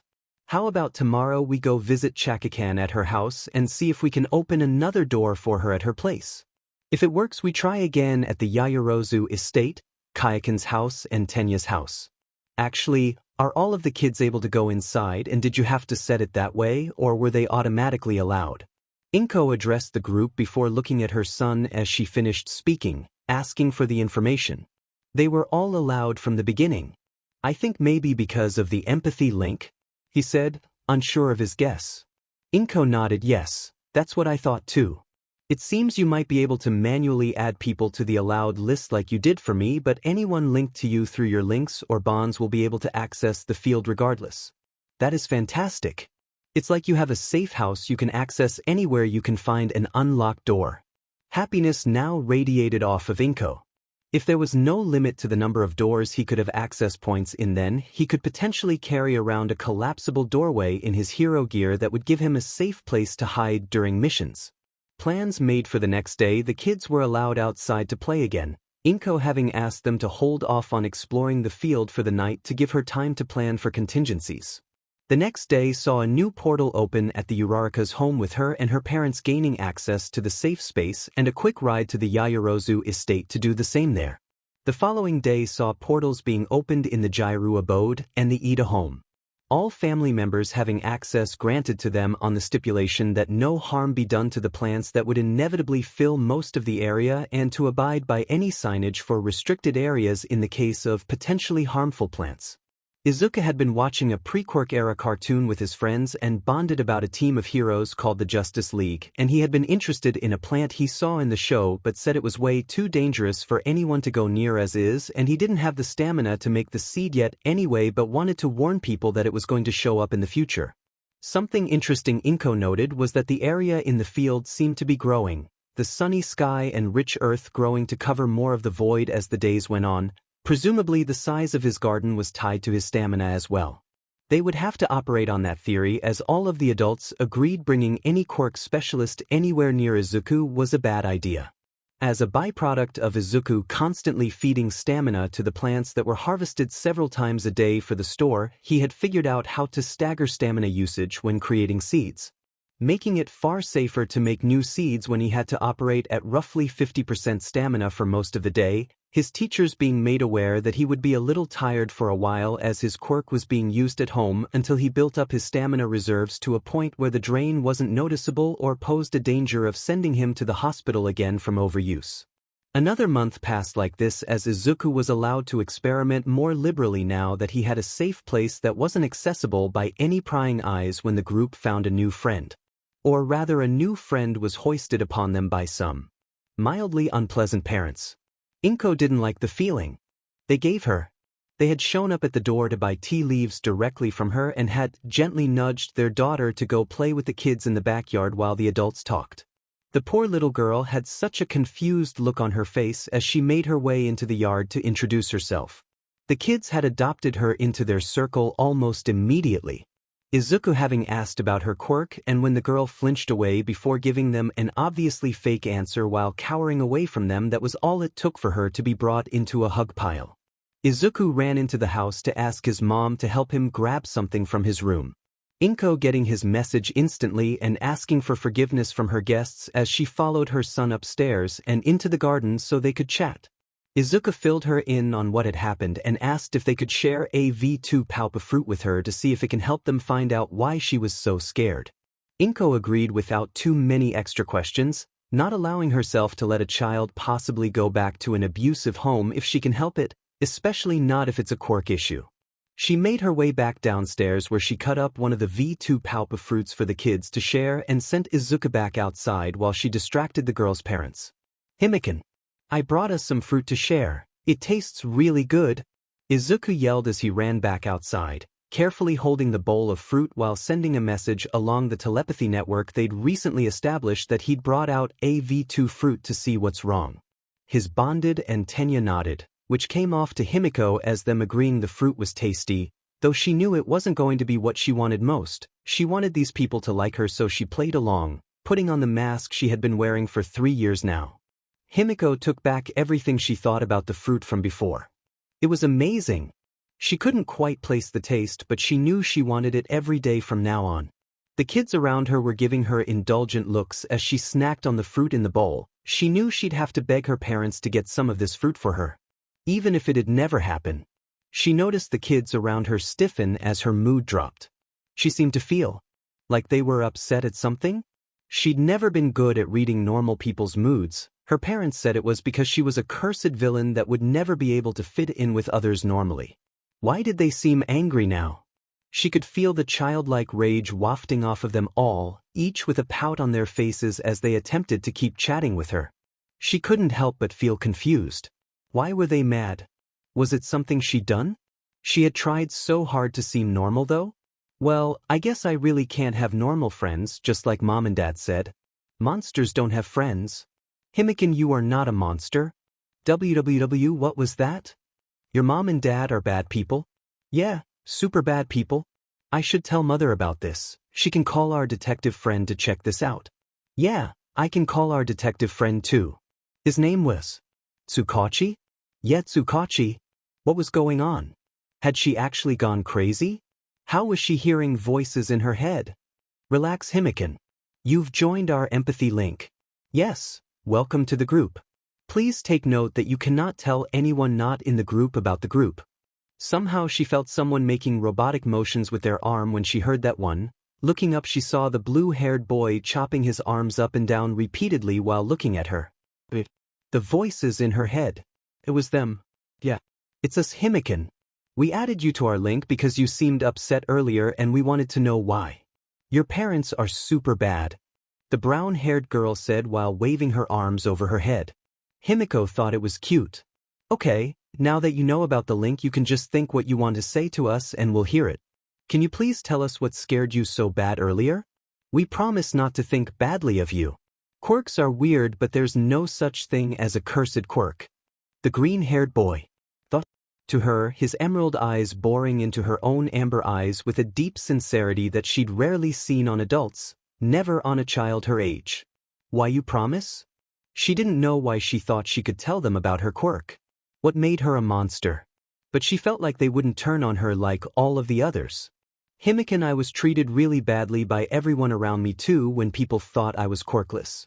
Everyone around you right now only wants to help you, but we need to know what's wrong first. The boy said, his eyes still showing deep concern. I like blood. It looks super cute and tastes so good. My quirk lets me look like other people if I drink their blood. My mom and dad said I was a monster the first time I saw blood when a little birdie got hurt, and I brought it to them to see how cute it was. I just wanted to help the bird and clean all the blood off of it. Himiko said as she began crying. The group instantly moved in to hug her from all sides. So, your quirk lets you transform into others when you drink their blood, right? The green-haired boy asked. Himiko nodded in response, still crying too hard to vocalize anything and unable to string together enough words in her head to respond there either. Okay, I got it. Wait here, the boy said, smiling from ear to ear before running off to a little shed in the corner of the backyard. Himiko thought he was super cute too. The others laughed a bit at that. Himiko pouted at them. What? It was super cute? We're not laughing at you, Himiko. Izuku is super cute, the girl with the stringy ears thought to her. Yeah, we're not going to make fun of you for telling the truth, the cute brown-haired girl explained. While I'm not a part of their deeper bond, one can agree that most of the things Izuku does are cute, the blue-haired boy added. Very cute. The black-haired girl heaped on at the end, her face turning a bit pink. Oh no. They're all super cute. Himiko thought to herself. Wait, no, they're all blushing. She thought it to them too. The blonde girl plopped down onto the ground and began twirling her finger in the dirt so that she wouldn't have to look at everyone. The purple-haired girl rubbed her back in calming circles. It helped a lot. Himiko heard footsteps coming closer and raised her head as Izuku made it back to the circle holding what looked like an orange. Why do you have an orange? My quirk is weird too. I can grow plants really fast. Any plant. Don't tell anyone about that last part. He looked super serious for the last part there. How does that look super cute too? Himiko thought. And they heard that too. Izuku blushed before continuing anyway. When we figured out what my quirk did, one of my first experiments made these. He gestured to the orange in his hands, blood oranges. I thought that meant they were filled with blood instead of orange juice like normal oranges. He turned his head away while blushing harder, obviously embarrassed about the memory. Wait, Himiko thought, why you made a fruit filled with blood? This was too good to be true. She needed to know if it was real. She reached her hand out and Izuku placed the orange in her palm. She studied it closely before moving to puncture it with her thumbnail. Be careful. Remember that it's filled with blood instead of orange juice, so it might make a mess.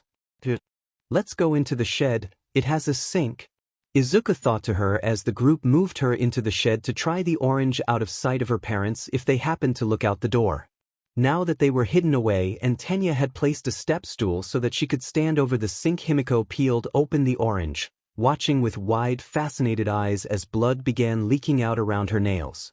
Not wanting to waste a drop, she brought the orange up to her mouth and began to suck on it, the blood gushing out over her tongue making her feel so cute. The others watched her as she got tucked into the orange, happy now that the link was telling them she was super happy. Like really happy. They grew a little concerned when they felt just how happy the blood made her, so Izuku decided to ask her a question. Himiko, when was the last time you had blood? You look like you haven't had any in several days. If you have to drink it for your quirk to work, then you probably need to drink it to stay healthy too. It's not good for your body if you don't have at least a little every day or almost every day. He thought to her as she was still drinking up the blood from the orange, nearly having finished the fruit as she stopped to look at him, confused at what he asked. Mom and Dad haven't let me drink blood since my quirk came in. She responded before she thought about what he said afterward. Wait. Do you mean I actually need to drink blood? I really am a monster, she conveyed, probably accidentally, as she fell to her knees and started crying again. What? Himiko, you aren't a monster. She wasn't sure which one said that, but she was too upset to pay attention. Her parents were right. She was cursed to become a villain who hurt people. She was hugged again from all sides by crying kids. Himiko, I may not be the best at figuring out social interactions, but I do know that parents should never say that to their children.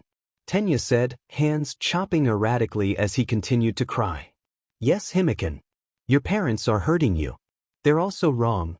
Yamamo said to her as she moved a strand of hair out of the blonde's eyes. Himiko, I said before that no quirk is cursed and there's no such thing as a villainous quirk. Your quirk has dietary needs that you aren't being allowed to meet. That's going to hurt you a lot if it keeps happening. Having a blood quirk isn't even all that rare. Izuku shouted before he patted her on the head and thought to the group that he'd be right back again. He ran out of the shed and back into the house as the others kept comforting her. He made his way back into the shed a couple minutes later holding a notebook in his hands, treating it like one of his prized possessions. He opened it and turned the pages until he found what he was looking for as he turned it around and showed Himiko what looked like a large young man with fangs poking out pointed upwards from his mouth, wearing a crimson-red costume with white hair. This is a new hero that just debuted. His hero name is Vlad King, and he has a quirk that lets him use his blood to make armor and weapons or tie up his targets.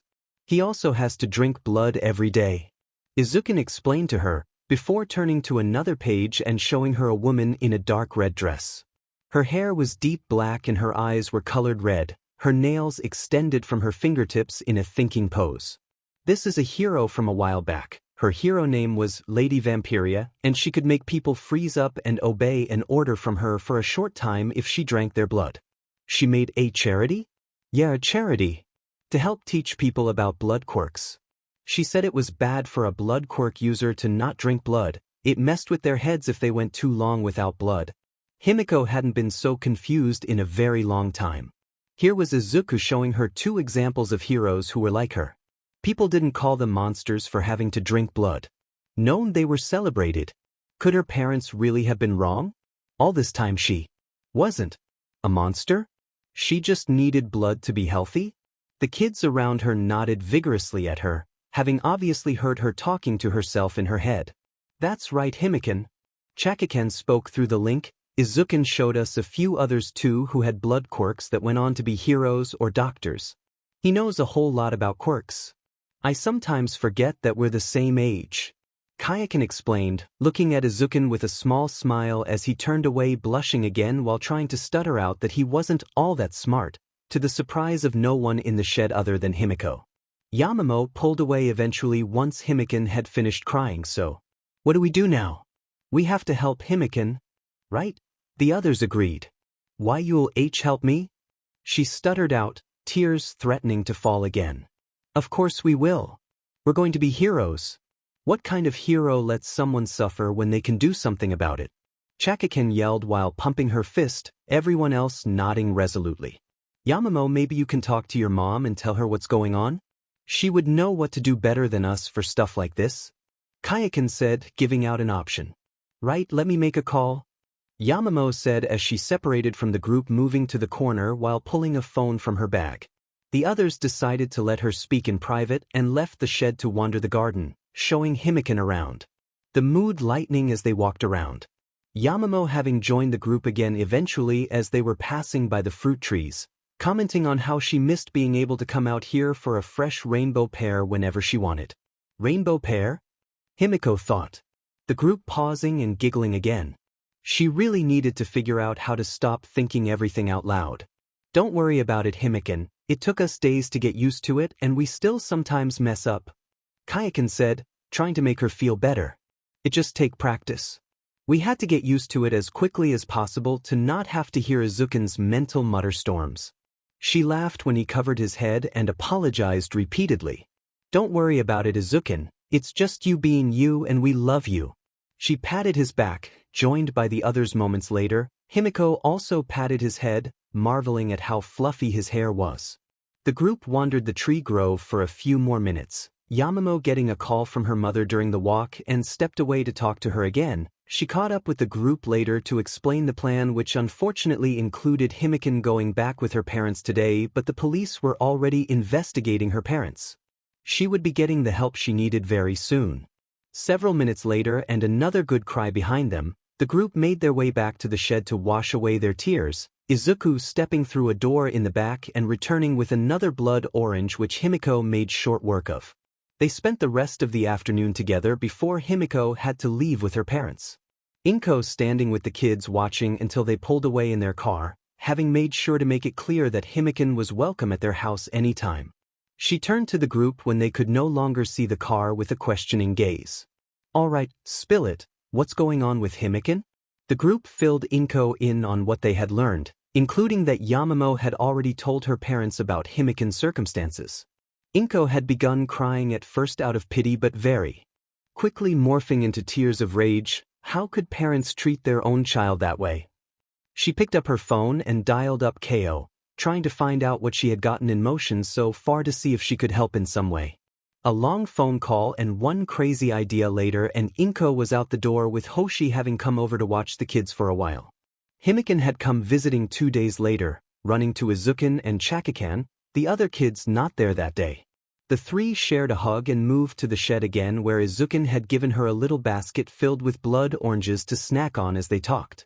She told them her parents actually wanted her to come and play because it would get them a better deal on produce and tea if the kids were good friends. They ordered her to be useful for once instead of just being a monster. Himiko only teared up a bit when she said this, knowing they were already working to help her. The three spent a whole hour just talking, getting to know each other better before Himiko had to leave again. Izuku having promised her more blood oranges any time she came over, earning the biggest hug she could give him. She stopped by for an hour or so every few days from then on until a month later Inko brought the girl to Izuku's room where he was playing guitar with Kaachan, surprising him with the good news. Himiko's parents have been arrested. Her sister has been picked up by their grandparents who didn't want to take in Himiko due to financial constraints. You're free to visit them if you like, sweetheart, but that is actually better. You're looking at the newest member of our family. Inko cheered, watching as the kids ran to each other to hug one another tightly. She let them continue for a minute or two before adding Himiko's bloodied parents gave up all custody rights for her and said they didn't want her near them anymore, which is fine by me, they didn't deserve her in the first place. I have finished all of the adoption procedures and she will be living with us from now on. The kids ran to hug Inko who had knelt down to properly enjoy the group hug, not caring about the tears and snot now covering her blouse. She left the kids to themselves to prepare dinner, having enjoyed the look on Himiko's face as she surprised her with the last bit of news. She'd only told her that she would be looking after her for a while earlier. Her smile turned a little sinister as she remembered the girl's biological parents and what they were likely to get punished with, knowing they would never bother with Himiko again. It wasn't even a full day before Himiko asked to change her name to Midoriya, something Inko had absolutely no trouble granting. It was 3 days later when Himiko walked into the kitchen for breakfast with dark green hair and eyes, Izuku having grown hair and eye color changing spinach the night before without informing his mother, who was now breaking down in tears looking at the girl who could very easily have passed as her biological daughter and smothering her in the best hugs she could manage. pulling Izuku in and half-heartedly scolding him for growing something without getting her okay before smothering him with Himiko with all of her love and affection. Several days later, Himiko had pestered Inko into allowing her to share one pulp of fruit with Izuku, and the other bonded, wanting nothing more than to join their group, already declaring that she would marry them all, minus Tenya, who respectfully declined while explaining that he wasn't allowed to join the bonded group as per his parents, and giving no quarter when Inko tried to explain how big of a decision this was and that she could always choose to make it later in life, in case she finds someone new. This only served to upset Himiko, who tearfully explained that she could never possibly love someone more than she loved the group who saved her and gave her a future away from people who would have tortured her all her life. After discussing it with the other parents and the bonded group, a sliced-up fruit was shared between the kids, their bond growing stronger. Tsukachi POV. Naomasa was having a good day. He'd recently finished working a case for an abused little girl who was being starved of what her quirk required by parents who wanted to put forth a facade of normalcy. The parents had gotten off lightly in his opinion, each of them landing in prison for a minimum of 10 years without the chance of parole and a further 10 years with the possibility of being out early if they were proven to be reformed. They would never be able to be a part of the abused girl's life again, which they were currently happy with, but if they changed into decent human beings in prison over the next decade, it would weigh heavily on them for the rest of their lives.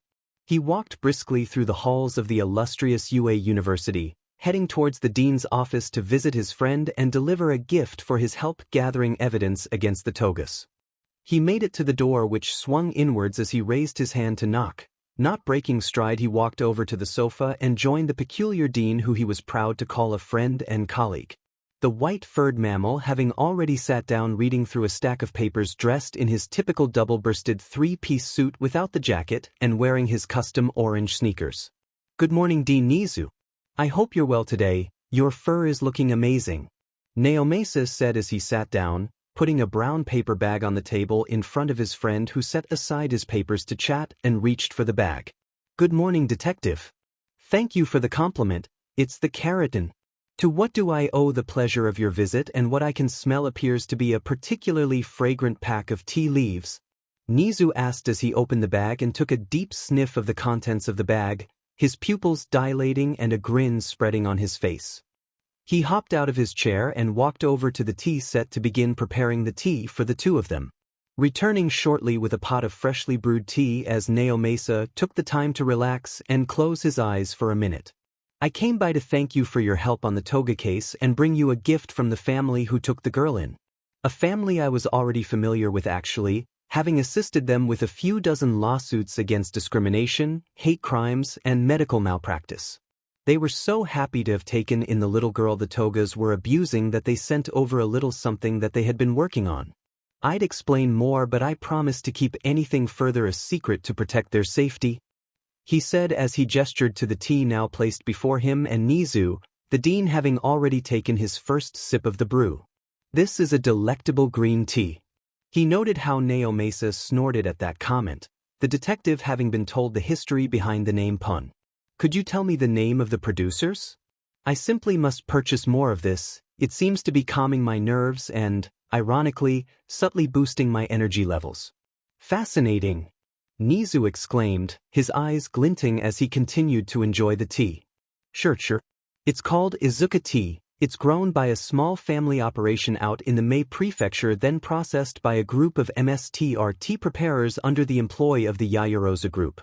I'm told it goes well with peaches and flour-based pastries and confections." He laughed again, fondly recalling the group of children he'd spoken with as they explained the tea to him when he last left the home after checking on little Himiko, or Himiko as she now preferred. "Is that so? Give me a moment, I need to find out if that claim has any validity to it," Nizu said as he paged the cafeteria to request a small plate of peaches and their own recommendation for a flour-based confection. They chatted for a few minutes before the door was opened and a tray of food was wheeled in by one of the cafeteria staff, a plate of sliced peaches and finger-sized chrysanthemum tea cakes set in front of each of them. The dean made appreciative hums as he tried the combinations, enjoying the contrast in flavors that meshed surprisingly well. He resolved himself to finding out more about the tea and the ones who produced it. Himiko had now been living with Izuku and his mother now for almost 2 months. Both children were incredibly happy, Himiko suddenly finding herself in a loving home surrounded by friends, and the other bonded was causing her to wake up every morning with a huge smile on her face, no mask in sight. Izuku on the other hand was waking up a little more tired than usual. Both his mother and those linked to him could see it plain as day, but he waved off the questions and said he was working on a surprise. Figuring out how to partition off stamina usage for certain plants had been confusing.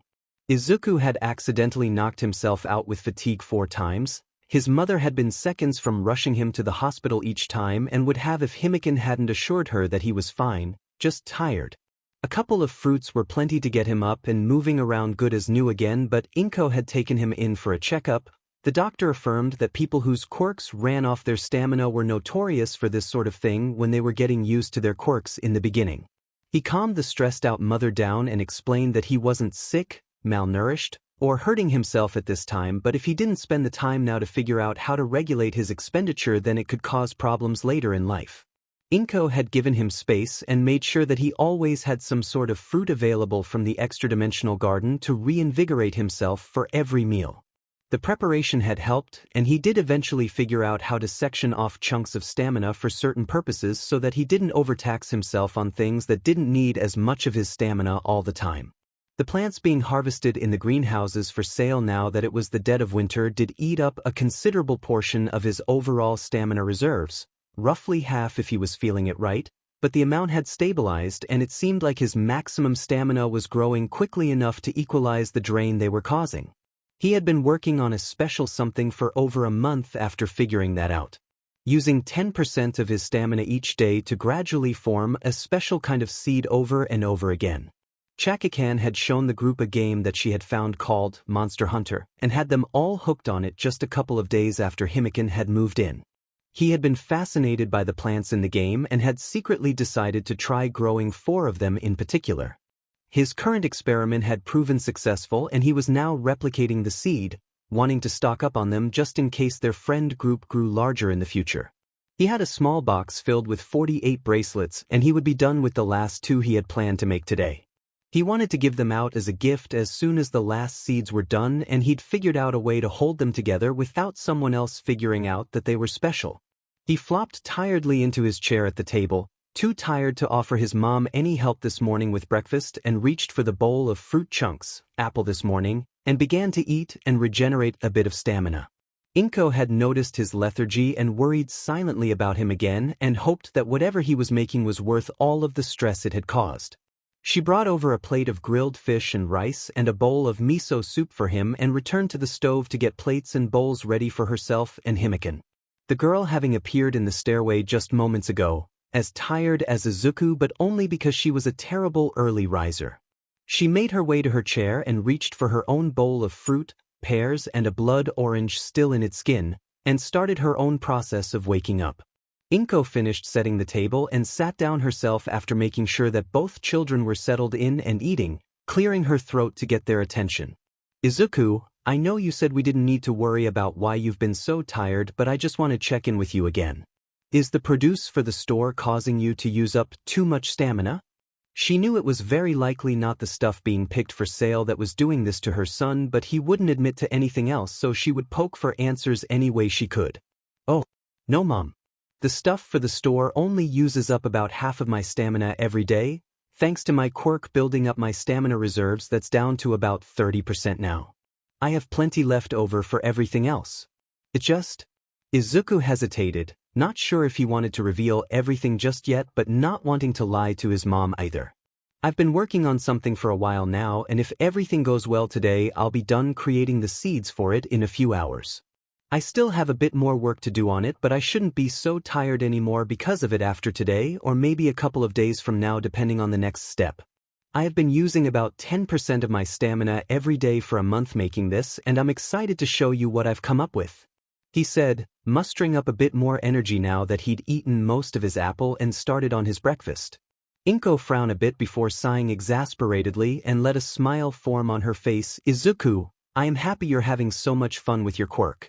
I just wish you'd give me more information so that I could be certain you were being safe with it. I know you cleared what you were working on with Taiyu, Kyotoku, and Inasuke, but I don't want to be kept in the dark for stuff like these long-term experiments in the future. She took in his guilty look and tousled his hair a little as she turned back to her breakfast. I just hope that whatever you're making is everything you hoped for. He flashed her a radiant smile at that. Oh, I've already tested them. They work just fine. The only thing taking so long is making copies of them. I wanted to make sure I could give everyone something really special and useful without showing off my quirk to anyone who doesn't know about it. You'll be the first person to get one when I finish putting it all together. He was more than a little happy about the mirrored smile his mom flashed him at that as he reached over and rubbed Himiken's back to help her stay awake so she didn't face plant into her soup bowl. I'm awake, Izuku. Thank you though. Himiken mumbled as she finally finished her pear and moved to the fish. I also want to know what you've been making. You want to even give the bonded a hint. She pouted at him. He had the decency to look sheepish at that. Sorry, Himiken.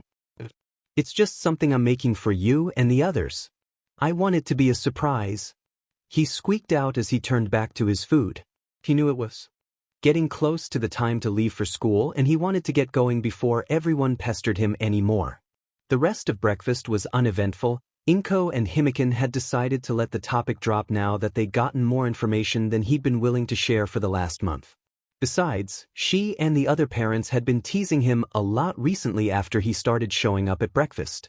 In the other children's homes, none of the parents had a problem with it and the rest of the kids started doing the same, but it was just too funny to see a mostly still asleep Izuku show up at your dinner table being led by your child looking around for breakfast. The first time he had shown up with Himiken attached to his back like a koala to the Yaoyorozus table had been so cute the poor woman had nearly had a heart attack. Inko caught the two of them as they were leaving and asked Izuku to grab some eggs on his way home. He shouted that he heard her and doubled back to grab something Yamamo had given him last week to get around quicker before running out the door with Himiken to meet up with Kaachan to go to school. The children had been in contact with one another since they had woken up, their telepathic link having finally extended to include their homes in the last few days. School was the usual fare for the trio and they made their way to the grocery store on the way home, chatting animatedly out loud as they had learned most adults thought they were weird when they spoke only in their heads. The conversation stopped when a small girl crashed into Izuku as she was running out of an alleyway. He grunted, being held up by his bonded as he took in the sight of the little girl in his arms. Hello, are you okay? The girl was crying desperately, her eyes scanning all around her over and over as she tried to pick herself back up and finally turned her attention on the other kids in front of her. You have to run. He's following me. He's going to kill you if he finds you with me. All three children instantly went on high alert. Izuku reached into the space between his back and backpack for the item Yamamo had given him as he split his concentration to flip the switch by the little girl's face in his head to get his quirk to allow her into the garden. Kaachan, take this and press the button on the side while you hold it up against the wall, Izuku said, hoping she felt the urgency through his voice and their bond. Got it, Izuku. She grabbed the box from him and did as she was told, stepping to the side of the alleyway and holding up the rapidly expanding flat device. She watched out of the side of her eye as the others stepped towards her and out of the line of sight of the alley.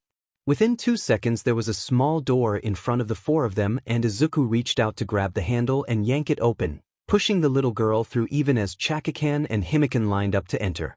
All of them got through the door and closed it just as they saw the fingertips of a white-gloved hand come around the corner of the building. The door snapped shut and Izuku quickly disabled it as a portal and touched the button on the side and they watched as it shrank back into the small flat box it had been before. We made it! Himiken shouted, breathing heavily as she felt herself calming down from the tense situation. She reached forward to help Kaachan up from where she had fallen on her hands and knees when she rushed in. Why yeah? Kaachan breathed, we got away from whoever that was. Izuku, having seen that his bonded were fine, physically moved to the smaller girl's side and rubbed soft circles into her back, taking in more details now that they were out of immediate danger. He noted how her dress was old and dirty and her arms and legs were covered in bandages. Alarm bells were ringing in his head and he went into hero mode. Himiken, go into our home and use the comms to send Mom an emergency notification. She seems like she's hurt or has been mistreated. He passed the order through their link and watched as she jumped up and ran through the familiar linen closet door. Hey, I don't know your name but you're safe now, he said as he continued rubbing circles into the small girl's back, hoping to get her to a point where she could at least give him a name to refer to her as. Can you tell me your name? Huff huffery huff huff, we need to run. He's going to catch us, the now named Arie said, clearly still terrified and not processing what was being said to her. Arie-chan, huh? Okay Arie, you can calm down. Whoever you were running from can't get to us in here. Take a look around and catch your breath, Izuku said, still doing the best he could to relax the younger girl. She couldn't have been more than 5 at the oldest based on her height. Overhaul can't get in here? Arie asked. She whipped her head up and stared at Izuku, clearly not believing him. No one can come in here that I don't let come in, he said, staring directly into her red eyes. Profusely thanking himself for all of the videos he'd watched on how to comfort abuse victims after learning about Himikon's home life. Arie finally calmed down enough to take in her surroundings and was more than a little confused at what she was seeing. Where she expected a street or another alleyway or the inside of the building they were standing by just moments ago, she was now in she didn't know the name of it. There were flowers and trees everywhere and lots of plants she had never seen before with colorful things on them. She turned around and saw a series of doors standing in the middle of more grass and dirt, nothing holding them up. She found the boy again with her eyes and tried to ask him about the place. He answered before she started speaking. We're in my garden. My quirk lets me grow plants and it gave me a garden to grow plants where no one but the people I let in can bother me or the plants I create, he said, speaking in a calm, level tone. He wished he was a bit older so he looked more reliable. Like All Might, the greatest hero in the world. One of my best friends gave me a portable door that I can use to make a portal to the garden anywhere, at any time. So we put up a door, I made the portal, then we jumped in and I got rid of the entrance. Arie's eyes widened. If this boy was tell her the truth, then she could stay here and Overhaul would never find her. Can I stay here? If I stay here I can't hurt anyone with my curse and Overhaul can't find me to keep hurting me, she begged, tears streaming from her eyes as she bowed to the boy who might be her key to safety. I don't know about staying here, she flinched as he responded, we've never tried spending a long time in here before. What we can do though is bring you to one of our houses and get help. We can call the detective. He would help us. One of the girls from before ran over to our house to get my mom so that she can come in here and tell us where we should start. Arie looked both relieved and terrified that she wouldn't be able to stay in the safe place forever, but now there was someone who could help her. Kaachan, can you go grab her an apple or something from one of the trees? Izuku asked through the link while verbally, Arie-chan, what kind of fruit do you like? What's a fruit? The girl asked, head tilted to the side in confusion. Oh, that's not good. Like an apple or an orange or maybe a peach or a pear? He started naming some of the fruits he had trees. For in here, hoping she recognized the name of one of them. Apples. You have apples? One of Overhaul's men gave me a bite of an apple once. I liked it a lot, Arie said, her eyes lighting up a little while she thought about the red mushy thing she tried once. She hadn't been aware that it was a nearly rotten apple that the thug had found on the kitchen counter that the cook had set aside for the rats to kill them with the poison he'd left coating it. Arie would have died if Overhaul hadn't chosen to perform one of his experiments on her that day and thoughtlessly removed the rat poison from her system when he reconstructed her. Sure, you can have an apple or two, my friend Kaachan here is going to go pick one for you, okay? He said, hoping to distract her from the lingering fear and negative emotions she might still be feeling. Turning her attention to Kaachan as she walked over to the apple tree and floated herself up to the closest fruit. He watched Arie's eye widen again when she saw Kaachan fly. She can fly, Arie said, wonder evident in her voice. Kind of yeah. Kaachan can remove gravity from anything she touches. So when she touches herself she starts to float upwards. She uses her quirk to get fruits that are too high up for the rest of us. She has to be careful though, her quirk makes her sick if she tries to float too much or uses it on herself for too long. Izuku explained, his quirk nerdiness shining through. What's a quirk? Arie asked, unfamiliar with the word though she thinks she might remember hearing it from one of the Yakuza thugs. You don't know what quirks are? Izuku asked, stunned at the concept of someone not knowing what a quirk is. Quirks are special abilities that almost everyone has. Like you have a horn, right? You might have that as a secondary mutation to make using your quirk easier. Can you do anything that someone else can't? He asked, thinking that maybe teaching her about quirks would raise her spirits or distract her long enough for his mom to get there. I have a curse, Arie whispered, tears beginning to flow down her cheeks again. A curse? Izuku tilted his head. I don't think you have a curse, Arie-chan, and if someone has told you that your quirk is a curse, then they're wrong and are lying to you, he said with finality in his voice. But I am cursed. I made my daddy disappear and my mommy left and I got given to Overhaul. He told me that I couldn't be around people or I'd hurt them and that he was the only one who could stop me. Arie screamed at him, obviously becoming more distressed. Her horn began to glow a little, the light becoming steadily brighter. Izuku's instincts kicked into overdrive and he ran over to one of his recent creations, a modified dragonfell berry from Monster Hunter. It had the ability to temporarily cancel quirks if you got any of its juice on you. He picked one off the stem and lobbed it at Arie where it splattered on her shoulder and the juice soaked into whatever she was wearing almost instantly, causing her horn to stop glowing immediately. Arie made a confused sound and fell down backwards, all of her energy gone. Sorry for throwing that at you, Arie. It was the only thing I could think of to stop your quirk from activating. Izuku yelled as he ran back towards her to make sure she was okay and didn't hurt herself by falling. Why you can stop my curse? Arie stammered out, shock clearly painted all over her face. But, Overhaul said, only he could stop it. He was wrong? Of course he was wrong. Arie, your quirk looks like an emitter quirk, which means the berry I just splattered you with, and anyone who has the ability to cancel quirks could stop it, and anyone using a non-physical quirk could interact with you while it was active. You said you made your daddy disappear, right? She nodded, still not quite able to believe what she was hearing. So that means your quirk only works on living objects or people. Quirk suppression cuffs would work on you, Eraserhead's quirk would work on you. There was a cop in the local police force who could cancel the quirk of anyone he was touching, so his would work on you. Izuku began to list off all the ways he knew to safely stop Arie's quirk without causing harm to her or those around her. Besides, what happened to your daddy was an accident, right? You didn't mean to make him disappear, did you? Arie shook her head violently side to side before he closed the distance and hugged her head to his chest, knowing that the juice would have already dried by now and he wasn't in any danger of having his quirk disabled, something they didn't know how his garden would react to while he was inside. Arie melted into the boy's arms. For the first time since her father disappeared, she felt.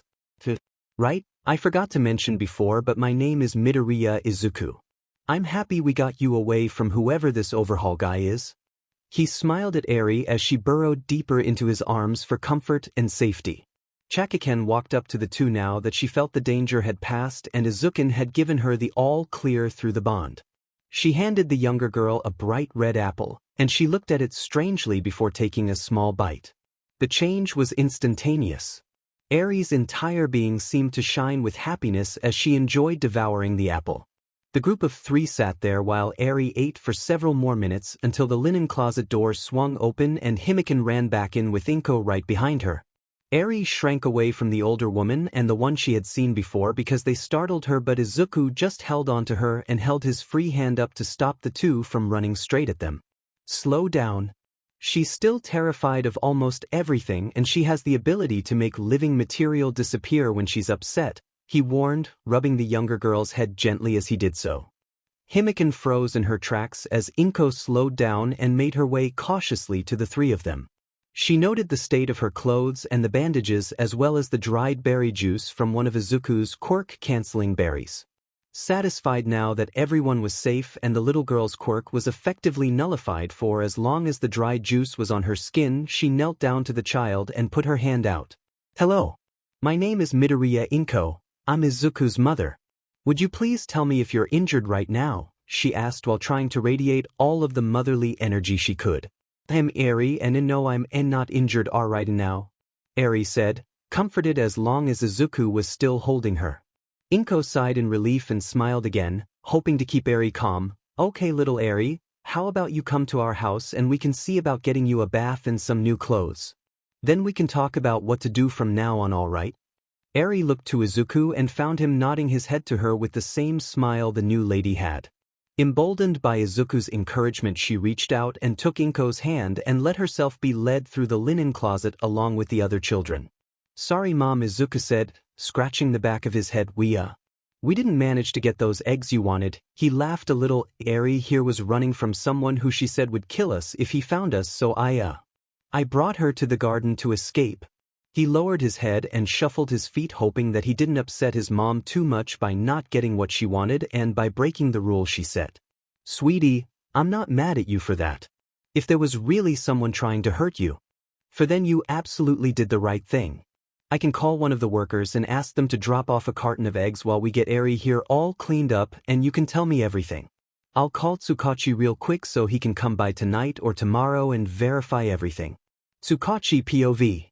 Naomasa was enjoying a bit of a nap while he was visiting Nizu again, the dean having stepped out for a quick meeting and letting the detective rest for the duration. The two were going to have some tea and chat about anything the precinct might need Nizu's input on. He was awoken by the door opening and his personal phone ringing. He bowed to Nizu in a quick apology before he picked up the line. "Tsukachi speaking." His face went from fond remembrance to confusion to anger to pure hatred. "I understand, Miss Midoriya. I'll be there as soon as I can. Please keep her nearby in the meantime. I suggest staying indoors until I arrive, as the man in question might have gotten a view of your son or the girls before they got away. Please remain calm and we'll sort this out as soon as we can." Naomasa hung up the line and sighed, looking up to see Nizu watching him with curiosity, prompting him for an explanation if possible. "The family that took in the toga girl I mentioned about a month ago. Her 7-year-old son and his friends had a run-in with someone incredibly dangerous," he said, then continued when Nizu nodded in understanding. "How much do you know about Overhaul?" Nizu bristled. "Tsukachi-kun, Overhaul or Chisaki Kai is one of the few truly dangerous villains active today in Japan. If her son, who you mentioned was 7 last time we spoke, escaped from him with his friends uninjured, then he might be one of the luckiest people in the country. You mentioned the family was the one who grew the tea you brought last time, right?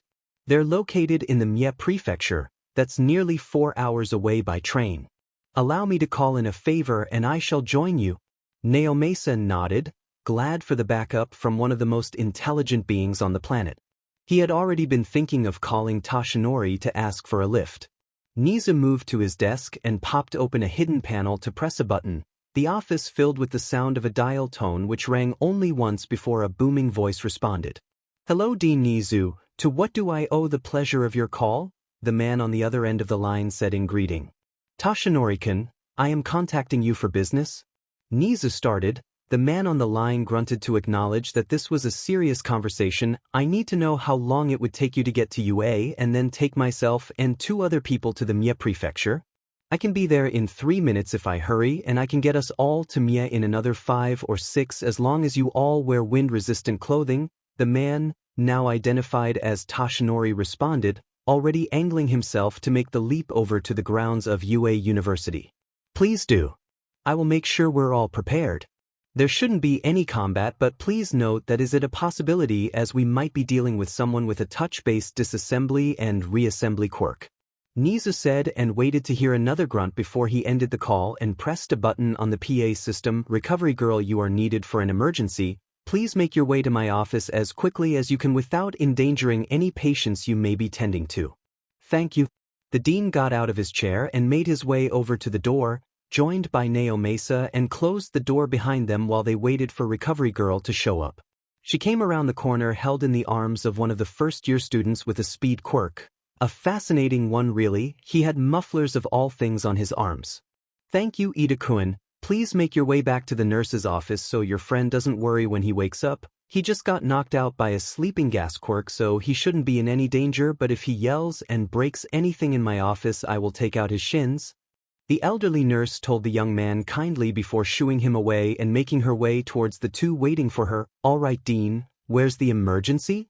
"In the Mie Prefecture," Nizu said, a grin splitting his face. In the Mie Prefecture? How do you expect me to get there in time to deal with a medical emergency?" Recovery Girl shouted. "I have called in Toshinori-kun for a lift. We'll all be joining you on our way there." A group of children aged roughly 7 had a run-in with an S-rank villain and may need medical attention. Getting you there is faster and safer as I trust you more than the doctors in a small town that far out. Nizu explained to the rapidly angering medical staff. Oh great, the buffoon is going to take us. I guess that means you have already prepared the wind resistance gear, she asked, clearly upset with her boss. The clothing will be waiting for us in the staff lounge. Come, we'll take the elevator. Nizu explained while moving towards the hidden elevator and motioning for them to follow him. Toshinori-kun will be ready for us at the gate by the time we arrive there. The trio made it down to the gates fully dressed for high winds and moved towards a giant of a man standing by the entrance holding a large metal basket. They all nodded towards the man, Naomasa waving at him, as they all stepped into the basket and sealed it from the inside. Naomasa relayed the address and the man took off while holding them. Talking would be impossible, so they remained silent for the 6 minutes it took to land on the road facing a home with a very well-planted front yard. Naomasa unlocked their support belts and the door and the three stepped out onto the road, Recovery Girl taking a moment to regain her bearings and let her heartbeat normalize before they made their way to the front door. Naomasa knocked on the door and waited politely for a moment as they heard shuffling and the door was opened by a young green-haired woman who looked both remarkably put together and greatly disturbed. The detective nodded to the woman and introduced the people who came with him. Hello, Miss Midoriya. Inko, please detective, we've gotten past surnames at this point. Very well, Inko-san. I got here as fast as I could with the help of a few heroes, namely Nizu, Recovery Girl, and I am here, Toshinori said as a greeting. Coming from anyone else this would have meant almost nothing, but anyone in Japan would have been able to tell you who he was from those 3 words. All Might. W, what are you doing here? The young mother said, stunned at the appearance of the number 1 hero. I am here as backup on request of D. Nizu, young lady. The man boomed before he took a cane to the back of his knee from Recovery Girl. Will you stop shouting, you oaf? We were warned of a possible S-rank villain and you're shouting in the open, she scolded the man, clearly unimpressed by his rank and accolades. Right? All Might said sheepishly, sorry about that, I will keep my noise levels down. Quite right, All Might. Now what say you to allowing us in so that we can get caught up on what has happened and render any necessary aid, Miss Midoriya?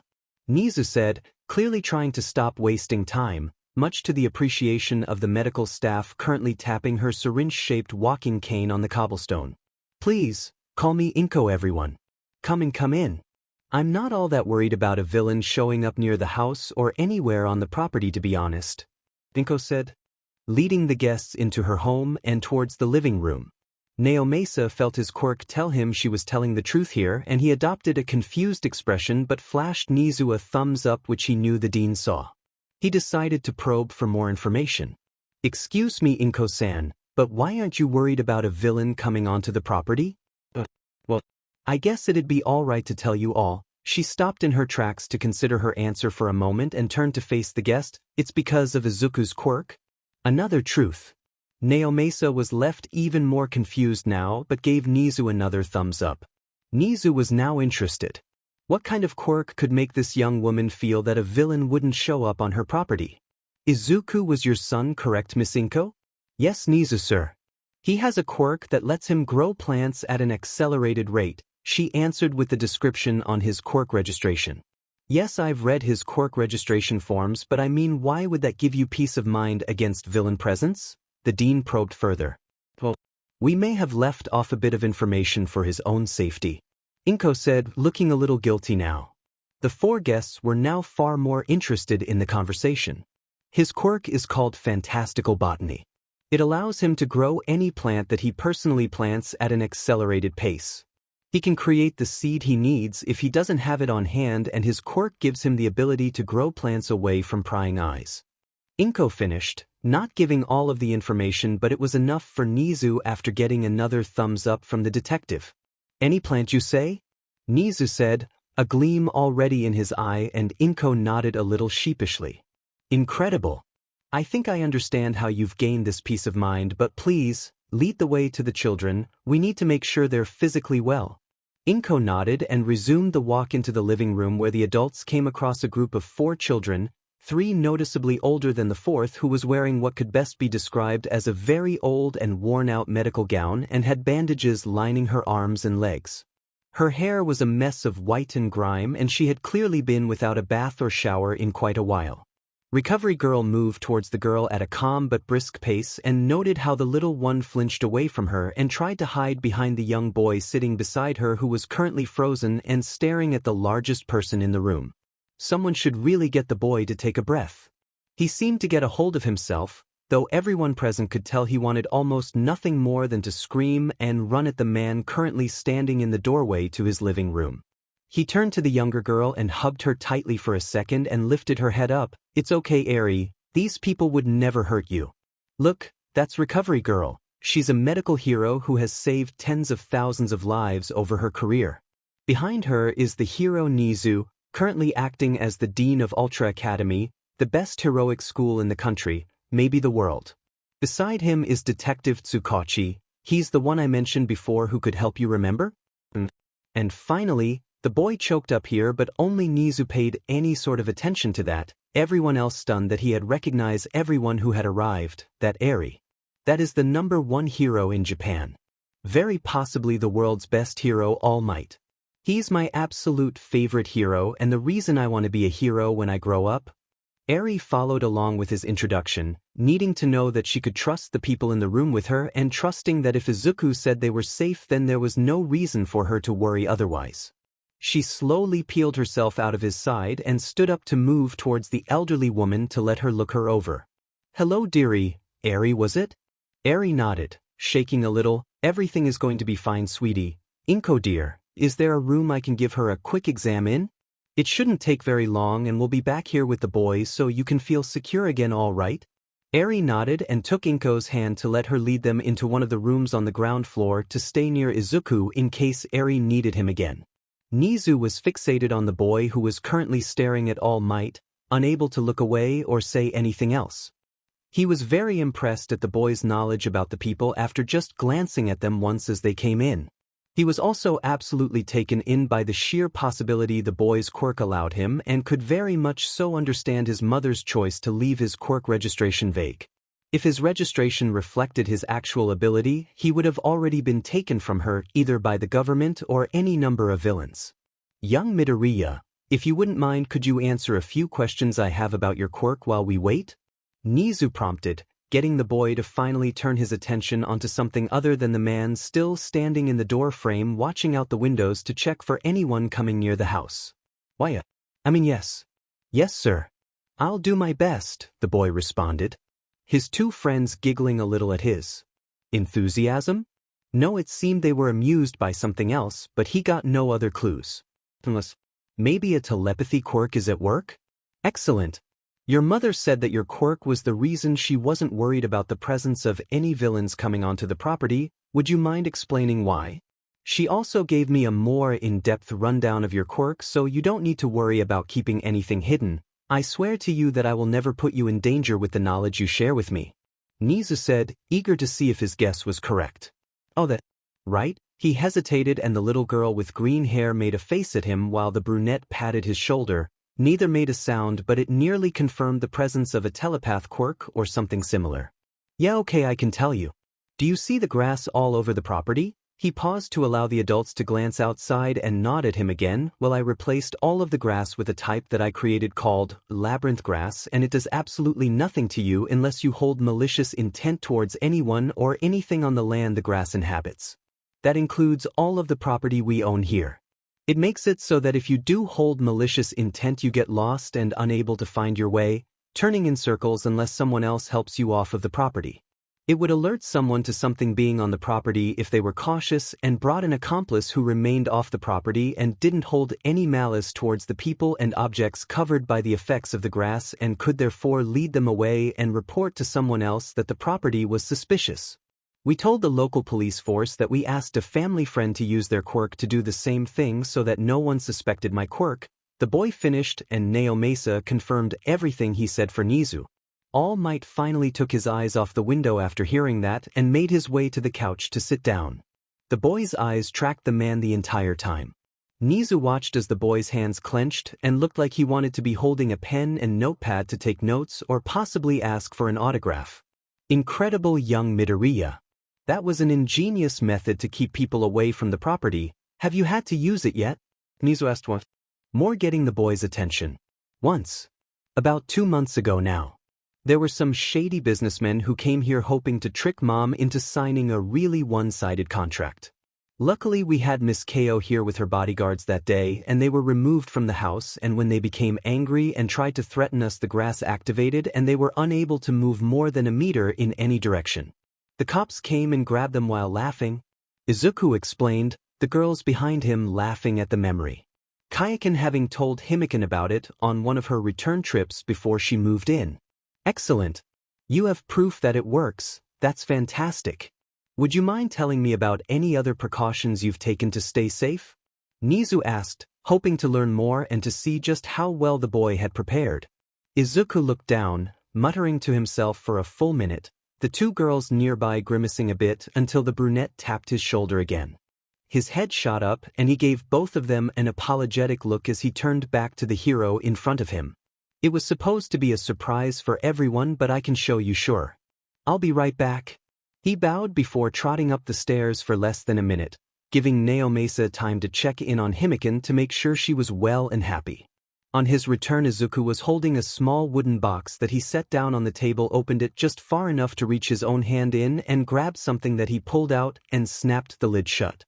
He then looked at the two girls on the couch beside him who were both giving him unimpressed looks and had a short starring contest. The boy apparently won or convinced them otherwise as they sighed and left the room, heading up the stairs. This is it. He held out what looked like a bracelet to Nizu, who took it gingerly in his paws to examine it closely. The dean managed to find 2 seeds of different color, 2 vines traveling different directions across the wooden bracelet in an intricate pattern, and a single flower that, if his nose was working correctly, was still alive. What is this, young Midoriya? Nizu asked, unashamed to show a look of wonder on his face, the 2 other occupants of the room now looking at the boy like he'd performed a miracle. It's a gift. I'm making 50 of them and giving them to my friends and family to keep them safe. Each one takes me a collective 14 hours to make right now. Let me show you what it does, he said, grabbing another, identical bracelet from the box and pointing out what Nizu had already noticed. These 2 seeds and these 2 vines are special, but the real kicker is the flower here in the center. I call this the band of living protection. The whole thing is alive and is kept alive by my quirk. The drain on my stamina is negligible, no need to worry. Let's start with the seeds. The brown one here is called an armor seed. It raises all defensive traits by 20%. He paused as the heroes and the detective stared open-mouthed at the thing. It was worth a fortune with just the first seed. Nizu would be willing to dip into his own personal savings to purchase one if possible. Next is the red seed here. He turned the bracelet over to the other side. This is a power seed and it raises all offensive traits by 20%. The bracelet was now out of the price range of 95% of all pro heroes by Nizu's estimate. The first vine here, the one with the bluish fibers, is called an energetic vine and it increases your natural stamina regeneration by 20%. That number was now 98%. The second vine here is the sturdy vine, and it's a little weird. It reduces the impact your body feels from physical attacks by 20%. I based it on a quirk I read about called shock absorption a while back. Nizu could now name the people in the heroics industry that could possibly afford this thing. And lastly, the flower. This is a flower of rejuvenation and it can be complicated, but in essence it detects when its wearer has taken damage and waits exactly 5 minutes if it's a minor injury before it begins soaking up the stamina of its wearer to heal them of any minor wounds and will slowly mend broken bones and torn muscles. If it detects a life-threatening injury, it overclocks the rest of the components of the band and heals the wearer back to full health at the cost of killing off the bracelet in its entirety. I cannot revive the bracelet if that happens, it's just gone. The room was now silent. Every eye was trained onto the 2 bracelets currently being held outside of the wooden box. Izuku very politely took the one Nizu was holding and placed them both back inside the wooden box and moved to place it back where he had it before. He made his way back down the stairs with the two girls from before who were still pouting at him for keeping the contents of the box a secret from them.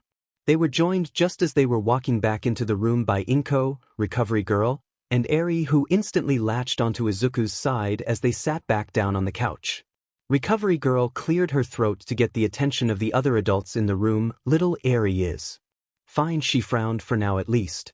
She is malnourished and has signs of surgical experimentation. She stopped as the room was now filled with an aura of bloodlust coming from Nizu for a moment. He seemed to snap himself out of it and cleared his throat while waving to the nurse, indicating she could continue. She has several concerning issues that I could detect with her bones and muscles, but without my scanning equipment I cannot tell you anything more concrete. If we could get her to the university, I could do a full scan and we could start work on fixing any issues she might have as a result of what I could feel by hand. Other than that, she is heavily scarred and has very clear signs of abuse and mental trauma. Just about the one good thing I learned while examining the poor girl is that she can give ample evidence to have Overhaul taken into police custody and tried for his crimes. Nizu relaxed a bit at the end but was still clearly riled up. He moved his eyes from recovery girl to Arie and finally to Izuku, a glint reappearing in his eyes that the old lady caught and made her sigh. Young Midoriya, would you happen to have a way to return home quickly if we asked you to come with us to the university to give Arie a checkup with proper medical equipment? Nizu asked, clearly already expecting a certain answer. The boy jumped a bit in his seat and looked to his mother, who deliberated, her eyes narrowed and moving from one adult to another before stopping on the detective. Yaoyorozus-san, could you verify for me that Arie and my son will remain safe and not be held against their or my will during this trip? Oh, he obviously gets his mind from his mother. Nizu was even more entertained. Certainly, Inko-san, I understand your reluctance on this one.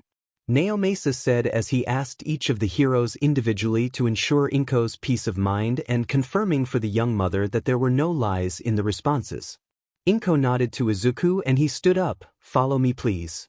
It's easier to show you, you wouldn't believe me if I told you, he said as he moved up the stairs, recovery girl being held respectfully by All Might as they ascended to the second floor.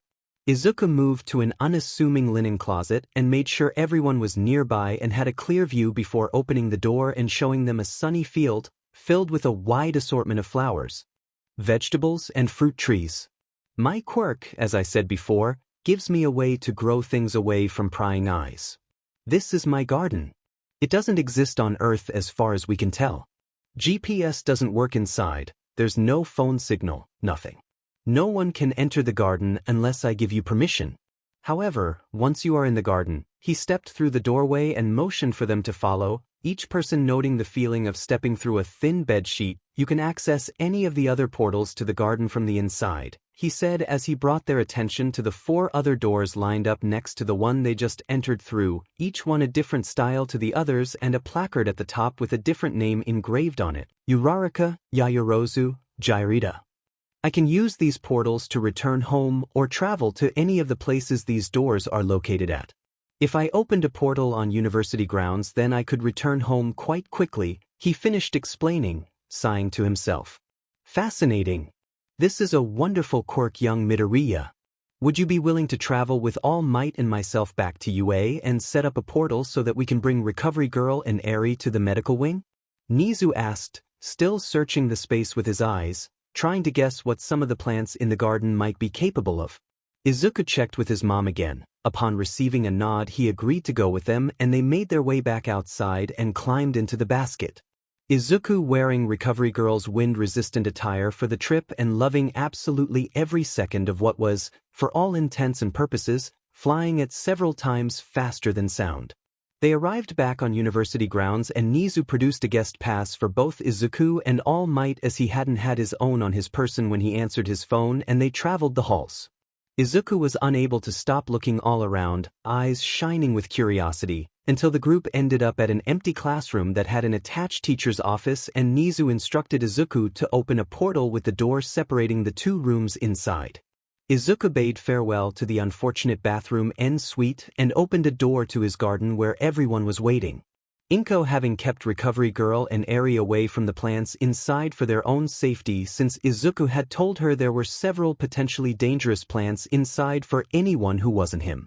Now joined by everyone, Arie was taken to the nurse's office for a full scan and everyone else waited in Nizu's office where he poured tea for his guests, Izuku giggling when he tasted his own tea leaves. First order of business, Nizu said, excited to have the time to get more answers now. I'll come up with a better place for your doorway later, but for now please remember that you cannot come onto school grounds without that guest pass I gave you. If you tried, the automated security system would view you as a threat to neutralize. Inko blanched at the notion that her baby might be in danger just because he forgot to hold a sheet of plastic. Then she realized an inconsistency in Nizu's statement and went to question him about it but was cut off with a paw held up towards her as the chimera faced her. Unless you're with me. Anyone traveling on the campus without a pass but in my vicinity would be safe, he said, greatly reducing Inko's stress levels now that she understood the rules and limitations. Nizu nodded at her again. She's very logical under the layers of overprotective motherly instincts and hair trigger anxiety, he thought before turning to the group at large again. Second item on the docket. Midoriya-kun, I would like to ask you a few more questions about your quirk and make you an offer after I get a few answers. I would like to teach you for an hour a day 3 days a week after your normal school lessons. You have a very developed level of intelligence for your age, and I would like to cultivate your mental abilities. You have my word that I will make sure you will be challenged academically, unlike what I assume you are experiencing at your current level in school. He watched as the boy's first response was to deny the compliment and then paused as his eyes flickered to the two girls and then sighed before giving Nizu a resolute nod of affirmation.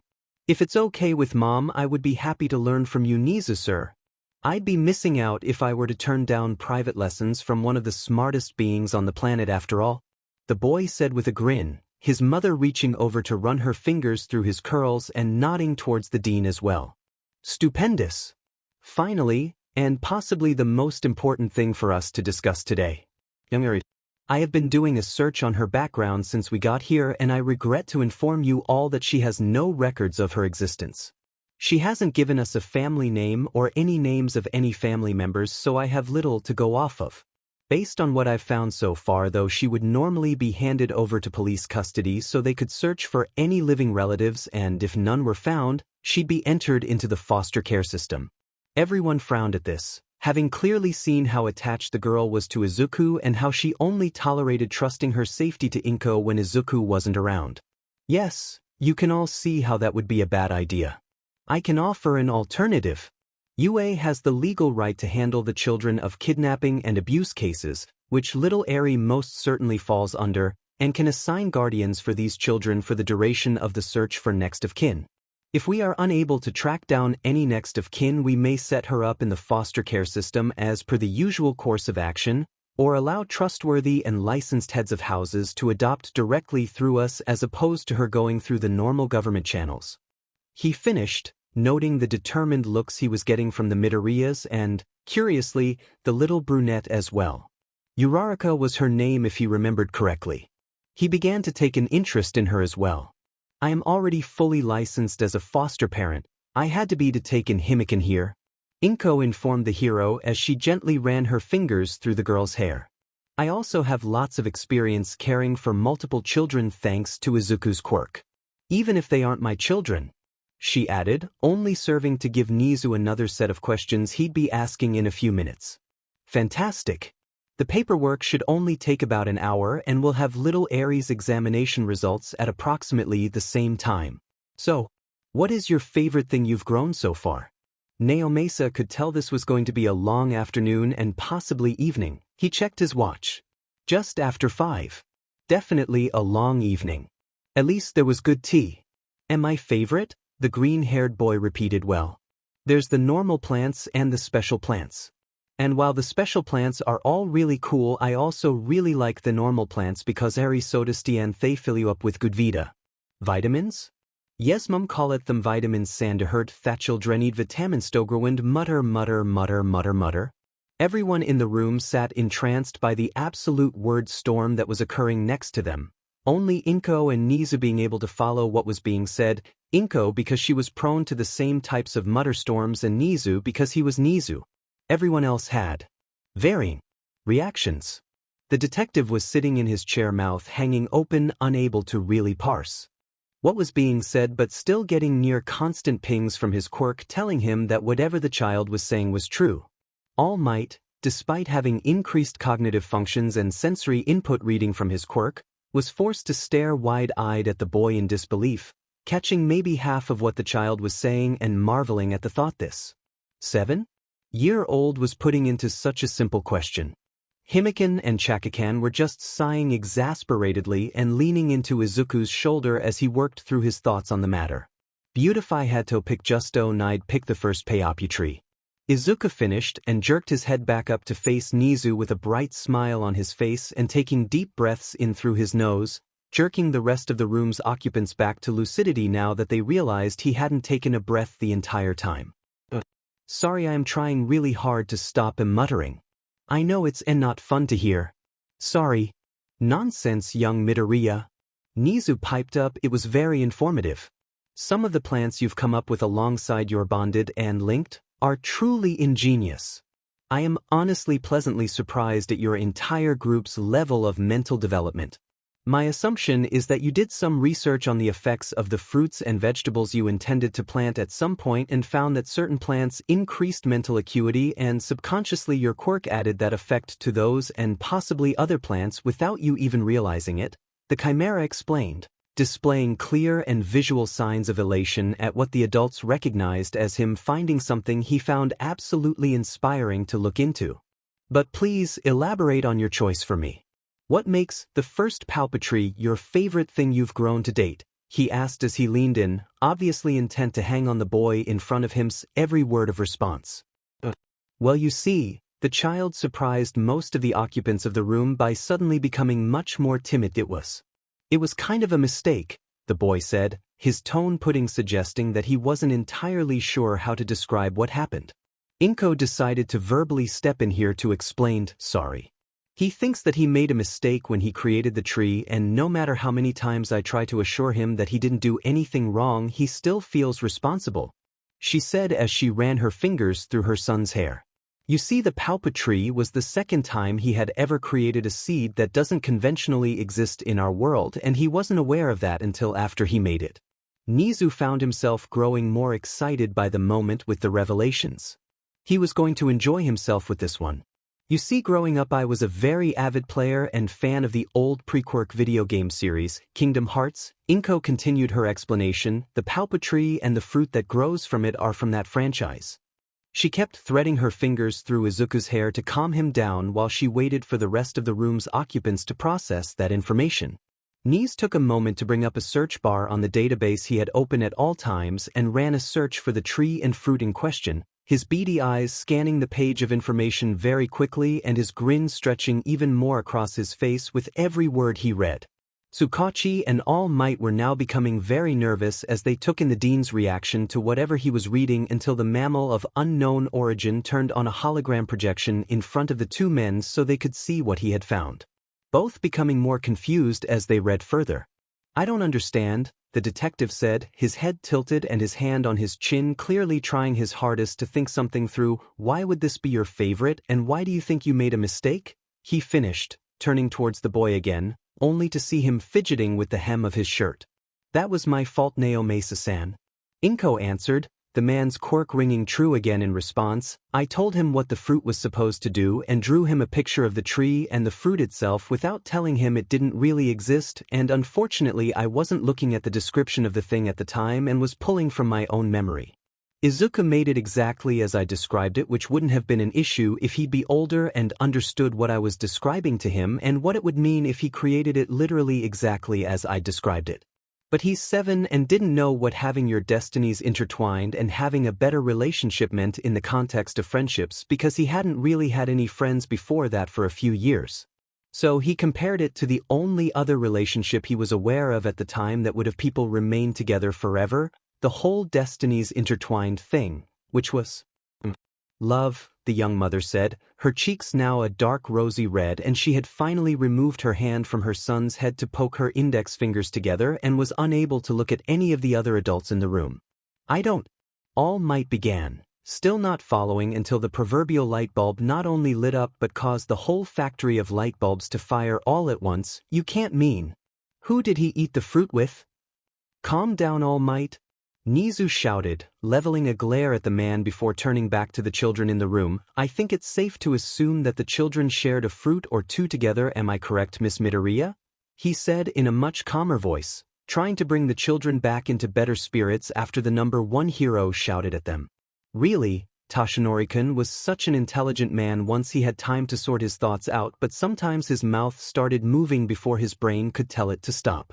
Actually, Izuku started, now becoming more embarrassed and making the three out of the loop more confused. We shared a fruit between Kaachan, the girl in question waved, Yamamo, and myself at first. The boy was now putting together an incredibly accurate rendition of his mother's display of poking his fingers together, avoiding eye contact, and having all of the blood in his body rushing to his face. He resembled his mother mixed with a tomato at the moment. At first, Nizu prompted, hoping that the story would get better. He was already enjoying himself immensely with what he was watching and hearing. The possibilities. Why, the boy said, somehow becoming even more red. Kaachan shared one with us a little later. His mother began waving her hands around frantically at the incredulous looks she was getting from the detective and the mountain of a man sitting on the couch across from her. Hey, wait, no, it's not what you think, she pleaded with the men, unknowingly earning her a slightly less judgmental stare from the detective, who was able to see that she was telling the truth and offhandedly flashed a thumbs up at All Might, who calmed down at the signal. We didn't realize there was a problem until after little Kyoka shared a fruit with them. Another thumbs up blew away the rest of the sudden tension. You see, the little girl was showing obvious signs of becoming a tsundere who really wanted to make friends but wasn't sure how to express herself without shutting down from embarrassment and resorting to insults and pushing people away to avoid having to think about it. I wanted to avoid the misunderstandings that I knew Izuku would be having if she started doing that, because of how he's been treated in the past, so I chopped up a fruit and had them share it to avoid that sort of thing happening. Inko took a deep breath, having not taken one during her explanation, and mentally thanking herself for going through all that practice to stop her muttering from taking over. We found out about the issue when she became affectionate with the other children as they were getting ready to leave for the evening, and it confused myself and the girls' parents. Luckily Kaachan was there to explain to me what she thought was happening, and after agreeing I took the girls' parents to a different room to tell them what we thought had happened. And Kyoto-san was on the fence for a few minutes, but Mika-san was over the moon. She convinced her husband that this was not a bad thing, and here we are. Nizu was now very entertained. He had a feeling that the two other adults in the room were having difficulty accepting the situation, knowing how much most humans cared about monogamy for whatever unfathomable reason. If the genes were good and the participants willing, why not spread them around? Though he did note that the other little girl was left out of the explanation so far, and raised his brow at the boy and gestured to said girl with his paw once he'd gotten the child's attention again.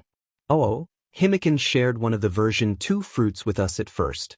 After she was adopted, she asked to have one of the original ones, and I don't know if it's possible for anyone to say no to Himiko when she asks for something with that much. What's the word for it? Izuku explained and tapped his chin again in thought, reaching for the word. Sincerity, sweetie.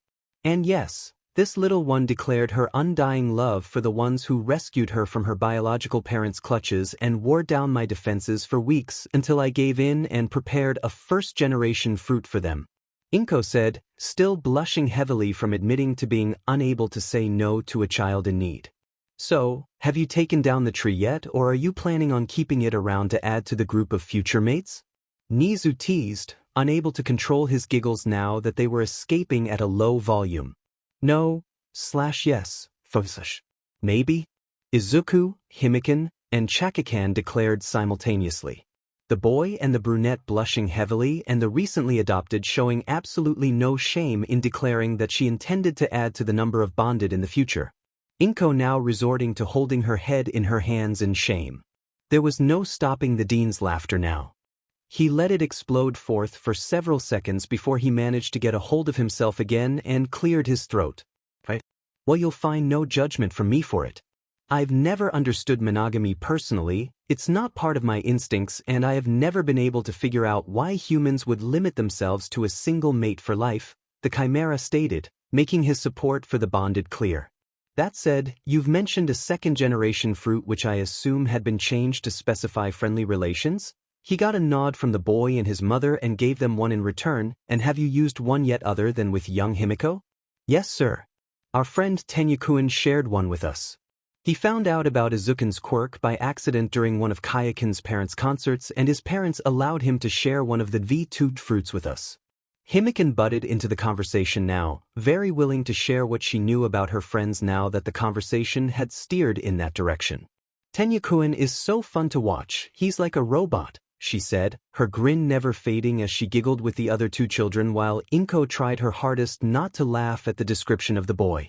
But it's great that everything worked out for you all. That kind of effect could easily have backfired without proper communication, and I am proud to say that you five who are already bonded are able to communicate better with each other than many people who are already married. All Might boomed, now having had time to consider everything, finding the whole scenario kind of adorable. Oh, that's the fruit helping us All Might, sir, the boy said, causing the adults to become confused again. The fruit helps you maintain communication? Tsukachi repeated, having gotten a truth ping from the statement. Yes? Haven't you read what it does? Izuku said, clearly confused as to why they were confused again and missing his mother turning her head away from everyone again. Nizu did not miss that detail, however, and he discovered the possibility of more entertaining information. Miss Midoriya, would you happen to know anything about this? WL. Maybe? I might have 'em. A Dedanother effect when I watched describing Thefix the fierce Dimiso thought those Suhasharia fruit develop an empathic link between Hemselvest hat can turn into telepathically, she said, practically throwing the words out into the room. The children turning to her with looks of confusion, having thought that was part of the original fruit and not understanding why it would be an issue. Nizu found himself letting loose with more cackling while the other adults stared at the young mother in disbelief again. The laughter settled after another 5 minutes, and Nizu wiped his mouth with his handkerchief while regaining his composure. I commend your devotion to keeping your son happy, Miss Midoriya, Nizu stated, earning a grateful smile from the woman in question, but I must caution you to keep things in moderation in the future. His sudden change in mood caught the rest of them off guard, Inko recovering first and nodding, certainly. I don't want anyone finding out about what Izuku can really do and having him become a target of the government and or the villains. Quite. Nizu simply responded, nodding to her again and looking to the boy now. Young Izuku, do you understand why you need to keep the finer details of your quirk a secret? The boy nodded hurriedly, possibly too quickly to be healthy actually. That's good. I am happy that you understand just how badly that could end for you and your loved ones. Now, care to explain any of the other interesting plants you've made? The Chimera said, swapping once again to his eager-to-learn persona.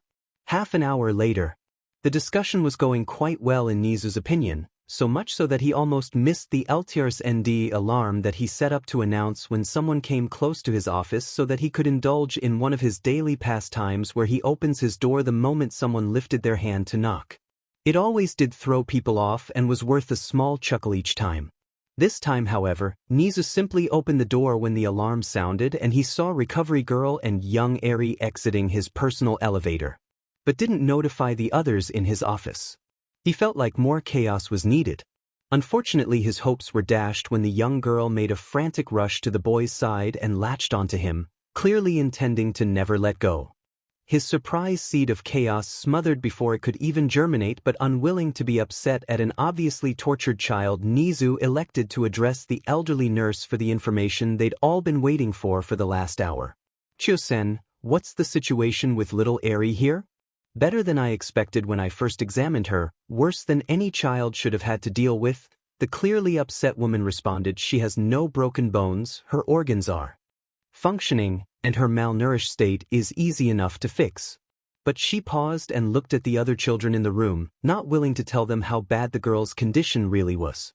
Nizu, noticing her hesitation, probed for information. Is the situation life-threatening? Not right now, no. Recovery girl stated, the kids letting out a sigh of relief while the adults tensed at the implication. Miss Midoriya, would you mind taking the children down the hall to the staff room? They look like they could use a snack and some refreshments. Nizu said, giving the young mother a look that said she would be told the details later. Inko nodded after knowing she'd be filled in afterwards and ushered the kids out and over to the staff room, distributing guest passes for each of them. She allowed Izuku to open a portal to the garden with his portable door so that Kaachan could go grab a few fruits to snack on for everyone, and they sat, waiting for someone to come collect them and tell them what would be happening next.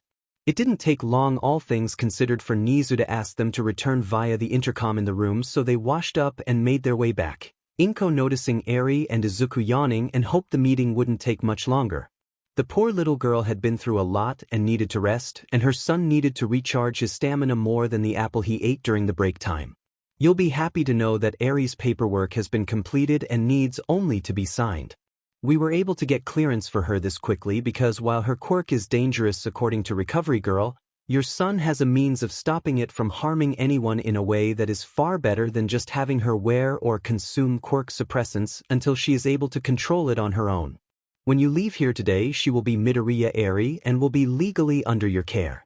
If you need any assistance with her expenses, please feel free to contact myself or the detective here, as there is a fund set up for abandoned or abused children. If you remember your way back to the room, your portal is set up and you may head back home now.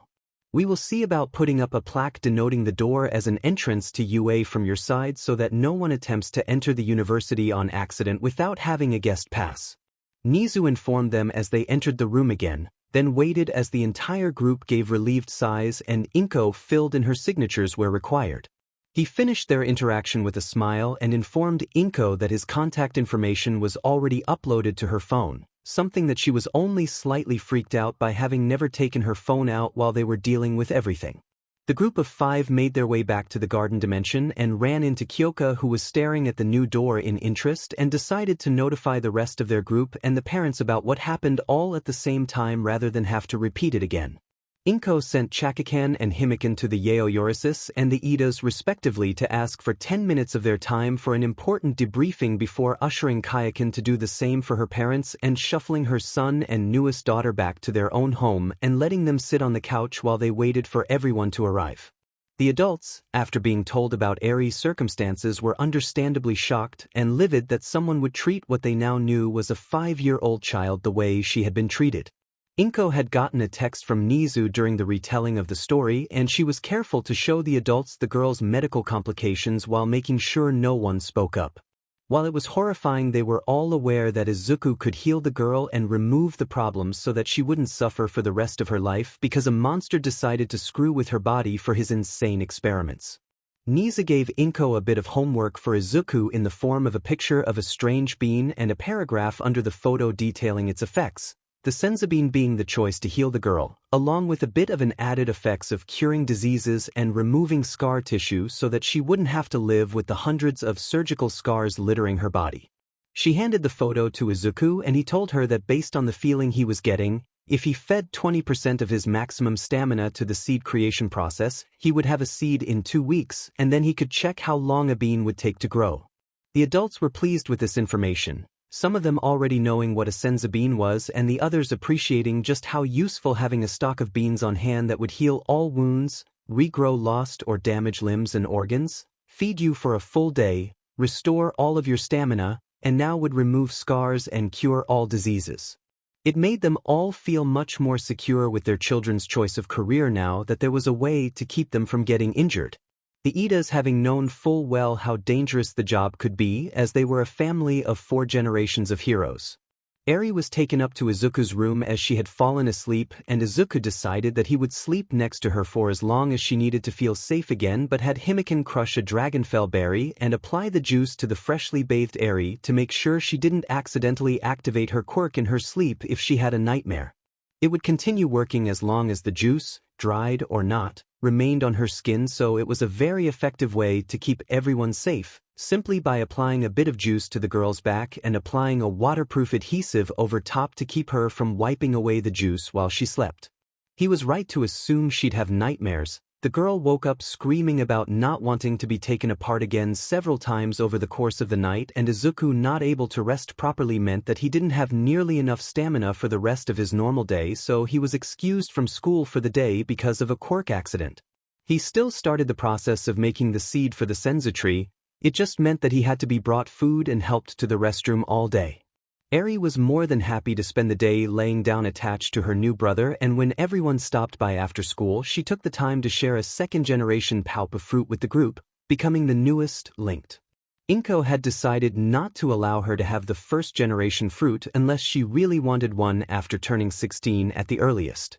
The child had gone through too much to make a decision that would affect her future so totally at any younger of an age. Over the next couple of days, which Izuku also had to miss school for, it was decided that Arie would use the disguise produce, the same that Himiko had used, so that she wouldn't have to worry about being recognized by any of Overhaul's men for the foreseeable future, until he was put away behind bars, that is. Detective Tsukachi had informed Inko that there was an arrest warrant out for the man, and that other than himself and the chief of police that he personally answered to, no one knew where Arie was or who had taken her in. This way they could avoid a mole in the police slipping the information to the man and having him make any attempts to get her back from them.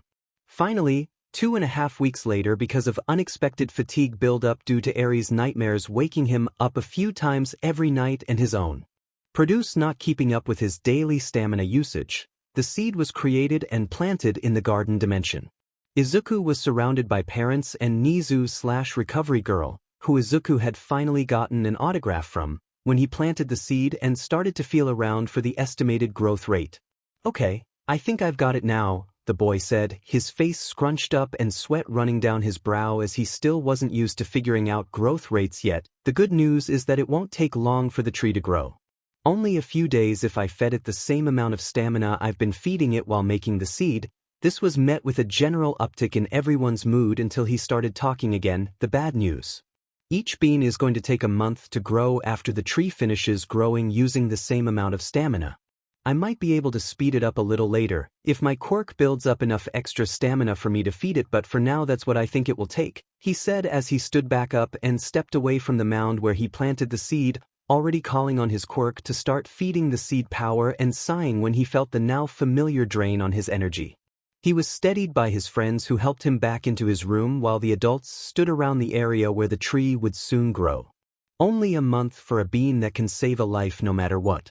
Does he not know how amazing that is yet? Why did he seem like he was beating himself up over the time?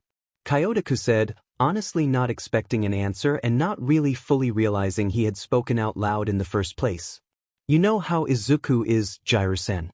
He's still recovering from 2 years of everyone around him calling him useless and putting him down all day every day unless he was with me. I don't think he understands that only having to wait a month for something like this is actually really amazing. I'm tempted to tell him not to speed it up, let his quirk boost his stamina reserves over time to the point where the drain from this is negligible like the normal plants for the store." Inko said, getting nods and grunts of agreement from those around her. "Quite right, Miss Midoriya," Nizu agreed, having him build himself up so that growing these beans doesn't impact his day-to-day life is for the best. Maybe at some point in the future, a few years down the line, when he can afford to feed this tree more power without putting any strain on himself, it could be an option, but for now getting to save 12 lives a year is more than enough. I have to remind myself that the boy is still only 7 years old when I see some of the things he has made and will contribute to society someday after he's able to protect himself from those who'd wish to abuse his abilities. Tell me about it. Those bracelets are nutty. I've gotten a few strange looks from my workers on the job sites, but I've gotten around any questioning by saying it was a gift from a family member and that I refuse to not wear it. No one has been any the wiser, and it's been great not waking up with the usual muscle and back pain. Really need to come up with a way to thank the boy for that," Taiyu said, staring at the bracelet in question that the boy had given out to his friends and family a few days after he had originally intended. No one had believed the effects of the thing until they had worn it for a day or two themselves. Now they couldn't imagine living without it again. "Yes, the berries. Dragonfell berries, I believe he calls them. They have been a godsend while working on some of my patients at the university. Not having to worry about accidental quirk activations during treatments has made my job so much easier. I can't wait to study some of the other medicinal plants he's got growing in here, so nice of him to keep everything organized and labeled too. If he hadn't, I would probably have tried examining that black lotus flower-looking plant in the corner and gotten in some major trouble. Side note, please make sure to give that flower a wide berth, everyone. It's easily the most dangerous thing in here, Recovery Girl said, making sure to warn the ones who hadn't been informed of the dangers of the Black Mercy. She didn't want anyone to go through what getting tangled up with that thing would cause. I'm not sure it was the right thing to do to let Izuku grow that. But it is a non-lethal way to stop basically anyone or anything from endangering him or anyone else. I won't let him use that unless it's a very last resort, but still. It's such a dangerous plant. I worry that the kids will ignore the signs and the barricades surrounding it one day and will have to spend a very long time helping them recover from its effects. Inko told them, both soothing the other parents and frightening the ones who were unaware of the dangers of the unassuming and genuinely appealing plant sitting behind 3 rows of fencing and police tape. Well, now that this is done, I have to get back to the university and work with Night Eye on his investigation into Overhaul's whereabouts. It's very difficult to track someone down when a single touch removes all evidence they were there in the first place. The one thing I have to say is, for those in the Mie area, please be on the lookout for a man with yellow eyes, brown hair, and likely wearing either a surgical mask or a plague doctor mask. Chisaki Kai is a major germaphobe and is always covering his hands, mouth, and nose. If you see him, call the police or a hero. Do not engage or get close to him in any way. If he does notice you, do your absolute best to avoid contact with his bare hands. Thank you for your time and keeping myself and Recovery Girl updated on the senzu beans, Miss Midoriya, and tell little Izuku that I will be happy to start seeing him for lessons after he manages to build up enough stamina to see me after a day of school. Nizu relayed before bowing and walking through the door back to the grounds of UA. They had moved the entrance several days ago to an unmarked underground bunker that exited out in one of the lesser-used testing cities to avoid people stumbling upon the doorway by accident. The parents bid each other farewell and returned to their homes with some extra produce for their time, and Inko went to make sure her children were resting properly. She walked into Izuku's room to see all of the kids playing a game on the console that Yamamo had suggested to Izuku one day, Inko having never taken the girl to be a gamer like herself when she was growing up. The girl had given her the rundown that she had originally started playing games to be able to suggest ideas for new plants and had gotten hooked on them in no time at all. It was a similar story for the others as well, and Inko wasn't going to tell them to stop having fun together, so long as they still did their schoolwork and spent time outside.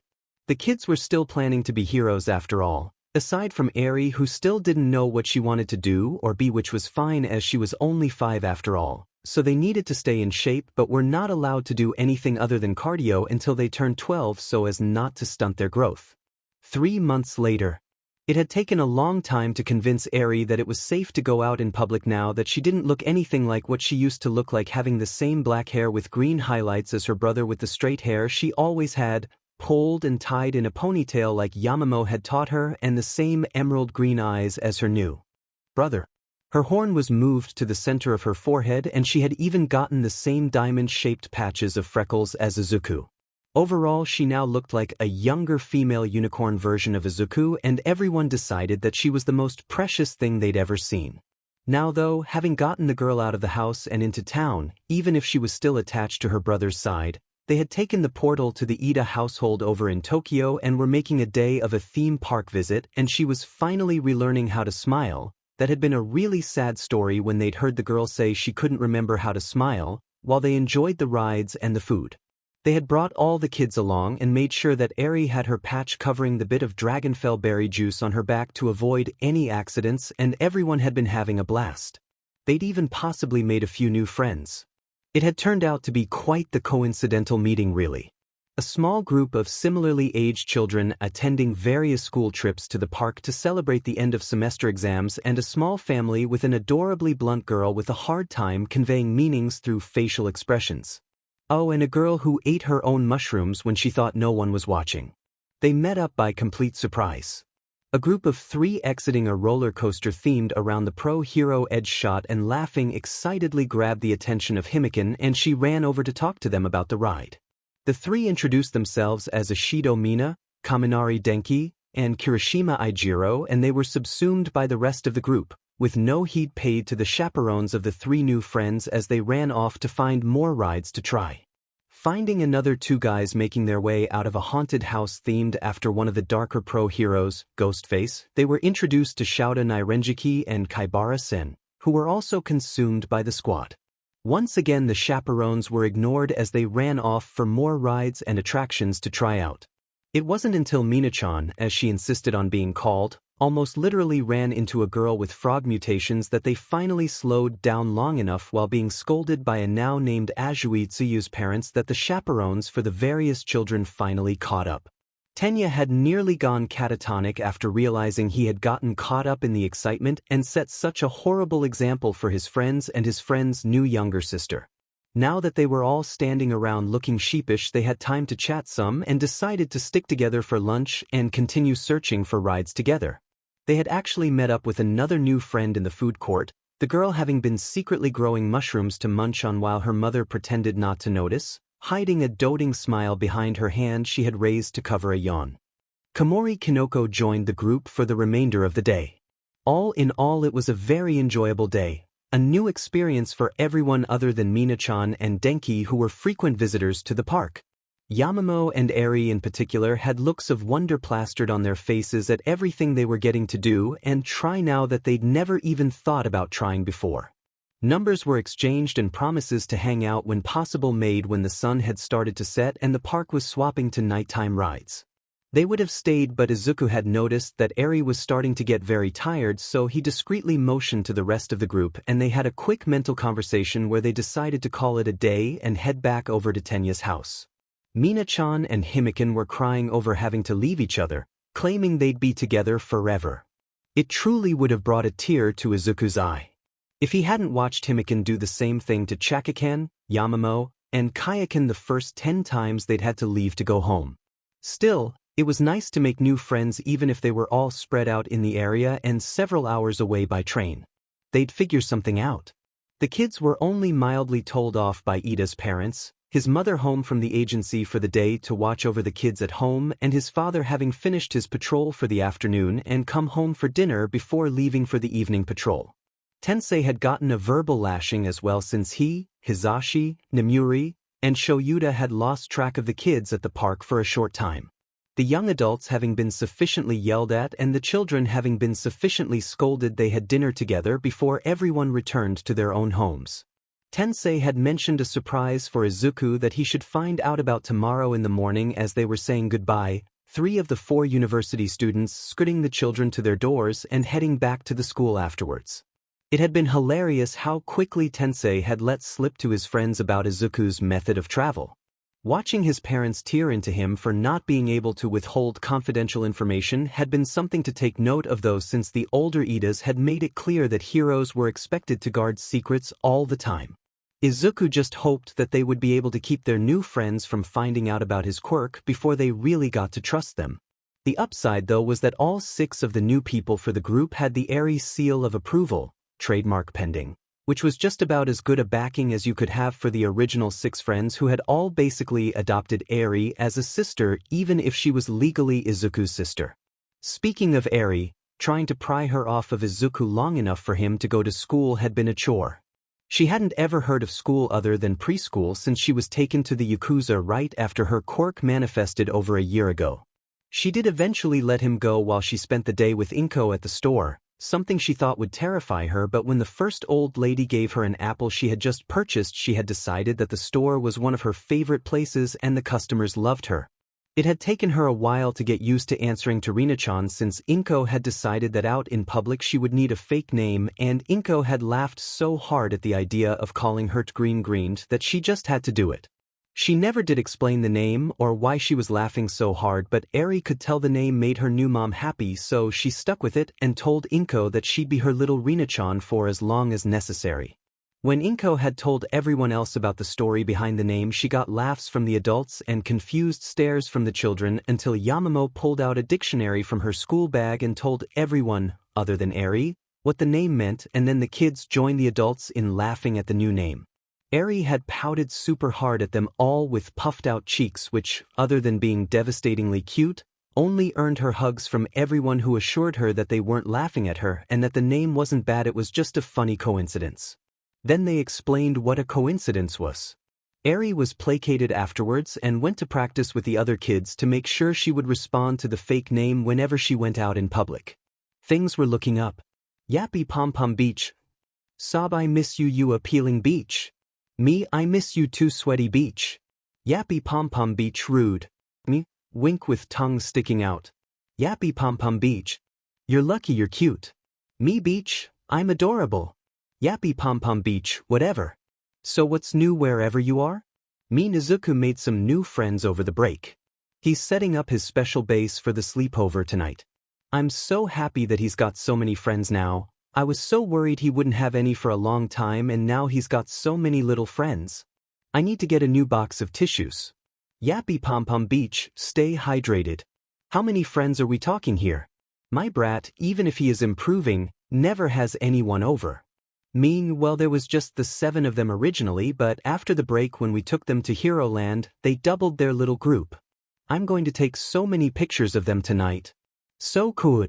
Yappy Pom Pom Beach, I really hope my brat finishes getting his head out of his butt soon and realizes that he can't go through life alone. I want to see him happy and making friends his own age too. His therapist says he's starting to make some headway finally. Said something about a log over a creek that he was going to talk to me about next week. Well, at least he's getting help. Maybe, sometime in the distant future, I could possibly stand to see him again. Yappy Pom Pom Beach, hiya, Masaru and I are trying. We moved him to a new school district, one approved by the detective you put us in contact with. He says there's no red flags in the new place and that the teachers there have been told not to feed his ego.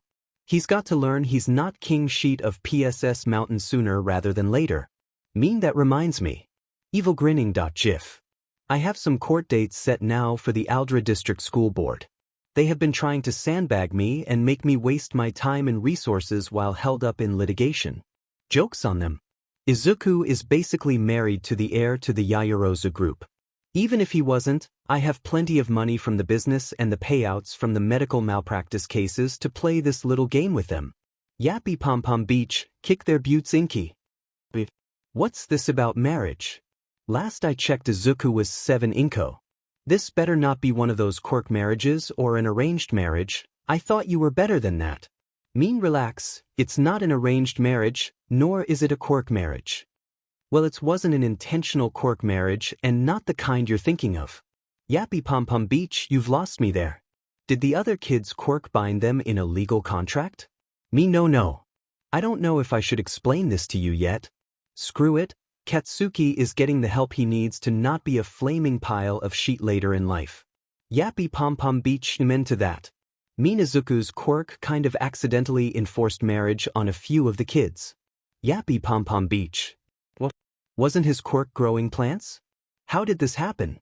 Yes, that's his quirk. Fantastical botany allows him to grow any plant he personally plants. Yappy Pom Pom Beach, so how did that end up in a multi-type marriage proposal? I don't see the connection. Good.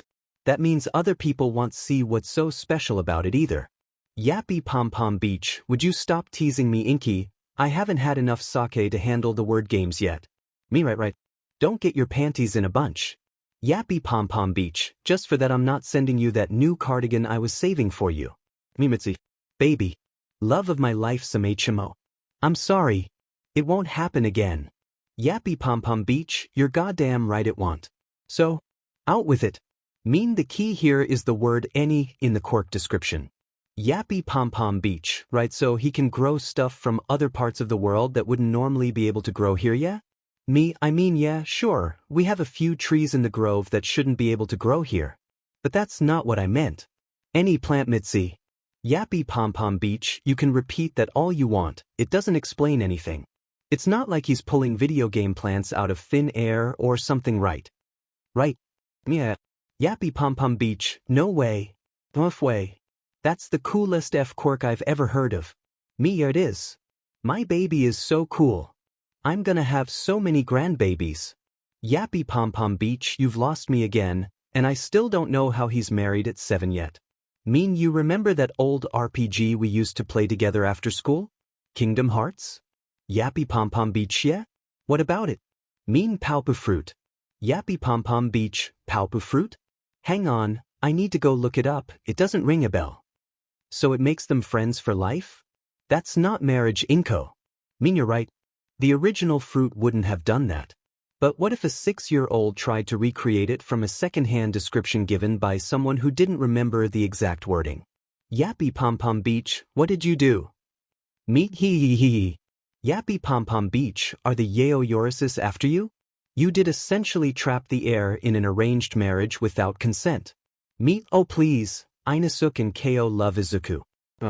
I described the effects of the fruit as best as I could remember, which was something along the lines of, anyone who shares one will, if they're willing, have their destinies entwined and remain a part of each other's lives no matter what. It makes it so that you can more easily feel what each other are feeling so that you can have a better relationship after eating it. Some say that if you are able to eat enough of them with the same people, you can even start to read each other's thoughts if they wanted you to. Yappy Pom Pom Beach. Okay, that's a little more than friends, but still not marriage-level stuff. What am I missing here? Mean to you and me and any other adult or teenager, sure, that is just a really deep friendship. To a 6-year-old who had never been taught what different types of relationships were out there. Yappy Pom Pom Beach, oh. He must have been devastated when he found out about that, poor little green bean. Mean he was very upset when little Kyoka's father demanded that a way to reverse the effects be given to his daughter. Not that that ever happened. Kyoka and her mother yelled at him so much he might still be sleeping on the couch for trying to ruin his daughter's happiness. Yappy Pom Pom Beach, that's rich. So who all is part of their little spousal network? Mean at this moment? Achiko, Momo, Kyoka, and Himiko. Izuku of course as well. Don't know if anyone else is going to want in later in life though. There's also the V2 fruit that just creates unbreakable lifelong friendships, which would include Tenya and Arie, goes by Rina in public for her own safety. Yappy Pom Pom Beach, Himiko? Isn't that the little girl you adopted? How is that going to work out later for when they actually do get married? Me legally, she's my ward, not my daughter. We changed her family name to Midoriya and helped her change her appearance to seem more like my daughter at her own request.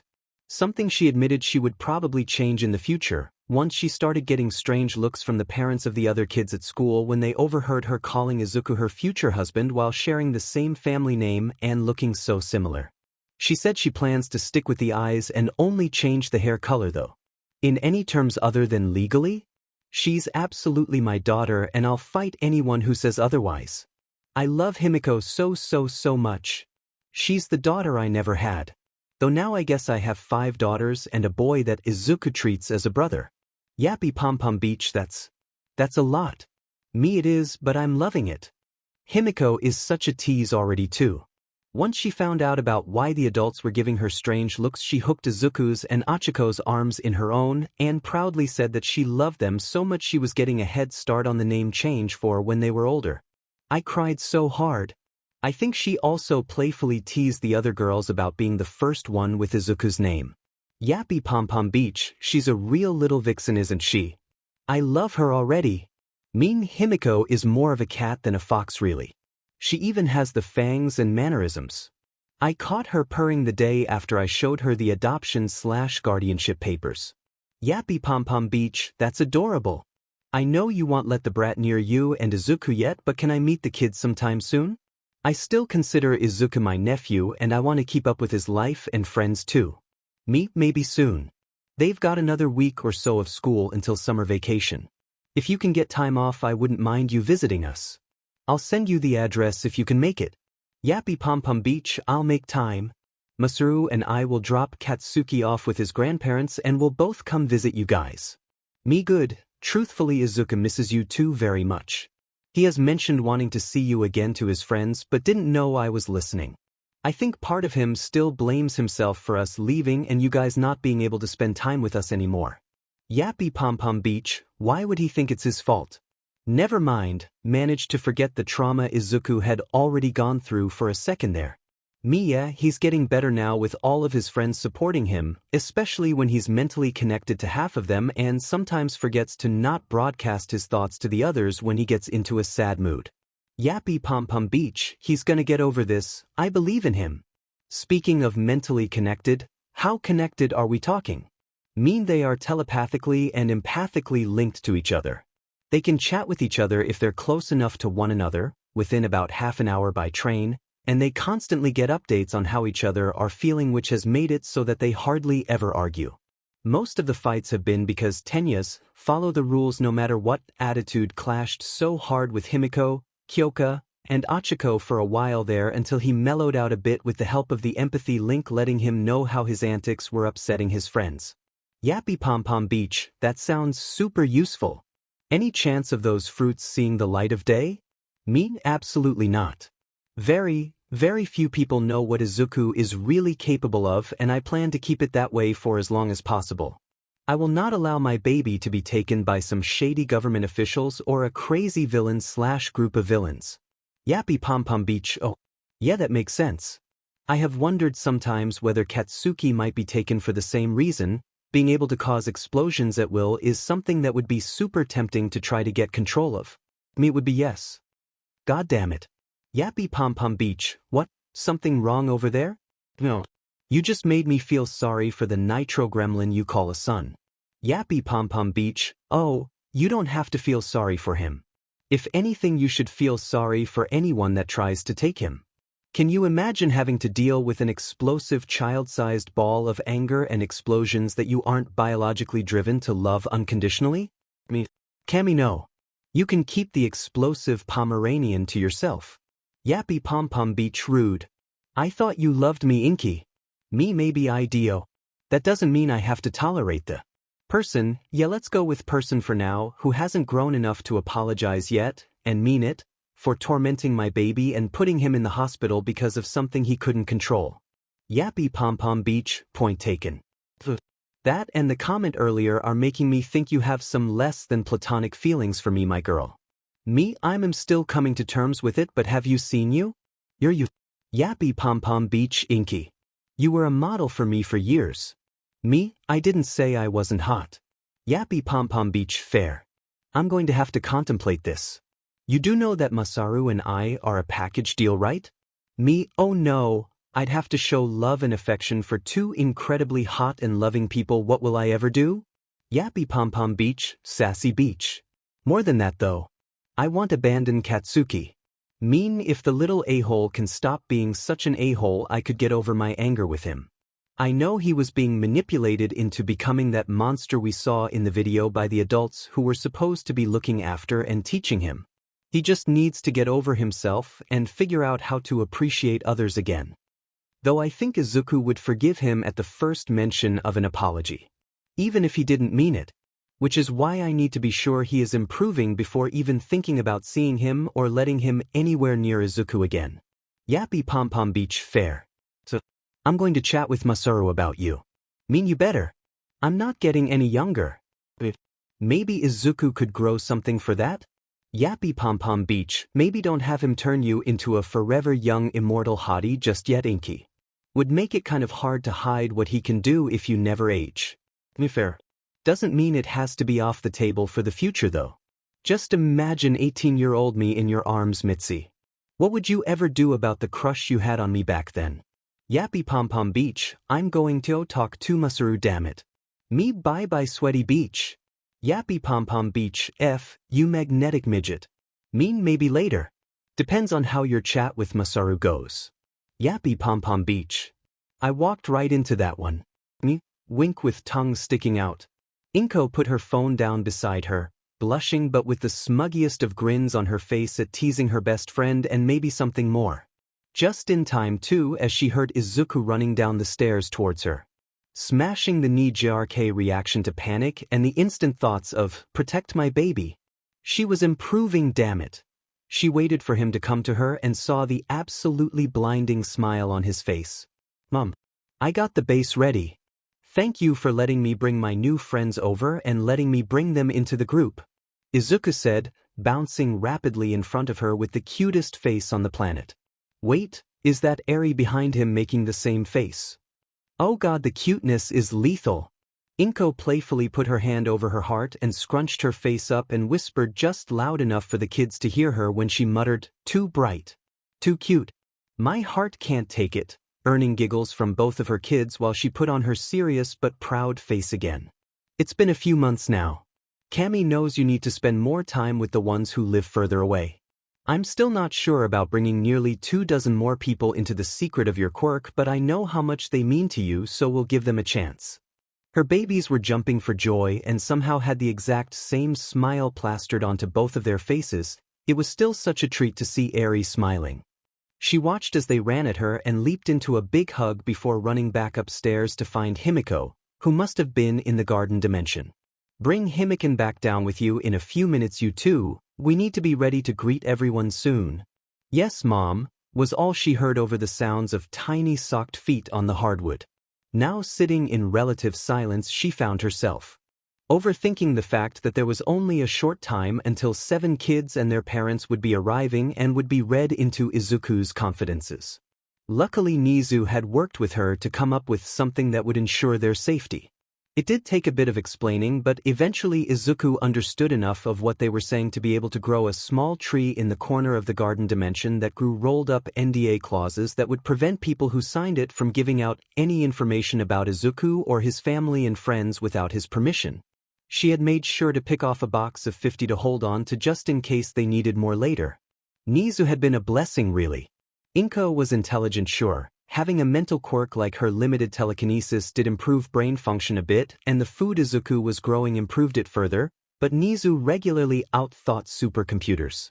There weren't many people on the planet that could keep up with the Chimera when it came to planning, and he had freely given his time and assistance to making sure Izuku and everyone he cared for were safe. Inko knew that a lot of his willingness to help them stemmed from just how interesting her son's quirk was, but she also knew that Nizu really cared for the kids. She suspected he saw them all as his own kits at this point. It was something that she commented on in passing once that Nizu had laughed at but not said anything about or changed his expression other than a little more pronounced gleam in his eyes for a few seconds.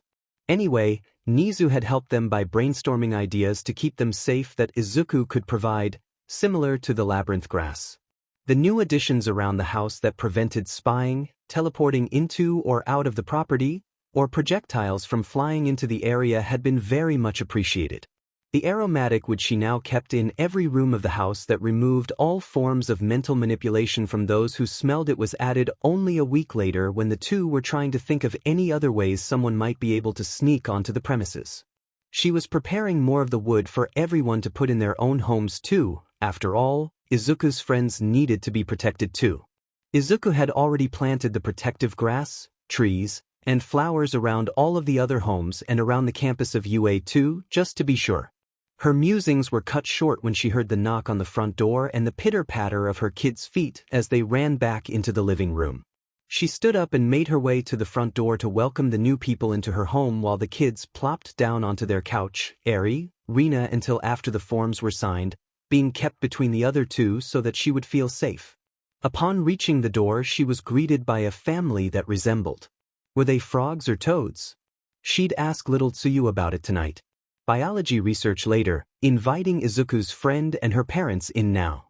"Welcome to our home, we're all excited to properly meet you both," and the kids are bouncing off the walls while thinking about the sleepover. "The others should be arriving soon so I can have the conversation that I need to have with you all and won't have to keep you for long," Inko told the family in her doorway, waving them into the house and closing the door while they removed their footwear.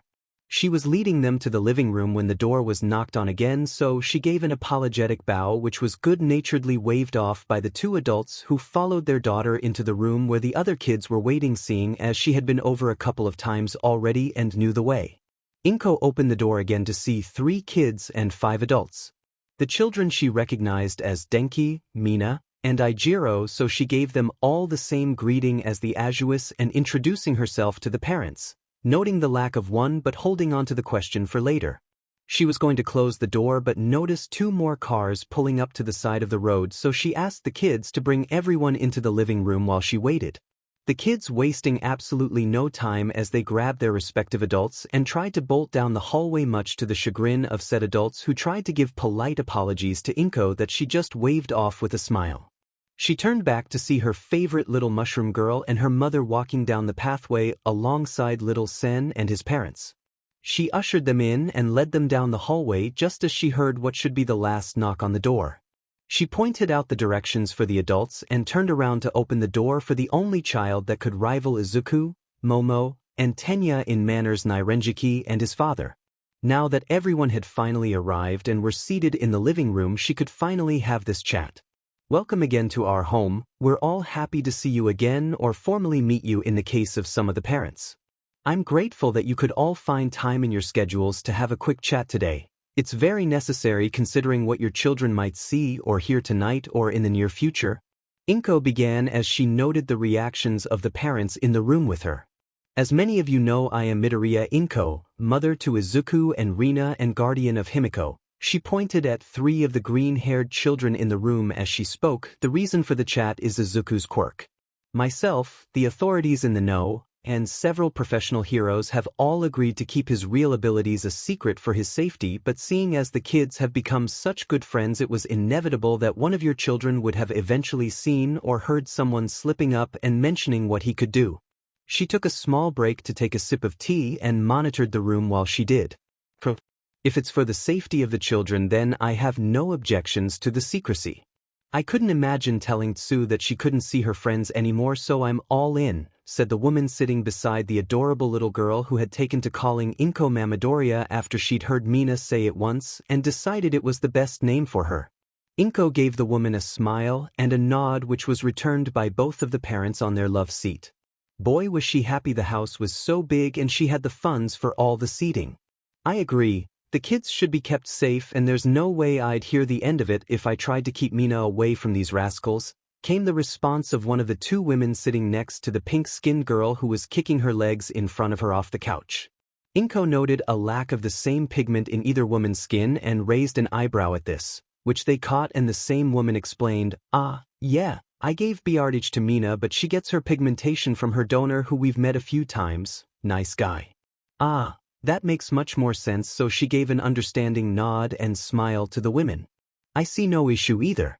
If his quirk would put himself and his loved ones in any danger should the real details be made public, then I can understand the subterfuge, a portly man said from his seat next to Nairenjiki. She had spoken with Mr. Shota a couple of times before and always enjoyed their polite conversations. She gave an apologetic bow to him from her position while seated, which he graciously accepted. While I don't like being lied to, I appreciate the sentiment and am grateful to you for bringing our family into your confidences. It couldn't have been an easy decision, came a feminine voice sitting behind Ijiro. The man on the other side of the little boy, nodding along with his wife's words with a firm look on his face. The 2 were clearly very earnest people, and Inko could already tell from the few times their son had visited that he took after them in that respect as well, if a bit meeker. She had no problem with this type of people. Here. Denki has been talking about his new friends for weeks now. I don't know how I'd ever be able to keep him away when he's been friends with Mina and Ijiro for years now, said a bubbly blonde sitting behind the named child. Inko had already met and bonded with the woman over a shared bad luck with ex-husbands and would happily introduce the woman to Mitsuki at some point.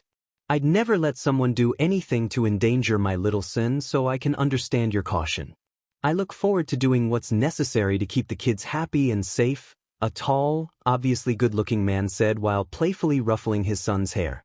His wife settled for stroking the boy's shoulder and giving Inko a smile only found on the most doting of mothers. I'd do anything to keep Kinoko happy, and her friends make her happy. Keeping her and her friends safe means she stays happy longer. This was a no-brainer for me, and watching my little mushroom light up the room for the last few weeks has been wonderful, said the last parent/child representative. Another woman Inko was happy to chat with, once again because of a horrible marriage partner, though while Akatsuji Denuyuko, formerly Kaminari Denuyuko, and herself had to deal with infidelity, Komori Aoi definitely had it worse when dealing with her ex's abuse. She had the man locked up eventually when he started threatening her daughter, and she had Kinoko's family name legally changed to her own right after the man was put away. Fantastic. Unfortunately, due to the nature of Izuku's quirk and the potential risks of his full ability set getting out, I need to ask you all to sign these kendas. They were compiled and vetted by Dean Nizu from UA University and a team of lawyers associated with Mike Tower. We also had them looked over by a trusted member of the police force, one Detective Tsukachi Naomasa.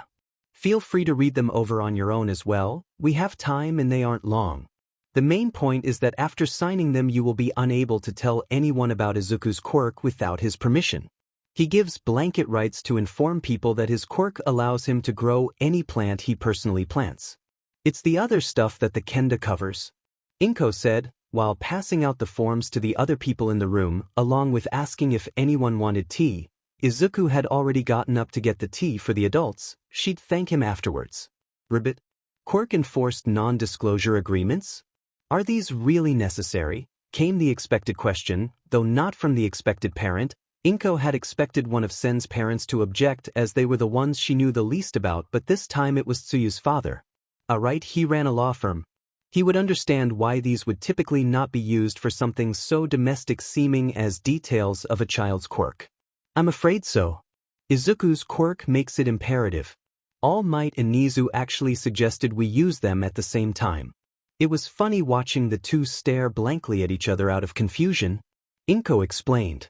I'll take a minute to read it then. For those that don't know, I run a law firm. Give me a minute to make sure there are no loopholes or hidden clauses. Ribbit, the man offered to the others in the room, having caught Kinoko's mother already reaching to sign it without reading it. Please take a minute to enjoy our host's tea. Kendas are not typically used for anything short of closely guarded business deals in the hundreds of millions of yen or international secrets. That got the rest of the room to hold off and let the expert do his thing. Izuku arrived just as they were looking around to start conversing with each other and began handing out cups to those who wanted it. Roughly 5 minutes later the man sat back up and found his pen before signing his name on his form. His wife took the hint and signed hers as well before he spoke. They are safe to sign so long as you have no intentions of breaking the contract. They prevent you from speaking out the information verbally or writing it down or using any other form of information transmission capable of explaining the intricacies of one Midoriya Izuku's quirk and its possible applications.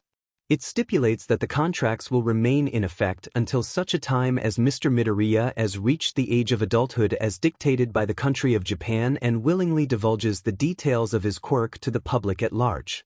Relatively tame in comparison to others I have read, and the only real retaliation you would face would be spending 5 years deaf, blind, and mute. I've seen a lot worse, varying from methods of torture banned in most first and second world countries or just outright killing the offending party.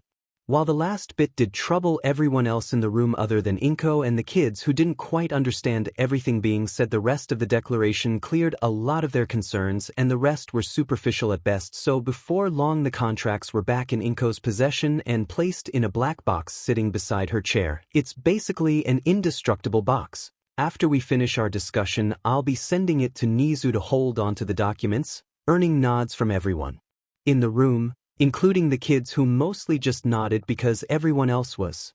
So, Izuku's quirk is called Fantastical Botany, or on his quirk registration form it's called Accelerated Plant Growth. The description on his form states that he can rapidly grow any plant that he personally plants. She paused to make sure the others were paying attention, and once she confirmed it she continued with a smirk on her face. That isn't an inaccurate description, it's just woefully underrepresenting what exactly it means. She gave a small giggle at that. Well, don't keep us waiting. I've seen the boy use his quirk to grow vegetables when Denki and I stopped by a few weeks ago, but I didn't notice anything special other than the taste of the produce being phenomenal. Akatsuji-san said in a tone of mild annoyance, mostly because she was a little impatient when it came to interesting news. Right? What his quirk actually does is grow any plant that he plants rapidly. Inko put as much emphasis on the word any as possible, and by the looks she was starting to see on some of the adults' faces they were getting some idea of where she was going. Some of you look like you're getting it. Izuku can grow any plant he can think of, even if it doesn't exist. Every adult eye was now the size of a dinner plate. Silence reigned in the room for a good 20 seconds. That's crazy. There's no way a quirk like that exists. Holy sure smack sorry holy see that's insane. Wait, does that mean he can grow stuff from books? Please calm down. I'll try to answer your questions and concerns. First, yes, it is a crazy quirk, Insanely powerful depending on how it's used. Second, I assure you it does exist. Izuku, can you grab one of the rainbow fruits? Any variety would work. She watched him run back into the kitchen and come back with a peach that gleamed with the light of 7 different colors and show it off to the adults who remained speechless at the spectacle. Thank you, sweetie. If you could bring me a fruit knife, I'll cut it up for you kids to enjoy. He was off before she even finished explaining why she needed the knife, but she was happy to see him walk calmly back into the room to avoid injuring himself or anyone else with the knife. Third, he can grow things from books, movies, games, and his own or others' imagination so long as he knows what the plant is supposed to do and has an idea of what it should look like, even if the appearance has never been fully explained before in the case of written media. Izuku's only limit is that creating the seeds and speeding up the growth of the subsequent plant takes his own stamina. The first time his quirk activated, he knocked himself out, and there was some worry at the hospital that it could cause health problems if it happened too often. Thankfully, his quirk passively builds his stamina as he uses it, which gave me another reason to sell the normal produce in town here. She made quick work of the peach, handing the kids a bowl of small chunks to enjoy. By the way, the peach is delicious. The only thing altered is the color and the luminescence of the peel and flesh of the fruit, she assured the parents who were eyeing the peach like it was a biohazard. They seemed to mostly relax, and after trying a chunk their child gave them relaxed fully and appreciated the taste. That's not the only function of his quirk though, Inko said, earning the attention of the room again. In fact, if it was just that there would be no need for the kendas as Izuku could just not show off his plants from fiction, this statement got a nod from Mr. Azui, who had been giving her odd looks since the first revelation. The second thing his quirk does is easier to show you than to explain to you. Please, follow me. Izuku, make sure they're all added, please. Yes, Mom, the little man said, standing straight and giving her a totally inaccurate American military salute. He looked at each of the people in the room for a moment and then gave her a thumbs up to let her know he was done. Thank you, baby. It's time to show off a bit, huh? Izuku didn't even bother verbally responding. He just grabbed Arie's hand and led the kids up the stairs first, followed shortly by Inko and the other adults until everyone was standing outside a closet door, looking around with a totally understandable mixture of nervousness and confusion. After all, why were they standing in the second floor of a house looking at a closet door when they were talking about an agricultural quirk? The answer came shortly after Izuku had made sure everyone was there and shouted, "Tada," while throwing the door open and letting everyone see inside. To say that this was one of Inko's favorite moments when telling someone new about Izuku's quirk would be a huge understatement. Inko loved the dumbfounded look that always popped up when the door was opened, and instead of the linens everyone expected, they were met with a sunny field and lots of different plants everywhere. It was compounded now thanks to the huge treehouse sitting in the largest tree that had been specially grown near the door portals. Taiyu had finally figured out how he was going to repay Izuku for the bracelets and built him a treehouse for all his friends to spend time together in one place so that the adults didn't have to worry about which house they were at any given time. Sure, there was no way to get internet into the dimension, but through a clever use of Izuku's quirk there was plenty of power, running water, and waste disposal. The kids had everything they would need to hand out other than Wi-Fi. They were dragged from their stunned stupor when Inko waved them in, and they all stepped hesitantly into the dimension, each feeling the strange sensation of walking through a sheet that the people who had already gotten used to had learned to ignore. The air was clean and crisp, smelling like a cornucopia of all the different fruits and vegetables being grown here. One thing that the observant parents noticed quickly were the other doors near the one they had just passed through. What are the other doors for? Mr. Kirishima asked, having not seen the signs posted next to each door yet. These are the other entrances to the garden dimension. Each one leads to the home of another of Izuku's friends or to the UA campus. We hope to put one up for you all as well at some point in the near future, which was another reason for telling you all about his quirk. Don't want anyone driving multiple hours just to drop off a child, then have to drive back and make the drive again the next day. Waste of time and gas, and would prevent the kids from hanging out as much as they would want. Inko explained to the group while Izuku led the kids over to the treehouse entrance. A box pulley system Taiyu had installed to get from the ground to the front door. He'd made sure it was completely safe before allowing himself to try it out, and only then did he let the kids try it. Inko sighed as she knew Izuku would leave the rest of the explanation to her. Anyway, This is the garden dimension. It's a space that only Izuku can access or grant access to so that he can garden in peace. It's essentially a sanctuary for him to work in. It is totally safe and unassailable as far as Nizu can tell. It doesn't exist in our world and GPS doesn't work here, so our working theory is that his quirk created a pocket dimension to let him develop away from distractions or pests from the outside world. The area grows larger over time, which lends credence to that theory. We assume it's because Izuku's stamina levels are growing, so his quirk can give him more space to work with. The adults were finally managing to restart their central processing units now, so it was time to explain the areas inside and to explain the boundary system to keep them all safe should they want to visit later. Please follow me and be careful when we come to a section that is marked by a wooden fence. She began leading everyone around the garden, explaining the effects of as many of the plants they were passing as she could remember until she reached one of the fenced-in areas where she stopped. Okay. So these fences are used when the thing being grown is dangerous in some way. Behind me is a type of crawling vine that stuns its prey and holds onto them while draining their physical stamina. While not deadly, it is a nasty plant to run into, so I recommend you not get close to it. Just stay outside of the fenced-in area and you will be fine. The adults watched the lone lattice standing in the middle of the small field covered in vines with small orange flowers growing every few inches with trepidation, wondering if they should really be letting the children near this place. Don't worry about the kids. Izuku has a method of protecting them that we will go over at the end of our little tour. What I want to show you all is a short walk this way, and it is the single most dangerous plant in the garden. Note that nothing here can outright kill a healthy human being, but the things in the fenced-in zones can be incredibly debilitation and would require assistance to escape from. Inko did her best to reassure the parents that their kids would be safe here while also keeping them in the know about the dangers present. She took the group up to the farthest fenced-in zone and explained the others as she walked by, each a little more dangerous than the previous one, until she stopped and turned to the group just outside the fence of a large area with a small pond in the center with a dozen black lotus flowers floating at the surface. This is the single most dangerous plant in the garden. She started when everyone had stopped to see. It is called the Black Mercy. It's a horrifying plant that I did not want Izuku to grow initially, but Nizu convinced me might be necessary in the future.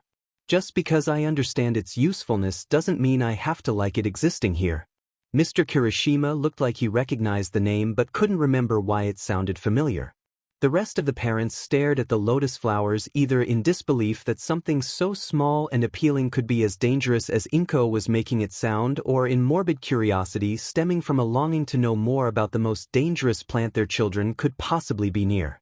Inko decided not to keep them in the dark any longer, so she took a breath and steadied herself before she gave the description of this accursed plant again. The Black Mercy can only be safely handled by Izuku.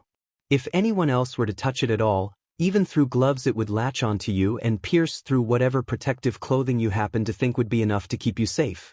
Then it will burrow under your skin and release a sort of mental wave that would instantly paralyze you in a loose but steady stance, or if you were sitting or laying down when it happened, it would send signals through your spine to reposition into the most comfortable position possible as it began to feed your mind an incredibly detailed and lifelike hallucination or dream. Still not sure on that one, where everything you want to happen does.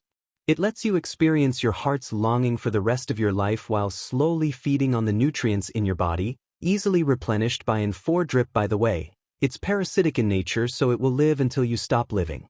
It can be removed by Izuku, or there are certain individuals who possess the strength of will and the mental processing to realize they're in a simulation and not actually living through the events going on around themselves.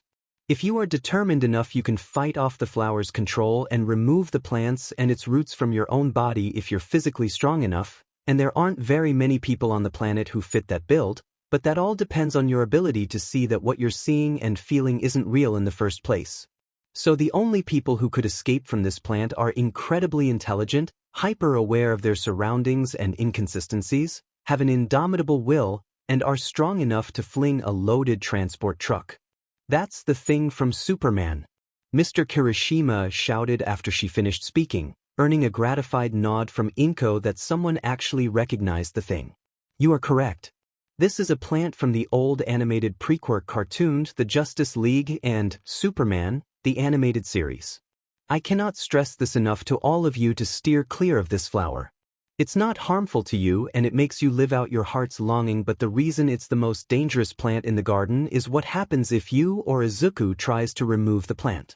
The mental and emotional trauma it makes you endure in both realizing what you have been experiencing was all a lie, as well as the attempts from the flower itself to stop you from removing it to save itself from dying once removed from a host would take years, maybe decades of intensive therapy. Depending on how long you are under its effects, you might never recover from the backlash of having it removed and either shut down permanently, commit suicide out of despair, or just go insane outright. Now no one was underestimating the seemingly harmless flower a dozen meters away. Most of them wondered if the fence should be brought further back actually. You mentioned that Izuku had a way to protect people from these plants. How does he do it, and is the process painless? I want Mina kept safe if she does something stupid and enters a fenced-in area out of curiosity, one of Mina's mothers asked in a hurry, trepidation clear in her voice. That question brings us to the third thing Izuku ever grew that didn't exist in our world. Follow me please. Inko told the adults, who were only too happy to get away from the horrifying thing that was that flower. They followed her all the way to the other side of the garden zone to a strange tree that grew horizontally until the tip grew a few feet upwards, ending where a handful of star-shaped golden yellow fruits were growing just above Inko's head. This is called the paupu tree. It produces a fruit called the paupu fruit, or as it is sometimes called, the empathy fruit. Anyone who shares this fruit, if they're willing, will develop a strong friendly relationship wherein they are linked together and can broadcast their emotions to each other. Eventually, if you share enough with the same person or people, it allows for telepathic communication when in range of each other. For Izuku and those he is linked with, it also grants immunity to the harmful plants he grows. I'll be having the kids share at least one of these together before the night is over, I assure you. Why are there two trees here then? I've only seen single specimens everywhere else. This is the first one that has two trees for seemingly the same product, asked Tsuyu's mother, Baru, if Inko remembered correctly. Inko blushed when she looked at the other tree. Yes, that one. It is also a paupu tree. It also grows paupu fruits, and is in fact the second plant Izuku ever grew that didn't exist in reality, the first being a glowing tulip. She coughed and looked away in obvious embarrassment. Now, it is also, objectively, a failure, considering it doesn't exactly do what the tree was supposed to do because of a miscommunication between Izuku and I when I was describing the effects of the fruit. It turns out a 6-year-old doesn't quite know what's having your destinies entwined and promoting a better relationship means, other than the only other kind of relationship he'd ever heard about before that, which was marriage. She coughed again at this and refused to look at any of the other parents in the eye now. Most of them were laughing now. That's glorious. The kid made a marriage fruit, ha. That's a riot. Mina's other mother yelled while busting a gut laughing. It wasn't until Mr. Shota piped up that the others realized an issue. How do you know what the first fruit did? You didn't share one with your son, did you? The other parents' heads shot up to stare at the woman in question, who was now rapidly shaking her head and flapping her hands back and forth in denial. No, I did not eat one of these. Still haven't. That is a relief, but it doesn't answer the first question. How do you know what this fruit does if you've never tried it? Izuku and his two first friends, Achiko and Momo, shared one together, and we didn't see the problem until they shared one with the next little girl, Kyoka, who was a rapidly developing tsundere, and after they shared a fruit, she gave a very enthusiastic and more than friendly level of NTMT cheek kiss to each of the kids she was only then spending time with properly for the first time. Her parents were shocked at her behavior, and we almost didn't know what could have caused it until one of the previous girl's parents pointedly asked me if the kids had shared a fruit, and then we questioned Izuku on his thought process when creating the tree, and that happened. Inko was now looking at her feet and searching for a pebble to kick around just to give her something to focus on that wouldn't allow her to look at the incredibly judgmental looks she could feel were aimed at her from every other parent present. Enough about that and the five-way marriage a group of 6-year-olds started by accident but is now accepted by all parties involved, including the girl's parents. Time to get the kids and have them share one of the V2 paupu fruits for their own protection while you're all here, Inko said while grabbing one of the larger fruits from the correct tree. The parents watched her every move to be sure it was from the one that wouldn't lock their 7-year-olds into a marriage for the rest of their lives, and walking quickly over to the treehouse where she called up to make sure that all 15 children were present. When she got an affirmative response from Tenya, she gestured to the elevator for the parents to make their way up after making sure they knew there was no way they would be going over the weight limit, and giving a short tour of the treehouse before chopping up the fruit she brought up and letting the parents interact with their kids for a bit before informing those who lived furthest away that they should start heading out to avoid driving around too late. She would be having the kids dropped off in 2 days as per the plans everyone had agreed on, and urged everyone to find a door in their home that they wouldn't mind not having access to, even if it's just a doorway on a wall that opens to nothing. The portal would be made there and no one would have to worry about the long drive again. On their way out of the dimension, Inko noticed a certain tree sitting off on its own in an inconspicuous location with 3 bean pods hanging from its lower branches. She took a detour and pointed the tree out to the rest of them as they got closer. Last thing before we leave. This was grown to maturity 4 months ago and is possibly the most valuable plant in the garden as of this moment. The parents were far more interested now that there was a seemingly harmless plant to focus on rather than the nightmare-inducing plants from before. "This is a senzu tree." "Ain't no way," Mr. Kaibara shouted when he heard the name. His expression was shared on most of the other faces surrounding the tree. "Yes way. It's the senzu tree you're thinking of. It's actually better than the one you're thinking of." Inko gushed. She was so proud of her little baby for creating this plant. It might be her favorite in the whole garden, though the palpa trees were neck and neck with it in her mind. The original senzu bean could heal any unhealed bodily harm and restore stamina and energy while fully saturating the body with enough nutrients to not feel hungry for a week after having one. The ones who weren't aware of the significance of the tree before were now staring at it in awe. This one, however. This one does all of that, but it also cures diseases, removes infections, and removes surface-level scars and scars that debilitate the body. We had to use one of them for little Arie. "Oh sorry, you know her as Rina. She's being hunted by the Yakuza, so she's in disguise with a false name for people to call her in public until it's safe to use her real name." It got rid of hundreds of surgical scars and removed all of the different types of cancerous tumors littering her body left by that monster Overhaul while he was using her to develop a drag made from her blood as its main ingredient. His quirk let him disassemble anything he touched and put it back together, so he'd slice her open, harvest her blood, turn her into mist and put her back together, but never bothered to heal her scars, nor was he careful when reconstructing her body, which led to her developing cancer in just about every part of her body. The senzu tree was planted as a way to heal her. Now it can be used to save others once a month, which is how long it takes to grow a single bean. The parents were all horrified at the thought of what that sweet little girl had had to go through at her age, and felt the rage only a group of set-off parents could exude at the thought of the man who did this to her. The silver lining was that she was now happy, safe, and fully healed so that she could enjoy the rest of her life, even if she does need to do so under a new identity for a while. Inko gave them a description of the man and how to recognize the others in his Yakuza group before she ushered them all back to the main house. The adults left with baskets of produce that Inko assured them would stay fresh for the next 3 weeks at minimum if properly stored and would have health benefits for those that ate them. She then left the front doorway to see if Mitsuki was back on Discord again to continue their chat from before. It was amazing that the app had survived for nearly 220 years at this point, but Inko wasn't complaining, so that she could keep teasing her bestie, and who knows, maybe it could turn into something more in the future. My head. "Did anyone get the name of that truck?" mumbled the voice of a young boy. "Aizawa," came the response from over a dozen others. The children were all in varying states of battered and bruised with just a dash of exhausted thrown in. They were having their weekly martial arts training with Aizawa and Yamada.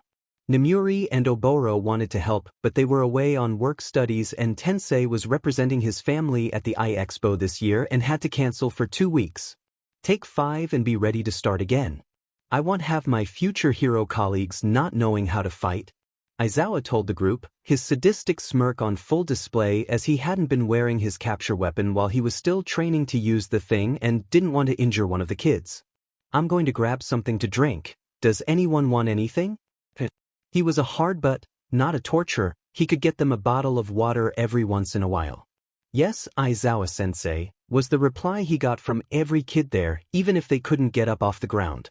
He made his way back into the house after giving Hisashi a nod from the backyard where they had been having their practice sessions now that they didn't need the area for the Midoriya household's personal garden. The boys' quirk had steadily enlarged the dimensional garden over the last few months, and it was now more than big enough to support their entire group's food intake while still leaving enough space for new experimental plants. Shota was very interested in the one that was currently growing at a comparatively leisurely pace that looked like a typical trellis-grown bottle gourd plant. Izuku, that absolute genius, had made it so that when fully grown you could fill them with hot water and shake it for fresh black coffee on the go. He was still not sure how to make it up to the kid if they actually ended up working and made decent coffee, but he was making sure he gave the kids thorough instruction today and last week to help keep them safe. He knew Nizu was still planning a reward for the ones he made 2 weeks ago that did the same thing but for random flavors of tea for every refill. That still wasn't the strangest plant he'd seen Izuku create recently. No, that title belonged to the hideous meat tree.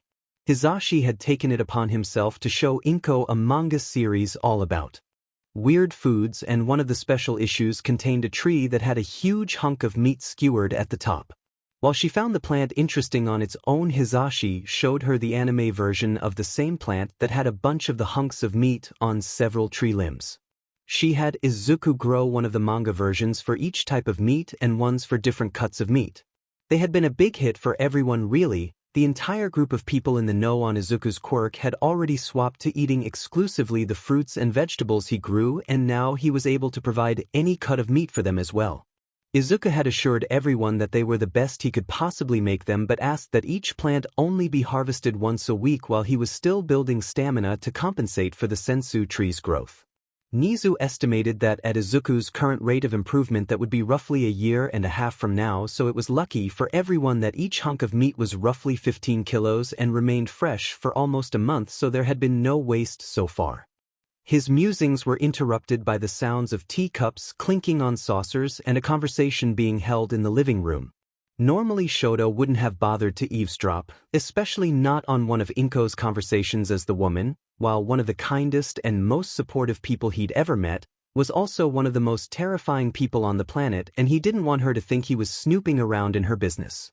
This time, however, he heard her telling someone that the kids were out back and they were welcome to join them instead of listening to the boring adult conversation. He peeked his head around the corner as he walked to the kitchen to see a woman sitting with Inko with snow-white hair, sipping tea with the greenette, and a boy with a symmetrical split straight down the middle of his head of white and red hair. The boy's eyes were also different colors, and he seemed at least a little interested in meeting the other kids as he was already getting up off the couch and asking for directions. Shota turned away and headed for the kitchen to grab the cooler and filled it with ice and plenty of bottled water before making his way back out the door to see the boy quietly observing the group of kids who were still laid out resting on the grass. "Water's here. Grab your hydration packets and a bottle and do some stretches while Hisashi and I discuss the plan for the next hour," Shota called out while opening the cooler and putting down the bowl of somehow individually wrapped packages of some sort of plant powder that functioned like sports drink mix. He still wasn't sure how Izuku's quirk grew them in the exact measurements and had them all wrapped in thin but airtight leaf packets, and he wasn't about to ask now. The boy's imagination was crazy. The kids grunted as they all pushed and pulled each other up off the ground and made their way over to the refreshments like little zombies, or like Shota before his morning coffee. None of them had seen the newcomer yet, and the boy seemed to not mind that as he watched everyone grab a small leafy packet and pour the contents into a bottle, shake them, then pass them around for whoever preferred a specific flavor. Shota noted that new boy was staring at the bowl of packets with intrigue and slowly making his way over to most likely ask to try some, or maybe introduce himself first then ask to try some. He got pretty close before Jairu heard his shoes displacing the grass, and she pointed the boy out to everyone else. "Hello," the two-toned boy said quietly, obviously not well versed in introductions. Even the crickets had nothing. "Do you not speak Japanese?" the boy asked, his head tilted to one side in what was an adorably awkward expression of discomfort at being the center of attention. Izuku took a deep breath and put his water bottle down to walk to the new arrival, not realizing that Himiko had grabbed his water bottle the moment he turned away. He decided to break the ice and help the clearly uncomfortable kid and see what brought him here. Hello. I am Midoriya Izuku. These are my friends and training partners. Are you lost? I don't know who you are, but if you need help, we're here for you. His introduction was met with a quiet, manly, from Ijiro and nods from the rest of his friend group and his sister who had joined in on the training sessions to spend more time with everyone. The two-toned boy frowned and nervously replied, I am not lost. My mother is inside asking about the tea the person who lives here produces, and they said I should come out here and spend time with people my age. I was just curious about your drinks and didn't know how to ask about them, he finished while looking away in embarrassment. Oh, is that all? Here, let's get you one so you can try it. Do you have a favorite flavor of juice? Izuku asked, already leading the boy to the table despite still not knowing the child's name. What is juice? The boy asked, unfamiliar with the name. Izuku froze, slowly turning his head back to the boy in confusion and more than a little worry, something found on most of his friends' faces as well as their mentors for the day. You don't know what juice is? The boy just stood there, confusion growing on his face. No. Should I? If you don't mind me asking. Izuku tried prompting for a name. Todoroki, the now named Todoroki boy supplied. Right, Todoroki, if you don't know what juice is, what do you drink at home or at school? I am homeschooled, so the two are the same place. As far as what I drink, I have water, tea, and though my sister has told me recently that it isn't, I maintain that the broth from my cold soba is a beverage. Todoroki said, with a face that belied only utmost seriousness. So you don't drink juice, soda, coffee, or energy drinks? Asked Mina from behind, her face a perfect depiction of horror, one that was shared by Denki and Himiko. I know what coffee is, but mother said I could not have any until I was older. I also know what soda is, but father said I was never to have any. He said they were poison to a healthy body and that I wasn't allowed to poison myself. I have never heard of juice until this conversation and only just now heard of energy drinks. Please explain what they are, the boy said, not realizing how much pity he was receiving from everyone present. Right. Okay, well, I can sort of agree with the coffee bit. It's not exactly healthy for younger people, though it's not hard to counteract its effects. Soda is unhealthy, but I wouldn't call it poison. It's just a lot of sugar. Juice is a drink made from the liquid extracted from fruits. While it is sugary, it's generally much healthier than soda, and if drank in moderation, it's an excellent source of the vitamins you'd normally get from said fruits. Energy drinks, though. Yeah, don't drink those. Yamamo popped up beside Izuku to help explain while holding up a water bottle and a handful of packets. The question now is, what is your favorite fruit, Todoroki-san? Izuku asked, now able to get back to a somewhat normal conversation. We have apple, peach, mango, orange, lemon, yuzu, dragon fruit, cherry, strawberry, blueberry, and raspberry.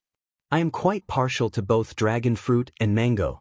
I have not tried some of the other fruits, so I cannot give an opinion on those.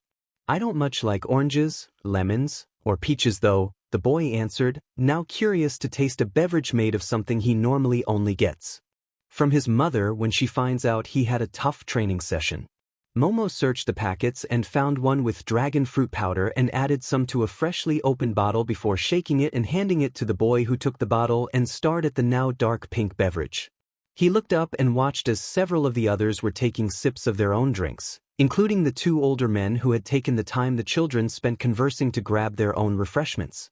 Deciding that it couldn't hurt to try the drink, he opened the cap and took a sniff, smelling the fruit he liked so much. When his mother sliced one for him to enjoy, he took a careful and measured sip, closing his eyes and letting it remain on his tongue like he was taught to do for tea to determine if it was a decent quality blend or not. His eyes shot open. The cold drink was delightful to him. Just as sweet and slightly sour as he was used to, and so very refreshing in the mid-morning sun. He continued to enjoy his drink while the others smiled at his reaction and went back to their own drinks to get ready for more training. He brought the bottle away from his lips long enough to ask the boy with the green hair. Midoriya, right, Midoriya? Could I perhaps try the mango juice as well? Izuku was only too happy to oblige, taking out one of the mango packets and preparing a fresh bottle for the new boy and handing it off while he searched for his own, Noticing now that Himiko had taken his and found himself too tired to chase her, so he settled for an offended pout which only served to make the girl giggle, so he gave up and made himself another and downed it before moving into his stretches to loosen up his body again. Todoroki had trouble deciding which of the two flavors he preferred. He also realized that there were several other flavors available to try, and while he was eager to do so, he didn't want to make the group use up all of their water just so he could try new flavors. Maybe he could ask for some of the packets to take home to try on his own time. Midoriya-san, would you mind if I were to ask for a few of those packets for myself for when my mother and I leave? I would like to try the flavors I haven't tried yet but don't want to use up all of your water. Sure thing, Todoroki-san, I'll give you a few of each flavor to try. Just let me know when you're leaving so I can grab them. For now though, I need to get ready for the next round of training. Izuku responded while finishing up his stretch routine as he noticed Aizawa and Yamada walking back over to the group. He smiled at the new boy and turned back to his mentors with the rest, while Todoroki, he'd get his first name before the day was over. He was determined, sat off to the side and watched them go through several rounds of quirkless sparring. Inko's POV. Thank you for taking the time out of your day, Midoriya-san. I am Todoroki Rei and I have been wanting to meet with you for several months now but was unable to find the time to take my youngest with me to see you, the white-haired woman sitting across from Inko said, bowing slightly from her seated position. I wanted to thank you in person for your wonderful tea. Inko waved off her bow. You don't need to thank me for the products we sell, Todoroki-san. We sell them to maintain our livelihood and because it gives us something to do with the products of my son's Quirk experimentation.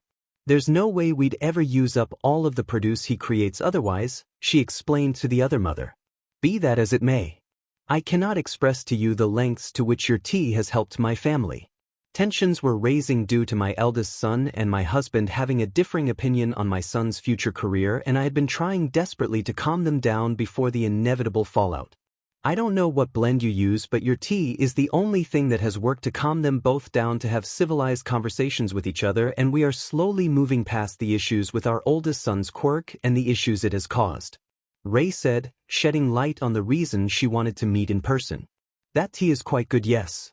My son said he wanted to make a tea that could calm the nerves and energize the body.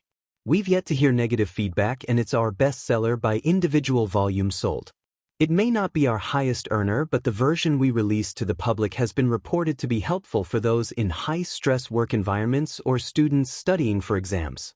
If you'd like, there are more potent options. Nothing addicting, just either more calming or more energizing, both just as healthy as the public version, only more expensive due to a heightened effect. Inko explained, happy to discuss the products her son has created, while also being proud of herself and thankful for the Yaoyorozus for the business doing so well. There's a more potent calming version? I would very much like to try that one as long as it has no negative health repercussions. It might be the last little push my boys need to work through their differences of opinion. Rei said, happy that there's another option for her to try which might be exactly what she was hoping for. Not a problem. They are about 4 times the price of the public blends, but they are also quite tasty and very effective. We have done quite a bit of research to make sure it has only positive effects on the human body, which include the improved calming effect, and, if taken before bed or when the drinker is physically tired, it can aid in getting a good night's sleep. I have drank it a number of times myself just for its sleep benefits when I have to deal with unsavory types. Inko reassured the woman. Sipping a new mango-based tea Izuku had surprised her with after getting the idea from Nizu during one of their classes. She was told it heightened mental acuity and made it easier to concentrate. So far she could verify the effects and hadn't come across any downsides. Better sleep can only improve the situation. Please, I would like to purchase some of the more potent calming blend to try at home, and I will return for more if it proves effective. I am hopeful that my husband will finally agree to counseling for the family to help reverse the effects their disagreements have had on the rest of us as well as themselves. I was worried about what might have happened if I couldn't find anything to help with this. Rei requested with watery eyes, to which Inko handed her a handkerchief that Himiko had made while she and Arie had been learning to sew. She had added embroidered patterns of kittens to the cloth and it was, in Inko's opinion, adorable. The Todoroki matriarch accepted the cloth gratefully and smiled at seeing the work of what was surely a child just starting to learn the craft and decided to help her little Fuyumi if she also wanted to learn. The two women spent the next few hours enjoying each other's company and exchanging stories about their children until Rei received a notification on her phone that her husband was going to be heading home early that evening. "Well, Inko-san, I'm afraid Shoto and I have to leave. My husband is coming home early and we have a 4-hour trip back home. Thank you again for agreeing to meet with me and for the new tea blend to try. Would you mind showing me the way to the backyard so that I can get my boy?" Rei requested, eager to get home now to try the new tea. "It was no trouble at all, and please follow me. We'll grab our shoes and take a quick walk around the side of the house." "To get little Shoto," Inko replied while leading her guest out the door and into the backyard where they found the group of 14 children sitting down cross-legged facing Hisashi and Shota while they meditated, clearly having finished for the day and winding down to relax any sore muscles from the morning of high-intensity training. Inko noticed that most of the kids had patches of Izuku's bruising ointment applied on the visible parts of their arms and legs and knew they would be healed in a couple hours. She saw that Shoto had joined the group and likewise had a few patches of the light green ointment on his arms and was sitting with the others. She was going to call out to everyone when she noticed Shota begin to stand. "All right, munchkins, that's it for today. Hisashi and I have to get back now. You've all done well today and I want to see if you can make any improvements by our next session on Saturday. Remember to stretch before and after every workout, drink plenty of juice, not just the sports drinks Ashido, Kaminari, Kaibara. Above all, get plenty of rest. You're all still young and growing and you especially need the downtime for your bodies to develop correctly. I won't let you hamper your future selves by overdoing it now," Shota said with Hisashi giving the kids 2 thumbs way up and visibly restraining himself from shouting out of habit. Even if they were all sporting a streak of the dragonfell berry juice, the young man was still the loudest person Inko had ever known, and she grew up with Mitsuki. "Yes, Aizawa and Yamada-sensei," the children shouted as one. They began standing and moving towards the cooler for another bottle of water while they finished winding down, and Rei moved towards her son to collect him so they could head out. She watched as he acknowledged her presence and turned to the green-haired boy and asked him a question while gesturing in her direction. The boy took a look at her and waved, then nodded to the boy and moved over to the bowl while pulling out differently marked packets made of what could have been leaves. "Mother, I will be ready to go soon. I am just getting a few of these delightful packets of juice mix," Shoto said as his mother got closer. "Not quite, Shoto-kun," the green-haired boy said as he was still rooting around in the large glass bowl. "These aren't juice blends. They're sports drink blends flavored with the juice made from the same fruits. I can get you some juice blends if you want. They're in the kitchen, but these are especially for when we're training and need more than just water to rehydrate." "My apologies, and if you wouldn't mind, I would like to try a few of the juice blends as well, Izuku," her son said, nodding his head at the new information and filing it away for later. "No problem. Here's 3 of each of the flavors for the sports drinks, and give me just a minute while I grab some of the juice blends," the boy, Izuku said as he turned and deposited his shoes as he entered the house again. "Shoto, have you enjoyed yourself here this morning?" Rei asked her son as he turned back towards her, having gotten a bag to carry all of the packets he was given by Yamamo, who had discreetly wiped the berry juice off of her stomach in order to produce the bag for him. "I have, mother. This was very enjoyable. I was going to watch as they did whatever they were going to do, but I noticed they were doing quirkless sparring and I decided to join them. We had plenty of breaks and were able to talk during those breaks. I'd like to think I've made a few friends today," Shoto said, his usual politeness showing through his words while she watched his eyes light up in excitement. She noticed Izuku making his way back out, slipping his outdoor shoes back on and pouring more packets, primarily pink and red this time for the leaf-like patterns. "I am happy you had fun and maybe made some friends your own age, sweetheart, but we have to start heading home. I would be happy to bring you back next week if they do not mind having you over again." "We don't mind at all, Rei-san. I am always happy when my children make a new friend. Feel free to bring more of your family with you next time. I'd love to meet everyone." Inko chimed in, having watched the kids interact with the new boy and noting that they were treating him as one of their own already. She would wait at least another few visits before possibly bringing them into the circle if the kids still wanted to hang out with each other, but she could tell it was more than likely going to happen. Right? We'd be happy to have you again whenever you want to come over. We're at school until 2 in the afternoon other than the weekends when we're free to hang out or if you want to join us for another training day. Izuku added, his smile seeming to add another sun for them to avoid looking directly at. The Todoroki mother and son left with plenty of waving involved and the kids decided to move their get-together into the garden dimension. Nizu had been trying to explain the concept of the internet and how it works to Izuku to see if they could maybe grow a plant that would allow access while inside the dimension, but it was a complicated subject matter, and even if Izuku was very intelligent, he was still just a little shy of 8 years old and the nuances still escaped him. Inko followed the kids up to the kitchen in the treehouse and got everyone to help her make lunch before leaving the kids to their own devices while she left to go work on the paperwork for the business. She managed to obtain a promise from all of the kids that they would stay out of too much trouble while she was gone and made her way back through the portal. Izuku POV. Alright guys and gals, what do we think of Shoto? Izuku called out in between bites of the curry they had made together. A bit awkward, but he said he had never been to school before, so I guess he isn't used to being around people other than his family? Mina said, only talking with a little rice left in her mouth and not spitting any of it out at Tenya by total accident, and you can't prove otherwise. He took a while to get into it, but once he did, he was a cool guy. It was real manly that he already had so much practice with martial arts. Ijiro added, while making sure to not spit food at anyone.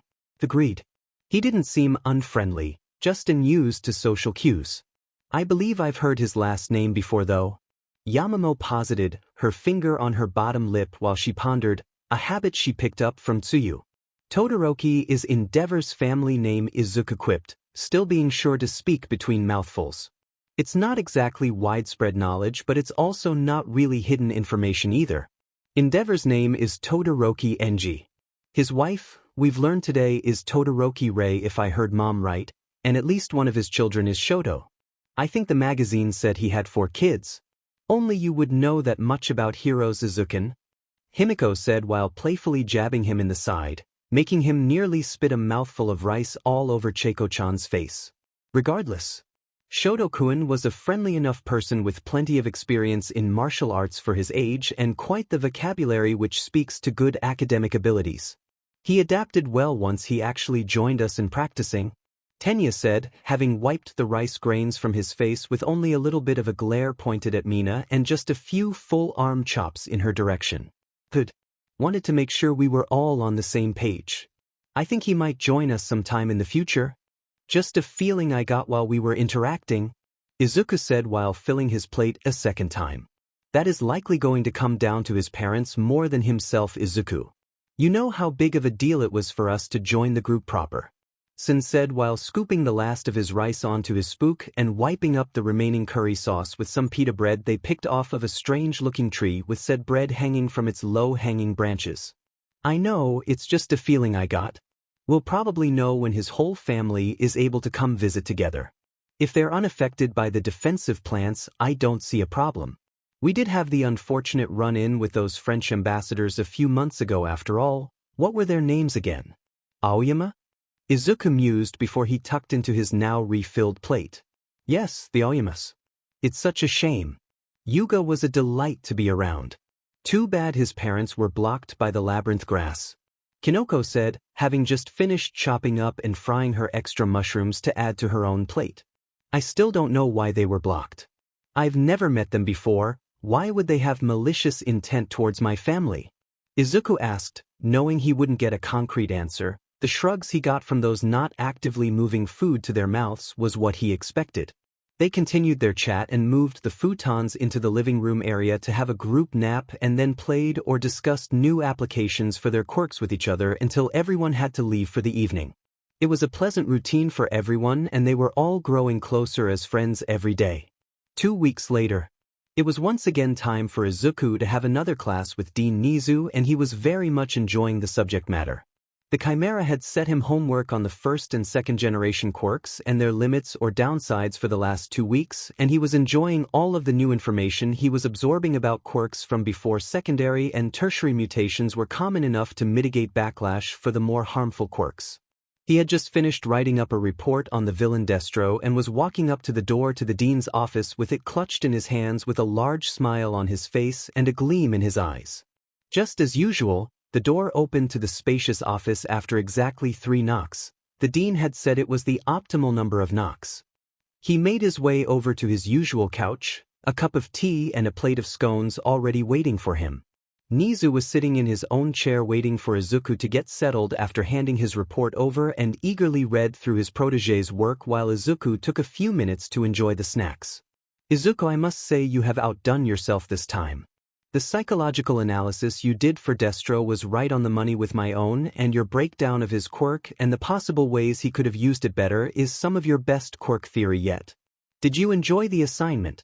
The Chimera asked as he placed the report down on the table and nibbled on one of the scones himself. I always love working on quirk research, Nizu-sensei. While I understood the thoughts Destro had during his rise and fall, I wasn't able to understand his leap in logic from protecting the quirked while educating the quirkless on how they were still human all the way to eliminating or enslaving the quirkless for the death of his mother. Another quirkless person. It just doesn't make sense to me. Izuku explained as best he could. Quite right. The man went more than a little insane before his descent into villainy, and the vigilante who took him down said he regretted his actions in the end, wishing he had taken a different path. He's the main reason our quirk use laws are so stringent today, ironically, even though he originally was an advocate for free harmless quirk use.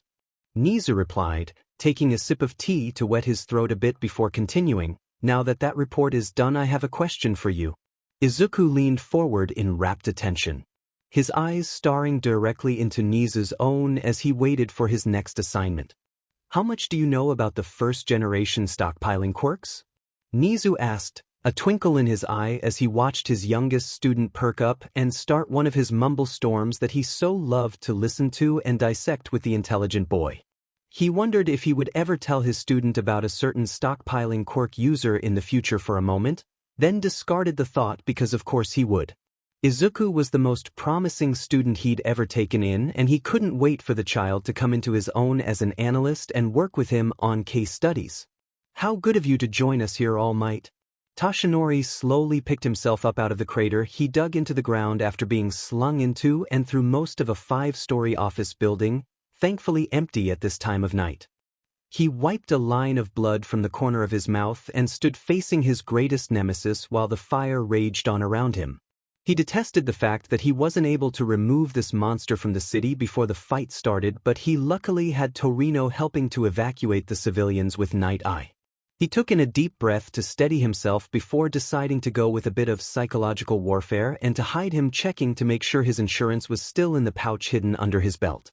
He could feel the small container there, against his skin, being held there just in case he needed it, and the monster had to assume he was dryly patting the dust from his costume.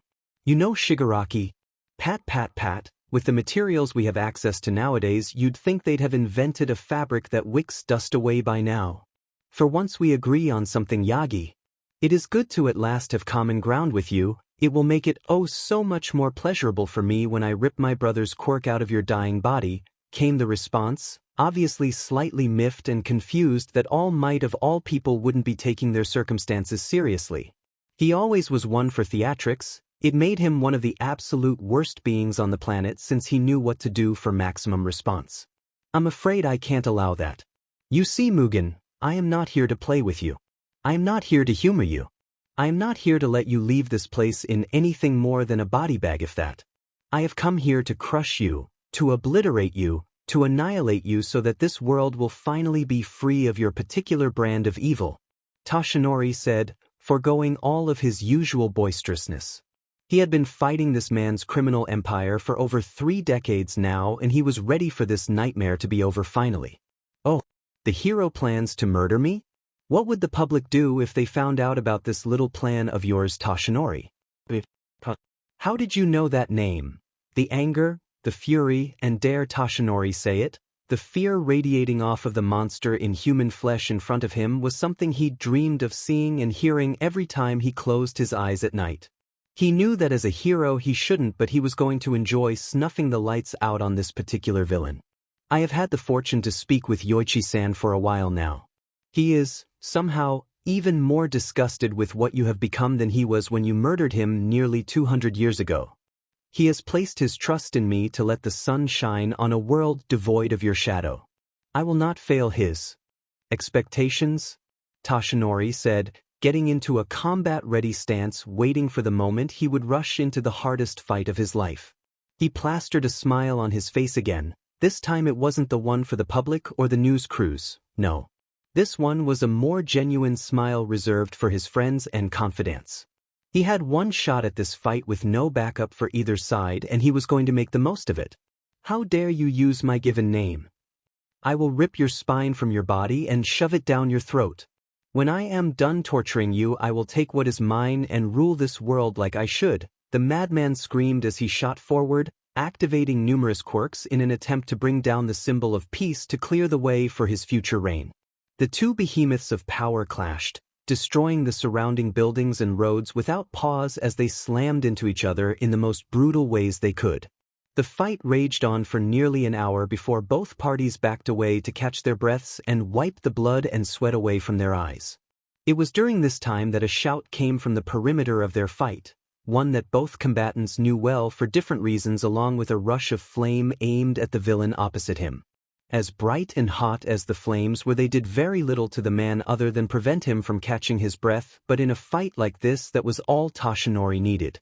He threw himself back at the villain, who was still waving smoke from his eyes, and connected his strongest blow ever, directly into the thing's sternum, relief filling him as he heard the telltale sounds of bones being crushed from the impact.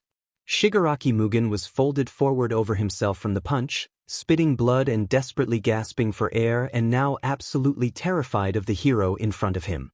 He had assumed he was still at least twice as strong as the quirk his brother passed on for all these years, and the assumption was putting him in a dire situation. He felt the ground quake as All Might rushed forward again to follow up from the previous strike, and he sent out a desperate fist aimed at the stomach of the man who might just be able to follow through on his promise of ending him. He was surprised when the blow missed, All Might having flicked the air and altered his trajectory just enough to avoid the hit before slamming another massive fist into his face, this time striking his temple and nearly knocking him out. He refused to lose. He refused to die like this. He was not going to die in a crater in the middle of a small city with not even any news crews to see his glorious fight. He grabbed All Might's wrist and put everything he had left in him into a final shot and flung his fist forward with everything he had, all his weight, momentum, and every quirk he could think of to increase the force of the blow was put into motion as time seemed to slow down and the air parted before his fist as it sank into the flesh of his nemesis, the wind pressure following the initial piercing of flesh as he blasted what he assumed to be the majority of All Might's stomach, lung, and if he was lucky, it maybe hit his heart too. All Might stumbled back after taking the hit, blood already pouring from the wound as he fell to his knees and tried to hold his remaining organs in place. He looked up to see All for One standing and turning to the heroes on the sidelines to gloat over his victory, which gave him the chance he needed. While Shigaraki was monologuing, he surged up and forwards and wrapped his hands around the villain's head, his voice coming to an abrupt halt as Toshinori allowed himself to say one last thing to the thing that had plagued the world for 2 whole centuries. Your time has come, Mugen. I hope you rot in the deepest parts of hell for all eternity for all of the lives you have taken and or ruined. No further sounds came from him as he pushed one for all as hard as he could, ignoring the blood loss from the wound in his side while he squeezed his hands together as hard as he physically could. The human skull can only take so much pressure before it breaks, and even if the thing that used to be human in his hands had a multitude of durability-enhancing quirks, there was still only so much he could take. The villain's head popped in his hands. Blood and chunks of bone, cartilage, and brain matter spewed everywhere before he let go and fell backwards, hearing the muted sounds of his teacher flying towards him and the pounding of boots from the other 2 men in the area. He waited until Torino got close enough before speaking as loudly as he could, which was at this point barely audible whispers. Gran, under my belt on my hip. There's a container. He didn't need to say anything more as the older man shoved his whole arm under the torn part of his costume and fiddled around where he was told and grabbed the container in question. Open it, put in my mouth, he managed, his vision going dark and the sounds becoming more muted by the second. Sorahiko was frantic in his attempts to open the DMN thing. It was a sliding latch. Why didn't Toshi tell him about this sooner? What was inside the thing that was so important that it had to be done now instead of getting the oaf to the hospital? He managed to open the latch and saw an unimpressive-looking being. Normally he would chastise his stupid student and start moving him to get help, but he saw the light fading from his eyes and hoped that whatever this being was could work a miracle. He shoved the thing into Toshinori's mouth and waited. Nothing happened for a few moments, and he considered forcing the oaf to swallow the diamond thing himself when he saw the big guy's jaw moving and heard him crunch into the bean and swallow very slowly. What happened next will go down as the strangest thing Sorahiko Torino would ever see. He watched as the color started coming back to his student's face and the wound began to rapidly close itself, his internal organs rebuilding themselves in front of his eyes. The whole process took less than 5 seconds.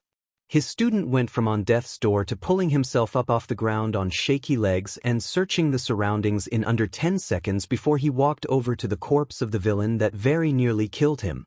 "All Might, how are you up and moving again? I saw that villain carve out most of your left side," came the frantic shouting of Mirai while the newest arrival stood in shocked silence as he stared at the hole in All Might's costume.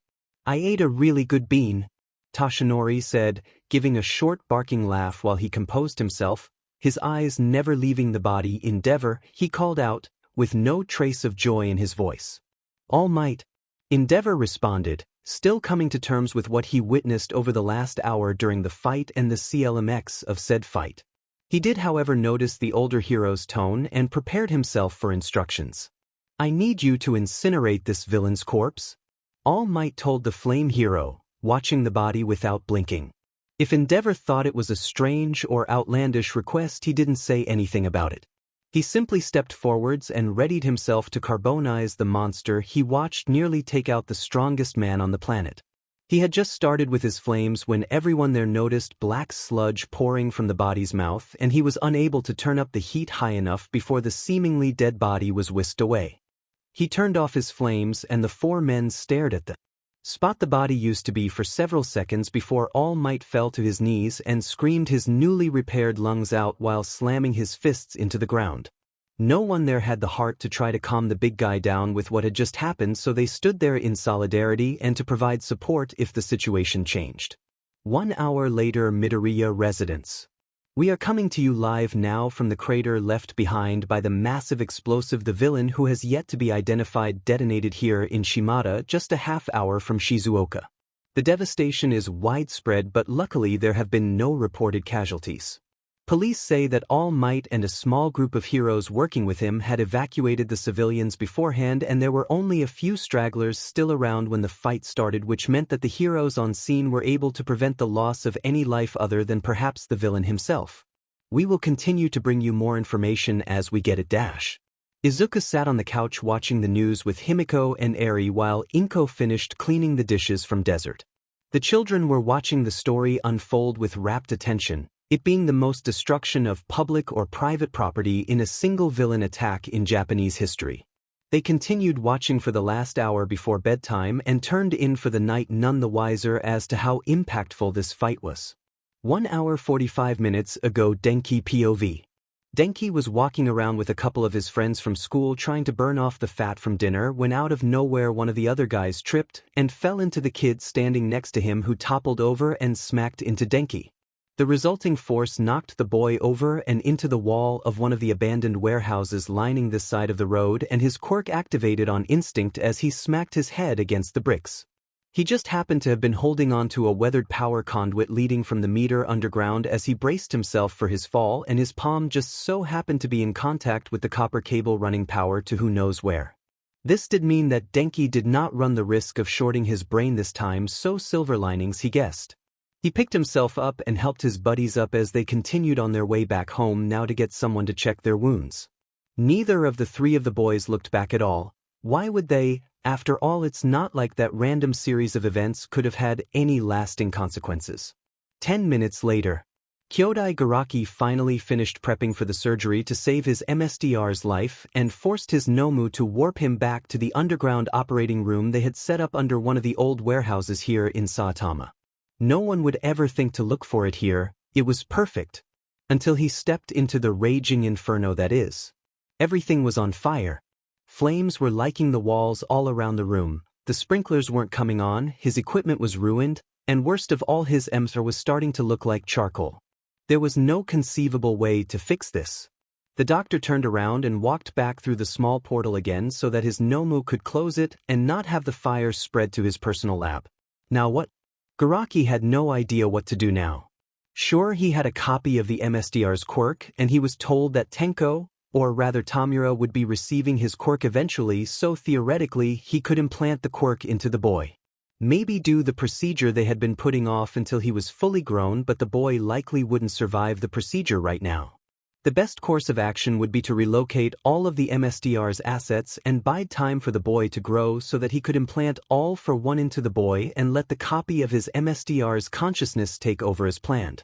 Sure, it'd take a while for the boy to fully mature, but Garaki had time and they had resources.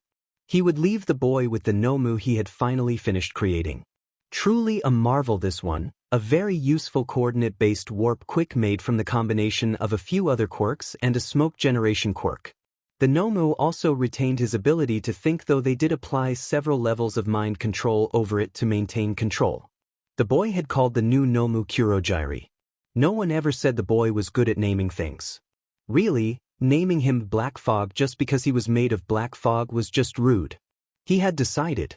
He would wait the remaining decade for the vessel to mature, time to remove himself from the hospital he was currently working at. He could spy on useful quirks later. The plan couldn't falter now after nearly 200 years of hard work. He turned to the Nomu at his side and told it to take care of the young until he could bring the true Emperor back in a decade. The Nomu obeyed his order and disappeared into its own portal, leaving the doctor to continue his research alone. Who knows, maybe he would be able to make a breakthrough that would impress the MSTR when he finally took over Tamura's body. The next day, Midoriya residence. Following the mass destruction last night in Shimada, a warehouse in Saitama caught fire and nearly collapsed. The building has already been set for demolition, but All Might showed up on scene for some reason 10 minutes ago and ripped a section of flooring out. We are too far away to see what's going on, but maybe he is searching for survivors. Izuku was once again sitting in front of the TV, alone this time due to the early hour, and was writing notes about the two incidents and wondering if they were at all connected to the senzubi Nizu had requested a few days ago. He had no problem giving him one, they were meant to be used after all. He just wanted to know where they were used was all. All the dean had told him was that All Might would be holding on to it for a possible emergency. Well, it wasn't really anything new. Nizu-sensei rarely ever explained himself, and Izuku didn't expect him to start now after nearly 2 years of being his student. The last year had kind of flown by really. Between the training, studying, and the adding of Shoto to their group, all of the kids hardly realized the passage of time. Though, speaking of Shoto being added to the group, Komori had petitioned the group to add her pen pal as well. It had taken a couple of months due to just how far away the girl lived, but eventually Kodai Yui joined their group as well, and they couldn't be happier. Izuku had a long day ahead of him and a surprise for Nizu-sensei after school let out. He sent a quick text wishing his friends a good morning and a good day before he finished getting ready and making breakfast for the rest of the house. His mother had been teaching the kids how to cook now for well over a year, and they were all at least a little competent in the kitchen, though no one really wanted Tenya anywhere near an oven. The boy couldn't improvise at all. If a package said to cook something for such and such time, he did exactly that. Nothing more, nothing less. So the group had been subjected to both overcooked and undercooked food one too many times, so he was now on perpetual food prep or drink prep duty. It was with a bright smile that Izuku walked up to Nizu's door that afternoon, certain that he was going to show Nizu something not even he would be expecting. He hadn't told anyone about the bush he had made. It had been growing for a few weeks in a spot at the edge of the containment area for the Black Mercy, so everyone else steered clear of it even after he explained that it was just a holly bush, one of several that lined the outside of the fence.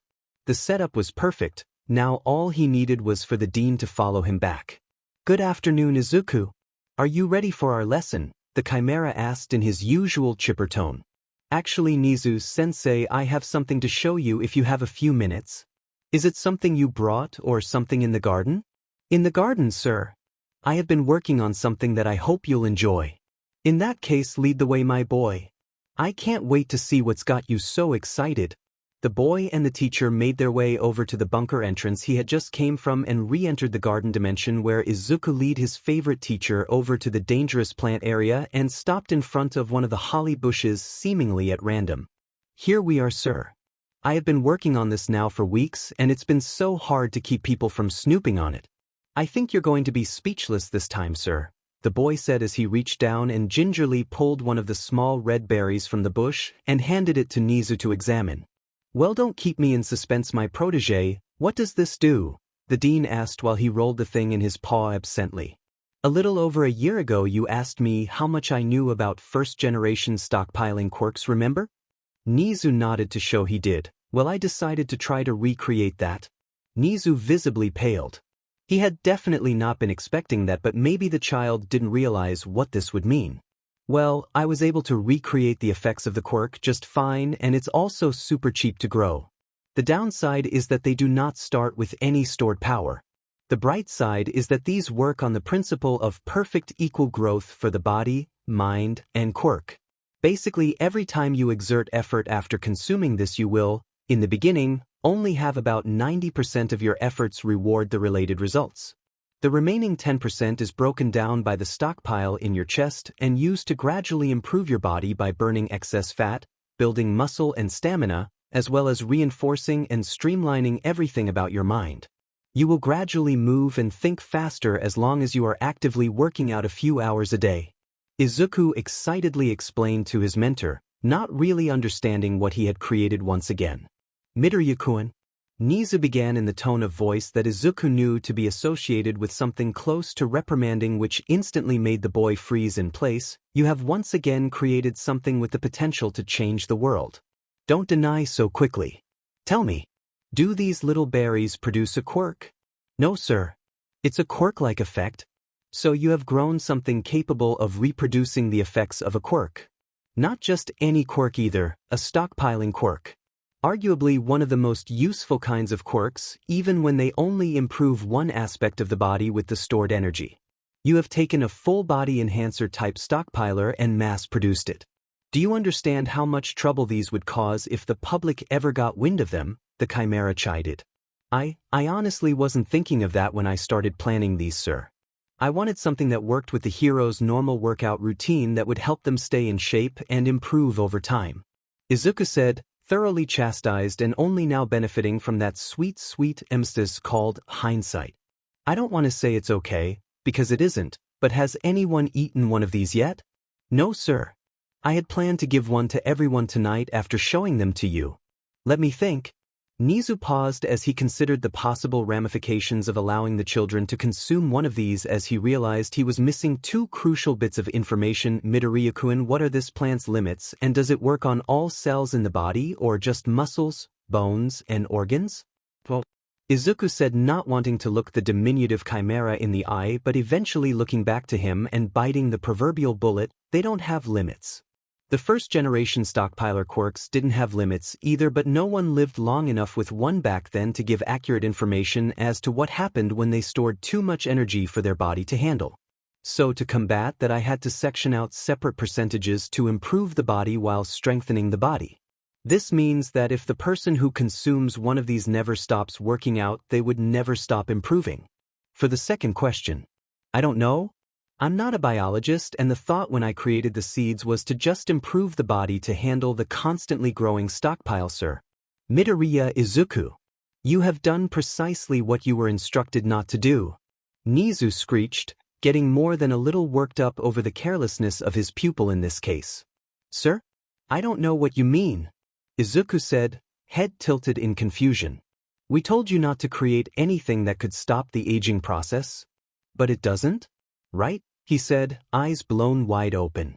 Constantly improving the body might include replacing and improving dead or dying cells. You have possibly created conditional eternal youth. I'm going to take one of these to Recovery Girl to run some tests to see if I was correct. In the meantime, no one is allowed to eat one of these. The one upside to this situation is that you placed a condition on the creation that the person only improves if they put forth the effort to improve, so while these could allow you to have eternal youth, they wouldn't outright prevent you from aging. You just need to stop working out regularly. Izuku was now drawing in on himself and crying freely, something Nizu was loath to witness as it reminded him too much of when he first met the boy, and he was a nervous wreck, so he took a deep breath to calm himself and considered everything again. He may have slightly overreacted. These weren't all bad. It would be hard to tell there was an issue for several decades really, and modern cosmetics would allow people to look older as well. He could also frame a recently deceased convict with a quirk that overclocks bodily functions on an experimental batch of trigger. That would be an acceptable excuse. Reassure the boy, get the fruit tested, then find a suitable convict if necessary. It's going to be okay, Izuku. I am just trying to stick to the rules given by your mother as they are for your own good. These aren't a bad thing. In fact, they are universally beneficial to whoever eats them. We just need to have all of the data before we let anyone eat one, and then a backup explanation for why so many people stopped aging when they reached their physical peaks. I have thought of a plan in that case, but testing comes first, the dean said while patting the boy's forearm. He allowed Izuku to return home to spend time with his family to get his mood re-elevated while he marched back onto campus to the nurse's office to see about the extent of the effects of these things. He didn't get very far before receiving a phone call from Toshinori. Remaining in the bunker, he took the call to see if the man needed any help. Nizu, sir.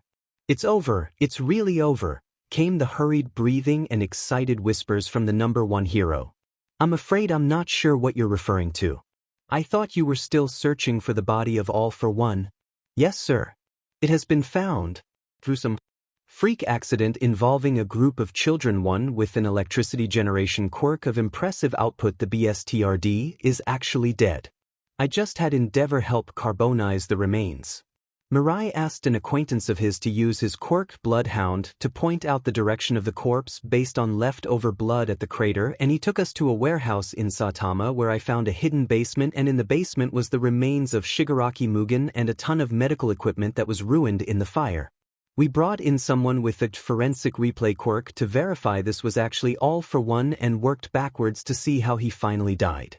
The kid with the electricity quirk happened to grab the main power line for the hidden basement that just so happened to have exposed cables for easy access when he was knocked over by a stumbling friend. Needless to say, we are keeping the kids out of the police report as they don't need manslaughter on their records, even if I don't personally believe All for One counted as a man. Toshinori relayed all of the necessary information with disturbingly few breaths taken. This means there's a medical professional on his side who thought there was a chance to save him even with a crushed head and near full body burns from Endeavor's first attempt at cremation. Nizu pointed out, trying to make sure all loose ends were tied up. Indeed, sir. The doctor showed up on the forensic replay. It was a doctor operating in the Chiba area under the name Tsubasa Moritani who has now disappeared. We have given a photo of his likeness to law enforcement and they are starting the search on their end. Toshinori said, relief plainly audible in his voice. You should be proud, Toshinori-kun.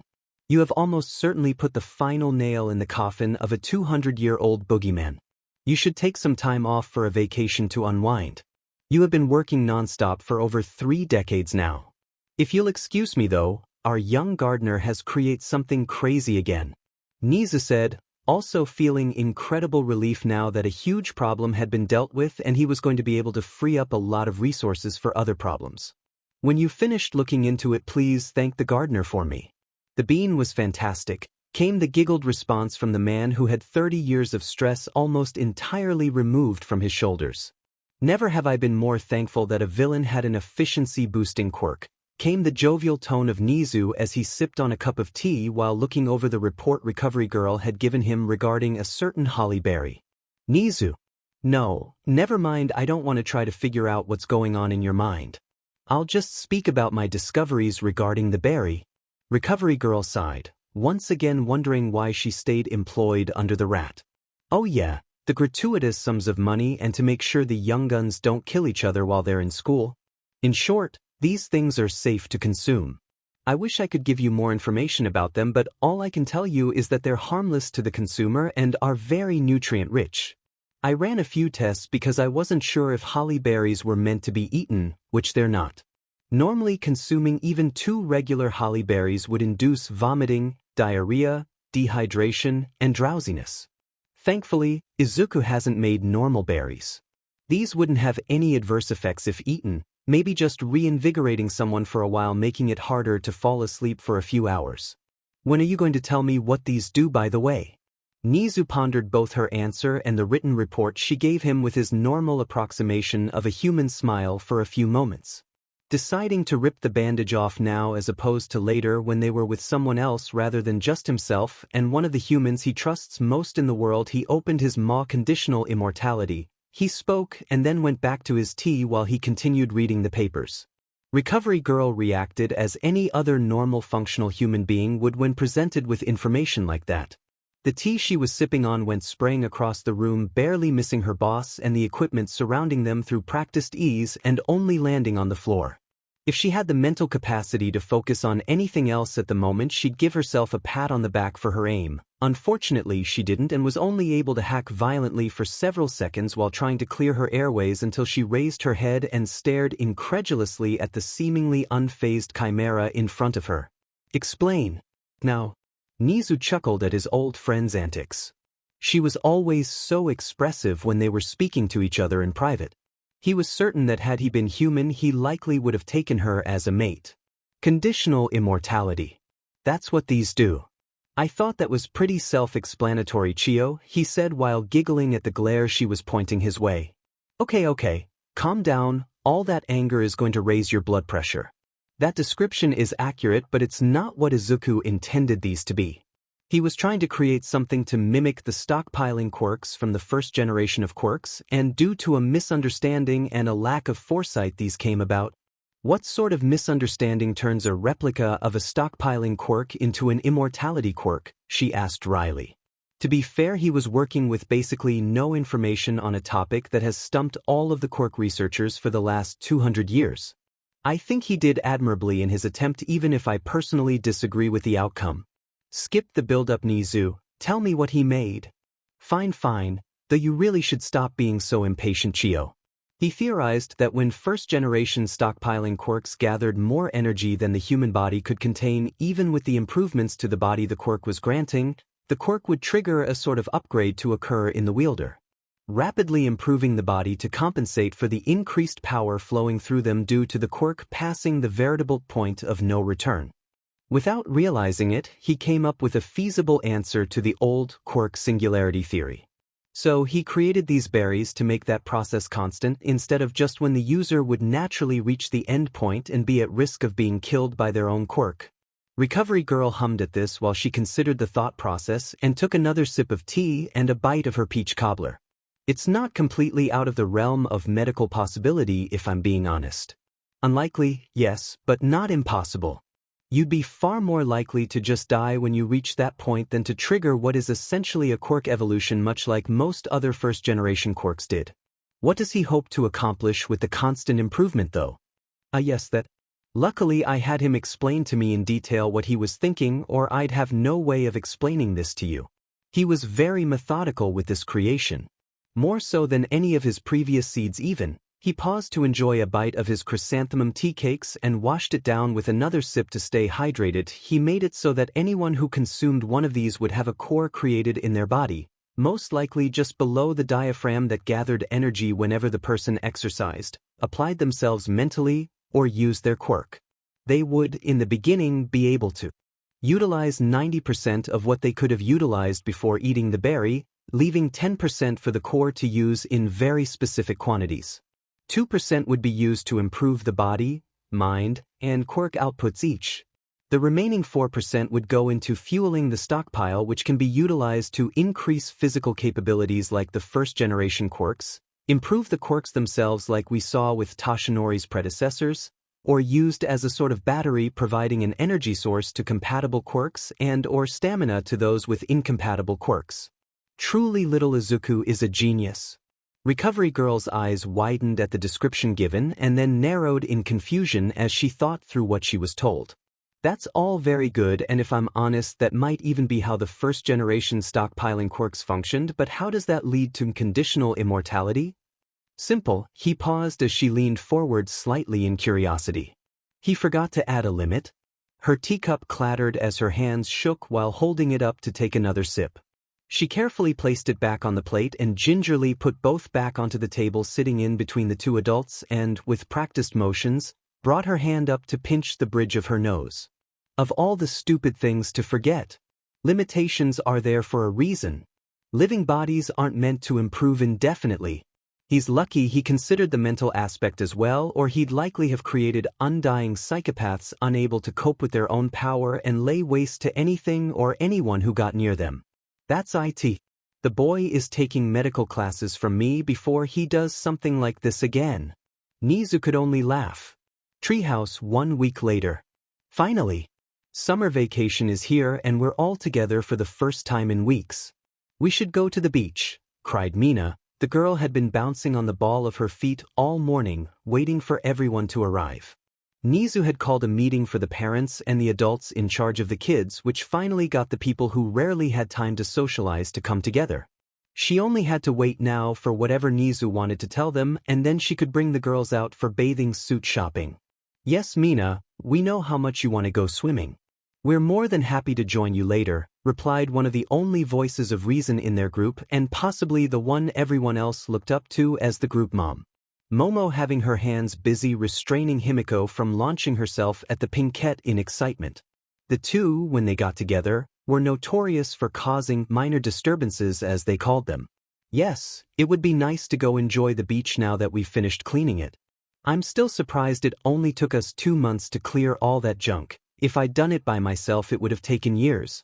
Izuku called out from the other side of the treehouse where he was working on his summer homework with Tenya, intending to get it all done now so he wasn't caught trying to finish everything at the end of the vacation. He had offered to help the less academically inclined of their friend pile, but they weren't too happy to do more schoolwork when they just got out of school. All Might had been informed of the kids needing a place to work out a bit of stress from the end of term testing while also helping them build up their physical fitness. He came up with the idea to have the kids do some community service by cleaning a beach that had been turned into a junkyard over the years due to the tides washing scrap ashore and illegal dumping. They got lucky that Shoto was still living in Mizudafu, or they would have spent most of their afternoons on the train trying to get to Dagoba Municipal Beach Park and wouldn't have been able to do anything else before having to take the train back home. Izuku was still slightly apprehensive about being so close to Bakugo even after nearly 4 years away from the boy and most of the time spent with good friends who had slowly rebuilt his shattered confidence. He knew he had it in himself to forgive the boy, but he didn't really want to forgive him just yet, especially when he had yet to apologize. Thankfully they never ran into each other while cleaning the beach, and the Todoroki estate was in the opposite direction of the Bakugo household from the beach, so the chances of running into the boy had been slim in the first place. His mental mumblings were halted by his mentor calling up from the ground that he had arrived, and Izuku rushed to the elevator carriage so he could greet his favorite teacher. The Chimera, whom Izuku had recently identified as a tiger quoll but had been told not to tell anyone so that Nizu could continue laughing at the wrong answers he got, was waiting for his personal student and his friends to make their way down to him and join the group of adults and teachers who had congregated by the peach trees. Izuku had grown them to flower all the time and to spread the pleasant smell of peach blossoms to anyone nearby more easily. It was a very welcome addition for everyone, and he'd gotten compliments from even the most stoic of visitors. Cough. The kids ran to sit by their parents or guardians and waited for Nizu to perch himself on the rock Taiyu had brought in for him for these types of meetings. Once every settled, Nizu cleared his throat and put the teacup that no one noticed he had been holding until that second on the small table to his left. Thank you all for clearing time in your schedules for this meeting. I appreciate the work a lot of you must have had to put forth to make this get-together happen, and will try to keep this short. As such, I won't bother sugar-coating the reason for the meeting. He paused for anticipation, in direct conflict with his comment about wasting no time, much to the annoyance of some of the attendees. Izuku has created something, by accident I assure you all, that will have far-reaching and indeterminate effects on our world as a whole. The adults looked at the boy, who was sheepishly trying to look as small as possible while blushing up a storm. Most of them looked only a little exasperated, knowing the boy always meant well and wouldn't intentionally put anyone in danger. Several were looking at him with just a bit of annoyance, but only in so far as wondering how this might affect their work. Only a few looked at him in concern, Whether that concern was for his well-being in case he'd made something harmful to himself, or concern over the look he was getting from his own mother for making something without telling her again, was anyone's guess. The kids glanced at him momentarily before putting their attention back on Nizu, as they were already used to Izuku doing things that sounded good to him but an outsider would easily point out the issues for if he bothered to run the idea by them. Yes, he should have known better and all that. Nizu shook his head and gestured with his paw, drawing the attention back to himself. In his defense, the issue with what he made wasn't something a normal person would have even thought about, let alone plan to avoid. The adults threw the boy an apologetic nod, which he blushed harder at before Nizu addressed them with the prudent information. Izuku was doing some research on first-generation stockpiling quirks as part of the assignments I gave him for quirk studies. Nizu began while All Might snorted into his teacup to his left. The giant of a man coughed lightly a few times and waved off the concerned looks coming from everyone who glanced his way at his outburst and looked at the dean with not a little trepidation. He came to me with a very well thought out and put together report on the subject, and I thought that was the end of the topic. Imagine my surprise when he stopped me the other day as I was returning to the university and showed me a new project he'd worked on to surprise me with. A plant that produced a berry that, when eaten, would give its consumer something very similar to the first-generation stockpiling quirks. He picked up his teacup to take a sip while watching the chaos the first bit of information caused. He always enjoyed causing chaos after all. Quiet came the bellow from Endeavor, in full costume since he was leaving the meeting to go on patrol as soon as it was over. Dean Nizu, are you insinuating that he can give people quirks now?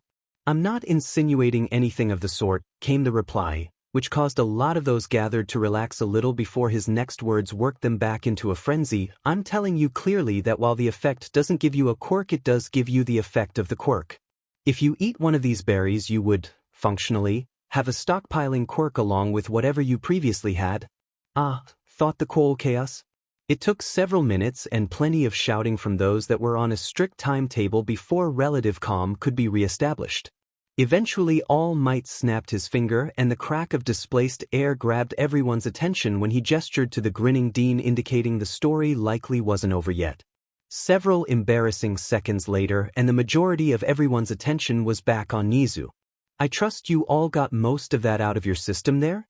I will try to clarify when I have the time if you want to call, email, or visit. That, however, wasn't the most exciting bit of news. If Nizu were physically able to smile wider than he currently was, he would be pushing those limits too. He couldn't wait to bask in the tempest he was about to unleash. Quick glances around the gathering allowed him to note the stiffness of most of the people in attendance at the prospect of quirks on demand not being the most noteworthy news. He took another sip of his tea and placed his cup down before clearing his throat to continue. No.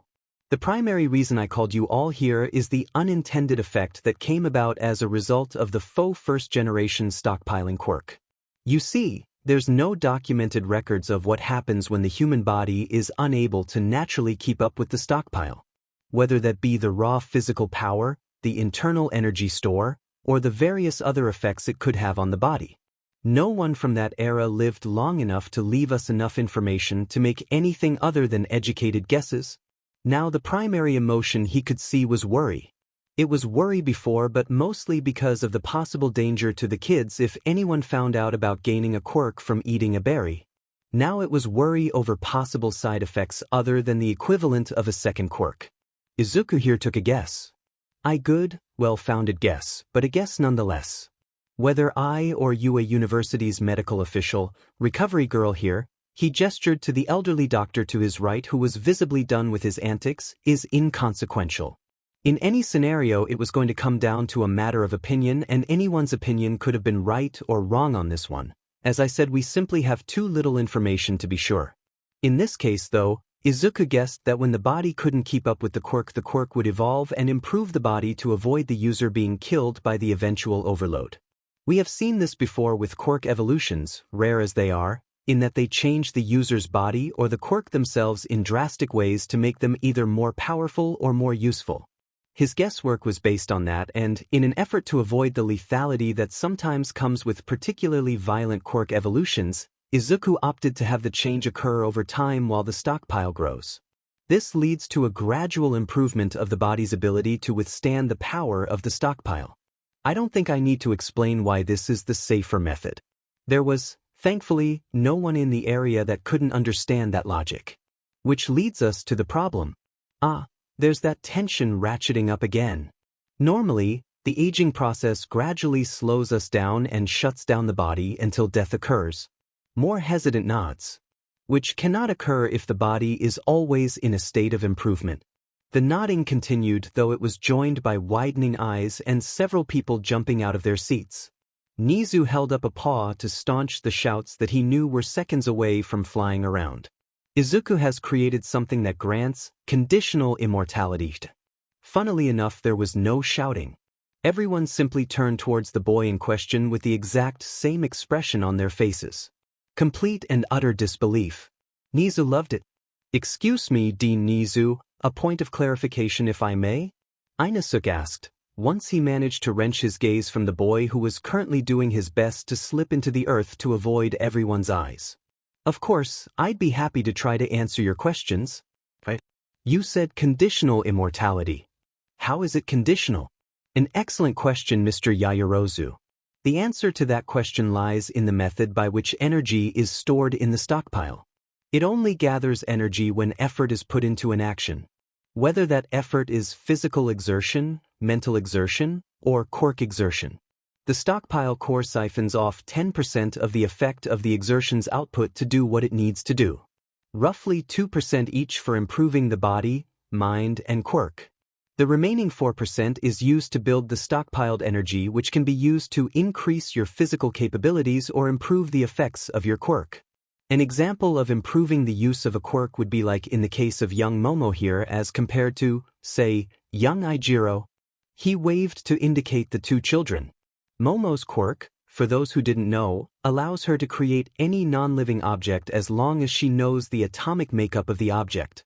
The creation process uses her lipids as fuel. She thought, until recently, that her quirk was turning her lipids directly into the objects she made, but we found that her lipids are merely the most readily available power source. The girl in question nodded and patted Izuku on the knee in happiness for his help figuring that out.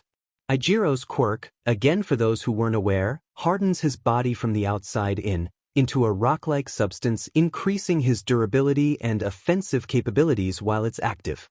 Very effective, and the substance becomes more durable as well as deeper reaching the more he works his quirk out. With enough work, he might even be able to withstand a hit from our number one here. That's manly! Ijiro shouted as he jumped to his feet and pumped his arms, showing off the muscles he had been building. Very. Nizu chuckled. Two very different quirks. Both would be affected differently by a stockpiling quirk working with them. In Momo's case, she would be using the stockpiled energy as fuel rather than her lipids since it's a larger, more efficient, and safer option for her body. She would still gain increased physicality, of course, but the change to fuel sources would be a massive boon for her medically. Momo had her hands held over her mouth with fresh tears ready to roll down her cheeks at the thought of no longer needing to worry about possibly putting herself in the hospital on accident by making something too large or too many things at once. Her parents each rubbed her back reassuringly, both hoping to obtain a berry for their daughter to help her stay healthy. In Ijiro's case, however, Nizu continued, though with a genuine smile as he watched the Yaoyorozus family and the rest of her mates giving her attention, as his quirk doesn't use a fuel source per se. His version of the stockpile would work a lot like young Izuku's quirk does for him. Many of the more knowledgeable one in the audience nodded in recognition at that, though several weren't sure what he meant. Oh well, he was going to say it anyway. It would help improve his stamina instead. So both of them would gain a boost to physicality and some form of a boost to make their quirk either more powerful or more useful. Ah, that makes a lot more sense, came the under-the-breath muttering of several of the kids or the less mentally gifted adults. While this means that your body would effectively stop aging at a point where it reached its physical prime, it would only do so as long as you continued putting in the effort. You'd need to maintain at the very least strenuous physical exercise, mental acuity exercises, or using your quirk for several hours a day for the effect to continue. You could be immortal, you just need to put forth the effort. Which means that you have the option, when you're ready of course, To just be mortal like everyone else. After all, living forever is terrifying. Nizu said as he tried to instill the importance of what he was saying on everyone. He was right, of course. Immortality was absolutely terrifying to any normal being. It's good that the option is built in to just start aging again. I do have one more, urgent, question though after that explanation. Izuku said, while still rubbing circles on his daughter's shoulder. What happens if you're already past your physical prime? Does your body just stay as it is, or do you begin to revert to your prime over time? I'm afraid we don't know yet, Mr. Yaoyorozus. We, after all, haven't tested the fruits on people yet, came Nizu's reply, which didn't give him or the others who wondered the same question an answer, but also reassured them that no one had eaten one of the berries yet. The purpose of this meeting was to let you all know about the existence of these berries as well as to put it to a vote as to whether or not they should be consumed or destroyed. I have given you all the information I currently have. It just wouldn't have been fair to deny everyone else the opportunity to give their opinions on the matter. Nizu said, somehow holding a fresh cup of steaming tea and a plate of one of his new favorites, peach cobbler. My suggestion is to have a short discussion and then vote. Bear in mind the likelihood of others in the future consuming one of these berries as well, such as other heroes or hero students. The meeting lasted another half hour. There was a lot of yelling involved, but it was eventually agreed that the berries could be consumed. Many of the adults in attendance offered to be the testers for the batch, but a reprimand from Recovery Girl let everyone know that the changes caused would be gradual to the point of almost being unnoticeable for the first few months, other than a 10% decrease in physical ability, quirk usage, and the same increase in mental strain until the effects began to show. The exception would be for the heroes, as they were so active in all three categories that changes would be obvious after a week or two at the latest.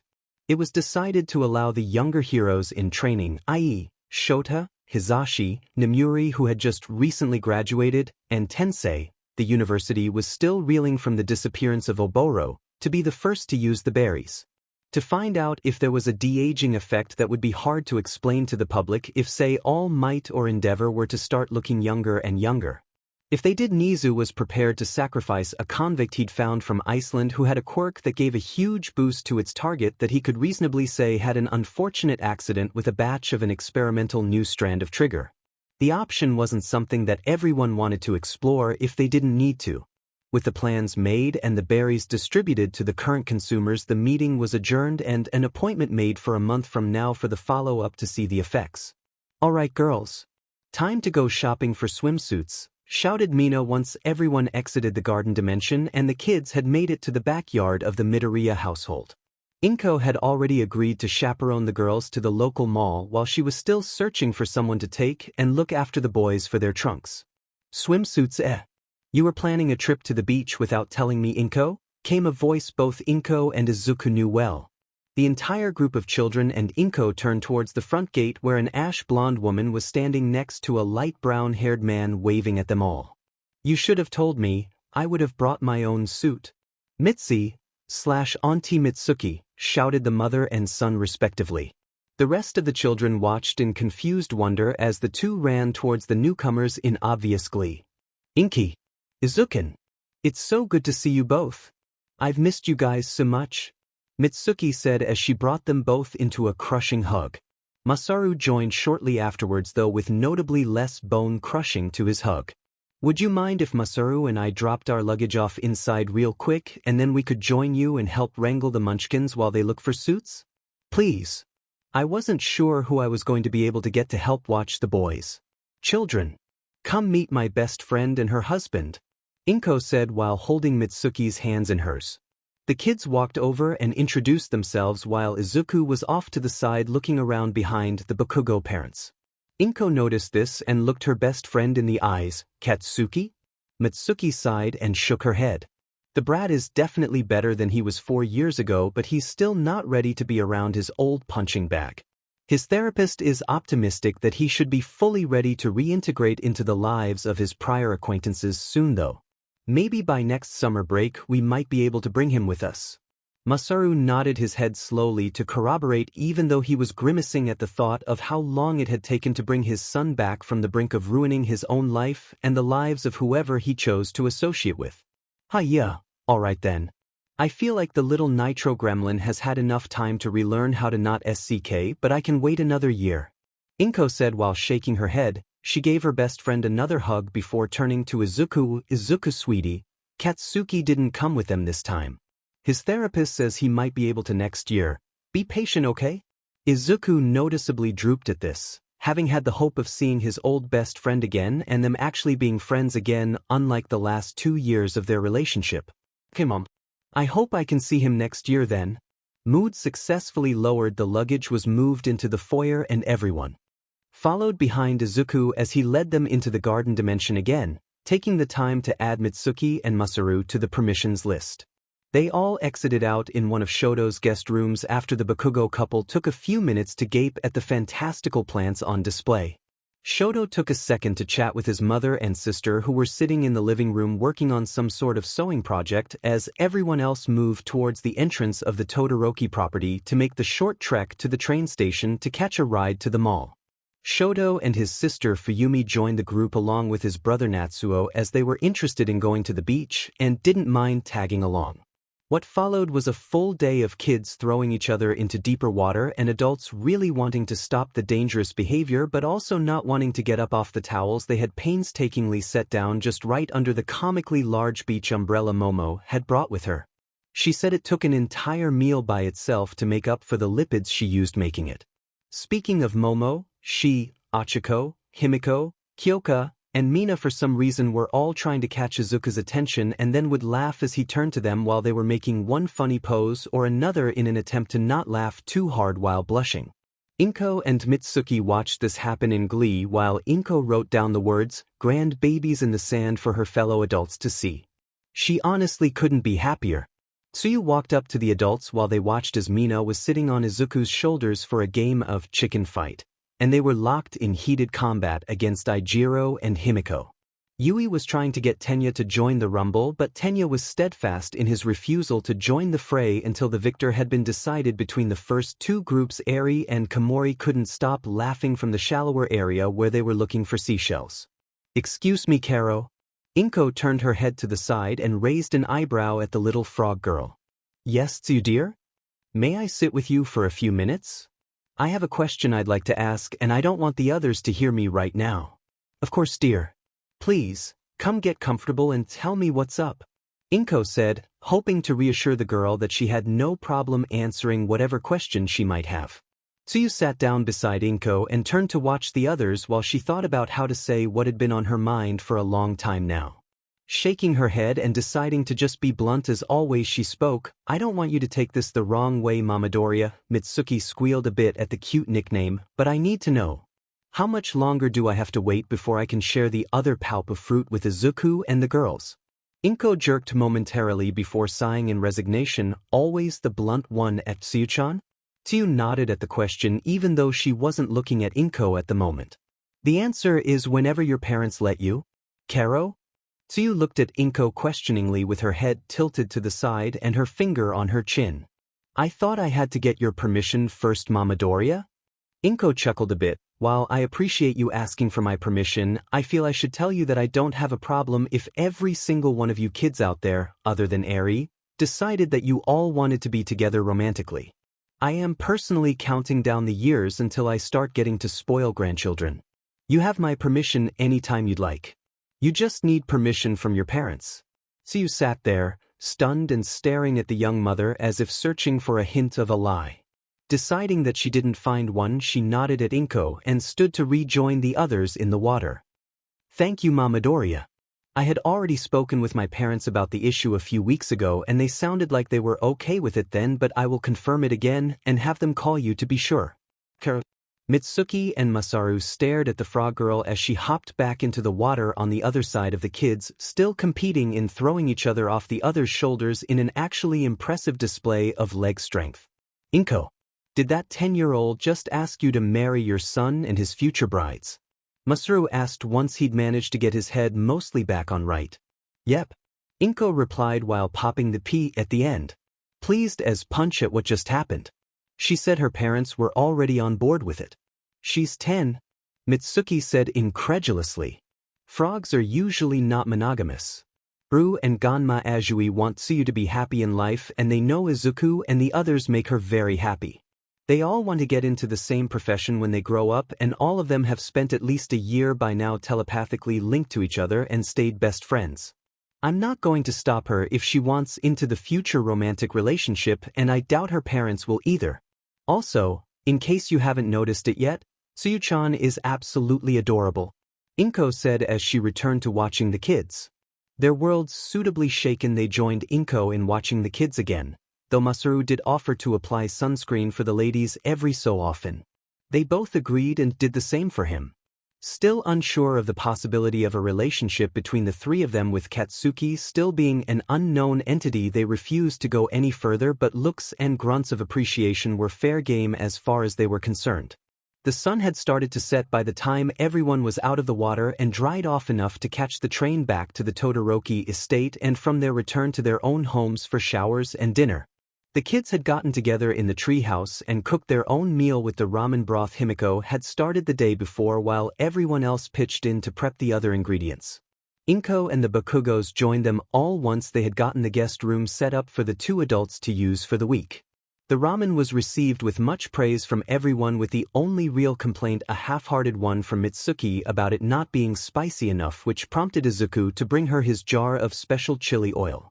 She asked Izuku if she could have a jar of it to take home in a week, and he told her where to find one of the other sealed jars in the pantry and mentioned that if it wasn't spicy enough he could help her make a hotter version at some point in her stay. The entirety of the rest of the room watched the exchange with various looks of horror on their faces. They'd all tried that oil. It could set fire to water. Even Masaru, who was used to eating spicy food due his quirk and living with Mitsuki and Katsuki, couldn't stand more than a spoonful or so in his bowl, and Mitsuki and Izuku each put 3 spoonfuls into theirs. I need ice cream for dessert from just watching them, Karo. Tsuyu, as the first person to regain their voice, said to the others, unable to look away from the tragedy unfolding in front of them. That sentiment was matched by the others at the table, the two in question completely oblivious to their reactions, too wrapped up in their own apparent joy at the food they were eating. As it turns out, a lot can happen in 8 years. Since the fall of All for One, Nizu had freed up a lot of his resources to work on other projects, much to the benefit of society. He started with investigating corrupt politicians utilizing several people with lie detecting or data gathering quirks.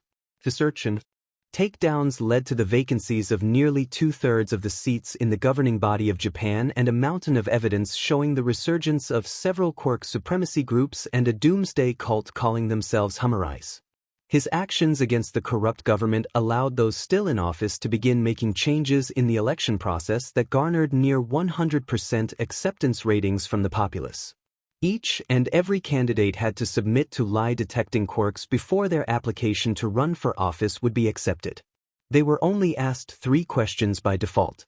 Do you have ties to any group on the terrorist watch list? Was the first question. The politicians were given a list to verify they were or were not part of or affiliated with any of the groups listed.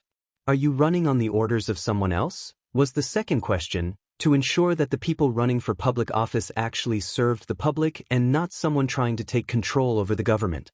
Are you attempting to take over the country or facilitate the takeover of the country for anyone else? Was the third question, this one because of the evidence Nizu had gathered when taking down the previous politicians. If anyone gave a false answer to either of these 3 questions, they were immediately barred from running for public office and taken into police custody for further questioning. These changes led to a massive shift in political rhetoric, shifting from the previous near apathy towards swathes of the population to sweeping reforms in the social support systems and public school boards. Crime rates began to fall steadily starting roughly 6 months after the new politicians took office. Naturally, after rooting out the political support for the groups he discovered, Nizu turned his attention directly on said groups. He began to systematically remove all of the support bases for the terrorist groups he'd become aware of, which eventually led to his discovery of the new Meta Liberation Army and their indoctrination camps disguised as schools. It was this line of investigation that ended up putting together the rest of the puzzle as to why it had taken so long for Katsuki to become a decent human being.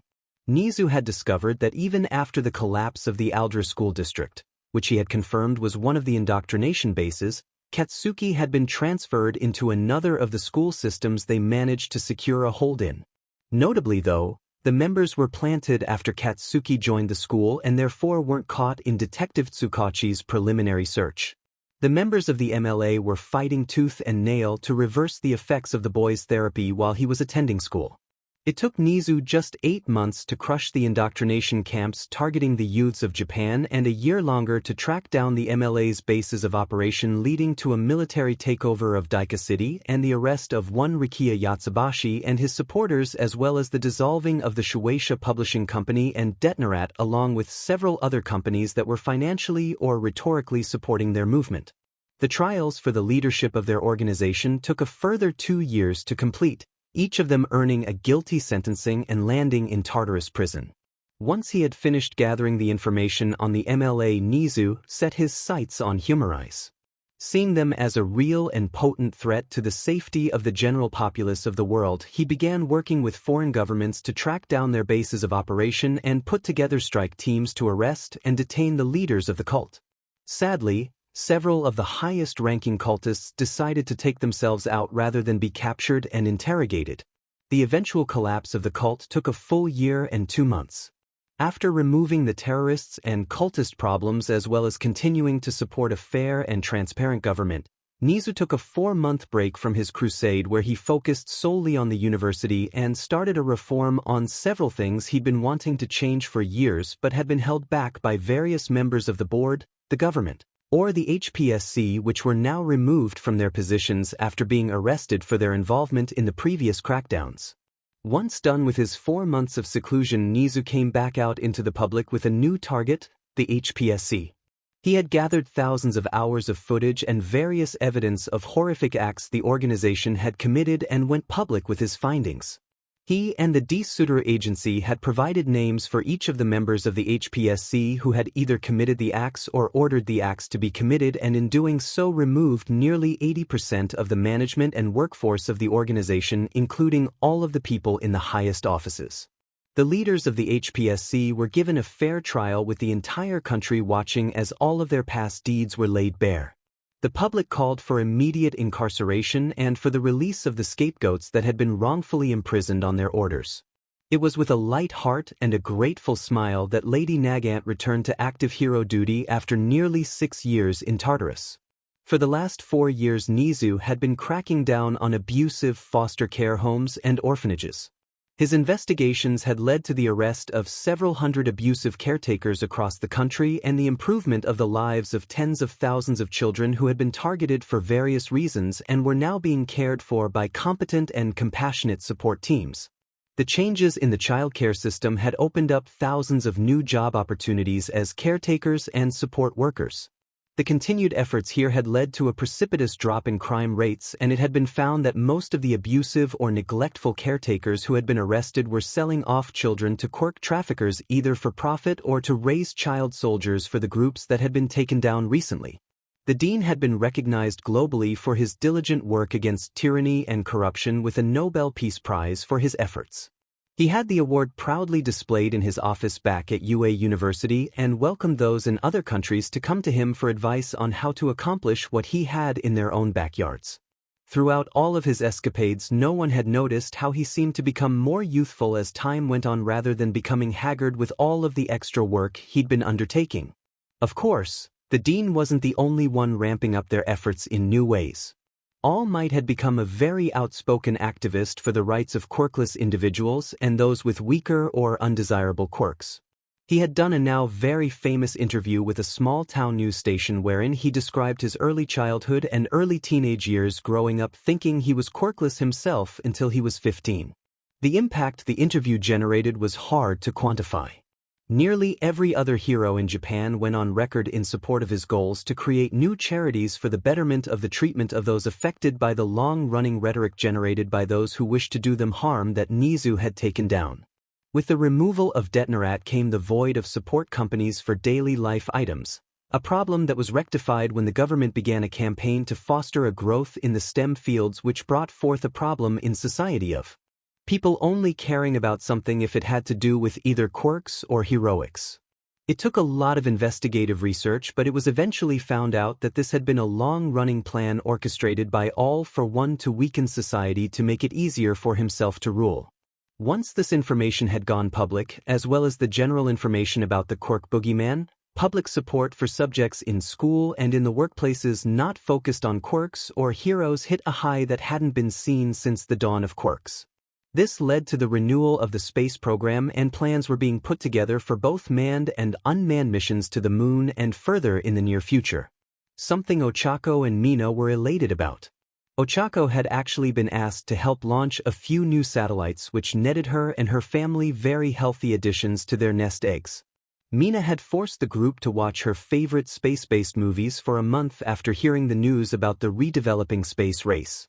Naturally, there weren't only positive outcomes over the course of nearly a decade of political and social turmoil. Inko had, unfortunately, given up her plans to get together with Mitsuki and Masaru when it was found that Katsuki hadn't made enough progress to be allowed to interact with Izuku after another year since the Bakugo parents first visited the Midoriya residence. When it was finally discovered why the boy had taken so long to make progress, all three adults were understandably upset but had come to accept that they just weren't going to be romantically involved. Though Inko was starting to see someone new now and had just not told her kids yet, wanting to wait to be sure it wasn't a fling before introducing them. The biggest change for the kids and their parents, though, had been when they were cleared to consume the holly berries. Once the trial runs were done with the younger teachers at UA, then the older staff at UA were confirmed to very slowly regress physically back to their primes. The rest were given the okay to have one if they wanted. The first major changes this brought were when Nizu and Recovery Girl ate one each. In the months following, it became not just difficult but impossible to hide the fact that Shizenji Chio was looking younger and younger as time went on. It wasn't until she was caught on camera 2 years after consuming the berry when she left UA to provide emergency relief at a disaster site where news outlets discovered and ran a story on the woman shooting back up from 115 centimeters to 165 centimeters in height and looked nearly 20 years younger. She made a brief comment at the time that the change was due the effect of an accidental use of a quirk belonging to a minor, and therefore she refused to give any further details. The media on site tried their best to get any extra information out of her on the scene, but she barred them from entering the medical tents and began to blatantly ignore them until she returned to UA, where the media was prevented from accosting her. All of this was all well and good, but Izuku was currently panicking. He had just woken up and was close to having a nervous breakdown actually. His nerves were frayed so badly that Arie barged into his room and smacked him across the face twice to get his attention before hugging him and telling him how big of an idiot he was being. It took several minutes before Izuku calmed down enough to stop blaring his anxiety through his link to the others, much to the appreciation of all. Izunai, you're going to do fine. You've practiced this dozens of times now, you've got the entire process memorized, and you're prepared for anything that could possibly go wrong. Stop it with the mental mumble storm and calm down. You have to eat something for breakfast before we get you all ready to go. Arie told her older brother, rubbing circles on his broad back while she sat next to him on the bed. She could barely lay her head on his shoulder anymore after he shot up in height last year. Sorry, Arie. Sorry, everyone. Just nervous. I'll try to keep it under control now. Let's go get something light to eat, okay? Izuku managed to respond to his sister beside him and to the others who might already be awake, receiving a grumble in response from Shoto and Sen, but no one else seemed to be up. That's the spirit. Last one down gives the other a foot rub, she shouted as she jumped off his bed, sprinted to his door and flung herself down the hallway. Izuku could only chuckle at her antics and give thanks that Himiko wasn't here this morning, or she'd be very upset at the noise. Last time Arie did this, it frightened her out of her sleep so suddenly that she attached herself to the ceiling by accident. Resolving himself to giving his sister her foot rub at some point, he stood up and stretched his back, feeling every bone pop from the base of his spine to the base of his neck. He hobbled to his closet and grabbed the closest shirt, one of his few GG shirts he had left after the UE purge last year. He checked himself in the mirror and noted that his shirt read shoes, which was enough to make him giggle a little before he made his way down to the kitchen to get started on breakfast for the three of them. Inko joined the two at the table shortly after he had her place set, and they had their meal in relative silence, both women wanting to give Izuku time to run through the day's schedule in his own head.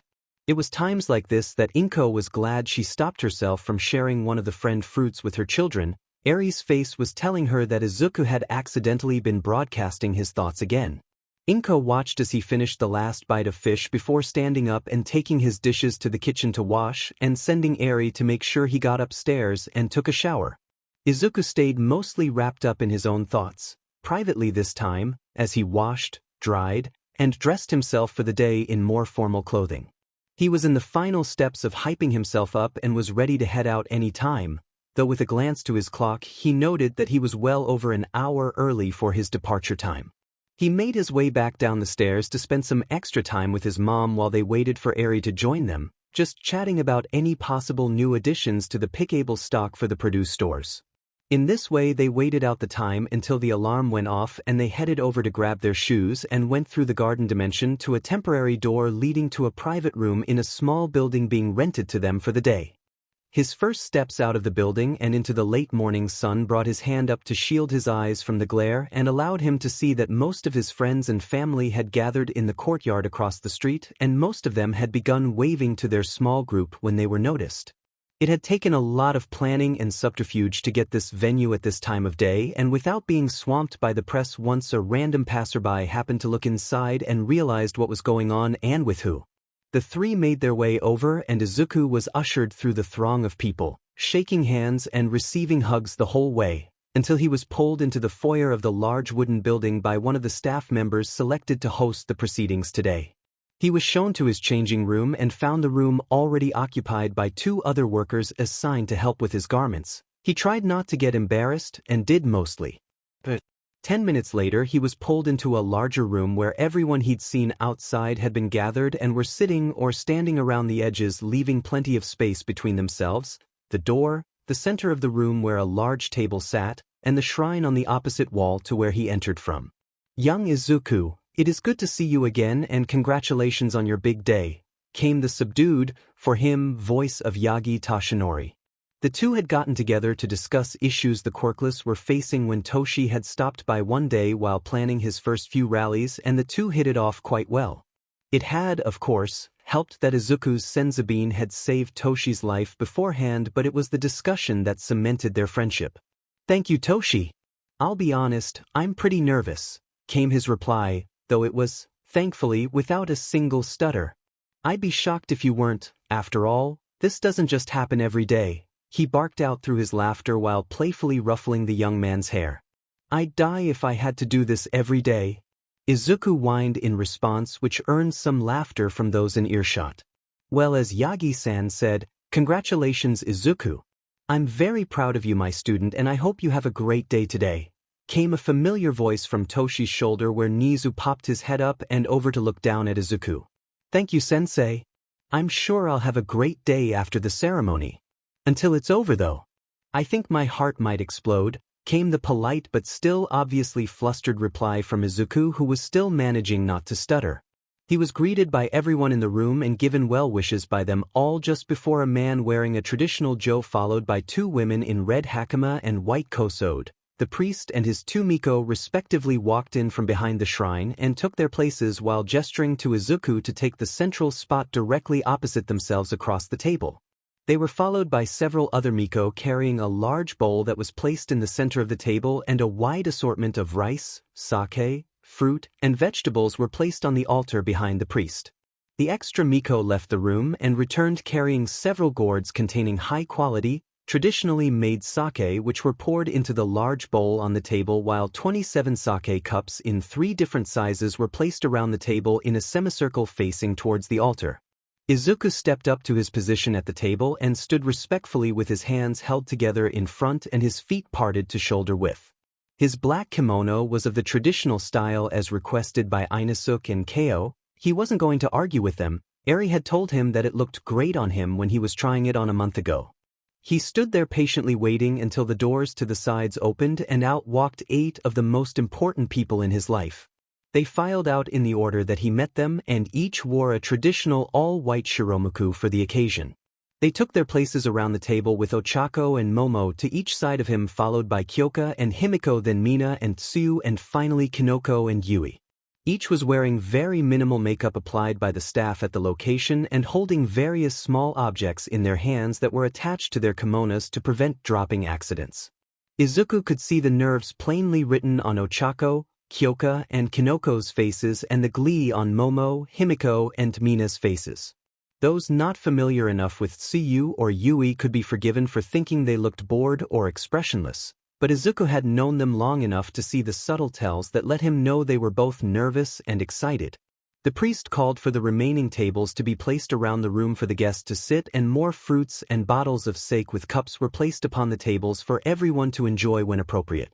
Once everyone other than Izuku and the girls were seated, he began the process for the most important event of Izuku's life so far. His wedding ceremony had begun. The priest purified the shrine and called the attention of benevolent spirits, then announced the sansenkuru, which, admittedly, had to be changed slightly to accommodate the decidedly non-traditional type of wedding they were having, as when Shinto weddings were popular, polyamory wasn't. It was decided that rather than passing a cup between each of them back and forth 3 times for each and every member, they would all fill a cup, take a small sip, then pass it to the right, repeating the process until the cup reaches the final member of the group wedding before the original drinker, who would drink the remaining sake in the cup before filling the slightly larger cup and passing it back the opposite way. The process repeated once more with the largest cup until it too was empty, and the group moved from around the table towards the altar where Izuku read his vows to his brides. They tried desperately not to ruin their makeup by crying. He mentioned his best man Tenya, who stood at his table and bowed respectfully before getting seated again as the friends and family raised their cups along with Izuku and the women up front and their new cups and shouted, "Kenpai." The priest set an evergreen as an offering at the altar in gratitude to the spirits that blessed the ceremony as the brides and groom moved to the doors on the sides of the room to retrieve their own offerings to the spirits, followed by their parents with their own offerings. The rings were then presented by the Miko to the brides and groom while the priest invoked Izanagi and Izanami during the closing prayers. The process lasted a full 30 minutes before the priest declared the ceremony complete and left the room with the staff and Miko. Izuku and his new wives immediately slumped slightly and made their way back to their family and friends to pose for the photos they knew were going to be taken. The photos took another 20 minutes, and finally the newly married group was led out to a waiting limousine which ferried them to the restaurant that had been booked for the evening for them all. The reception was great. Having changed into more comfortable clothes so as not to ruin their wedding attire, they enjoyed themselves and the hilarious impromptu speech Denki and Ijiro tried to give.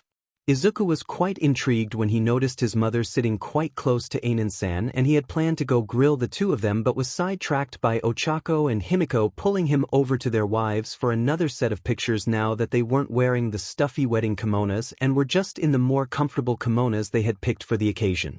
Maybe they should have decided on a theme though, as there was essentially a color explosion on display here, mostly coming from Mina and Himiko, though Kyoka did add lots of darker splashes to the palette. As the night wound down and the congratulations were given for the final time, the group made their way back to the limousine to be ferried back to the temporary door where they split off from everyone else and wished them all a good night from within the garden dimension. It was to their credit that the guys and the newest additions to their linked group only teased them for a few minutes about what would be happening for the rest of the night. Ijiro left along with his date for the evening, a recently made but very good friend, Melissa Shield, to much playful prodding from the other guys and a sympathetic smile from Izuku, while Tenya and his date, another new friend, Mei Hatsum, waited to be the last to leave from their friend group so he could give them all a hug and wish them well for the evening as they left to his home. The parents of the 9 newlyweds stayed briefly to tell them to have a good night and to be careful, and left just as the situation was starting to get awkward.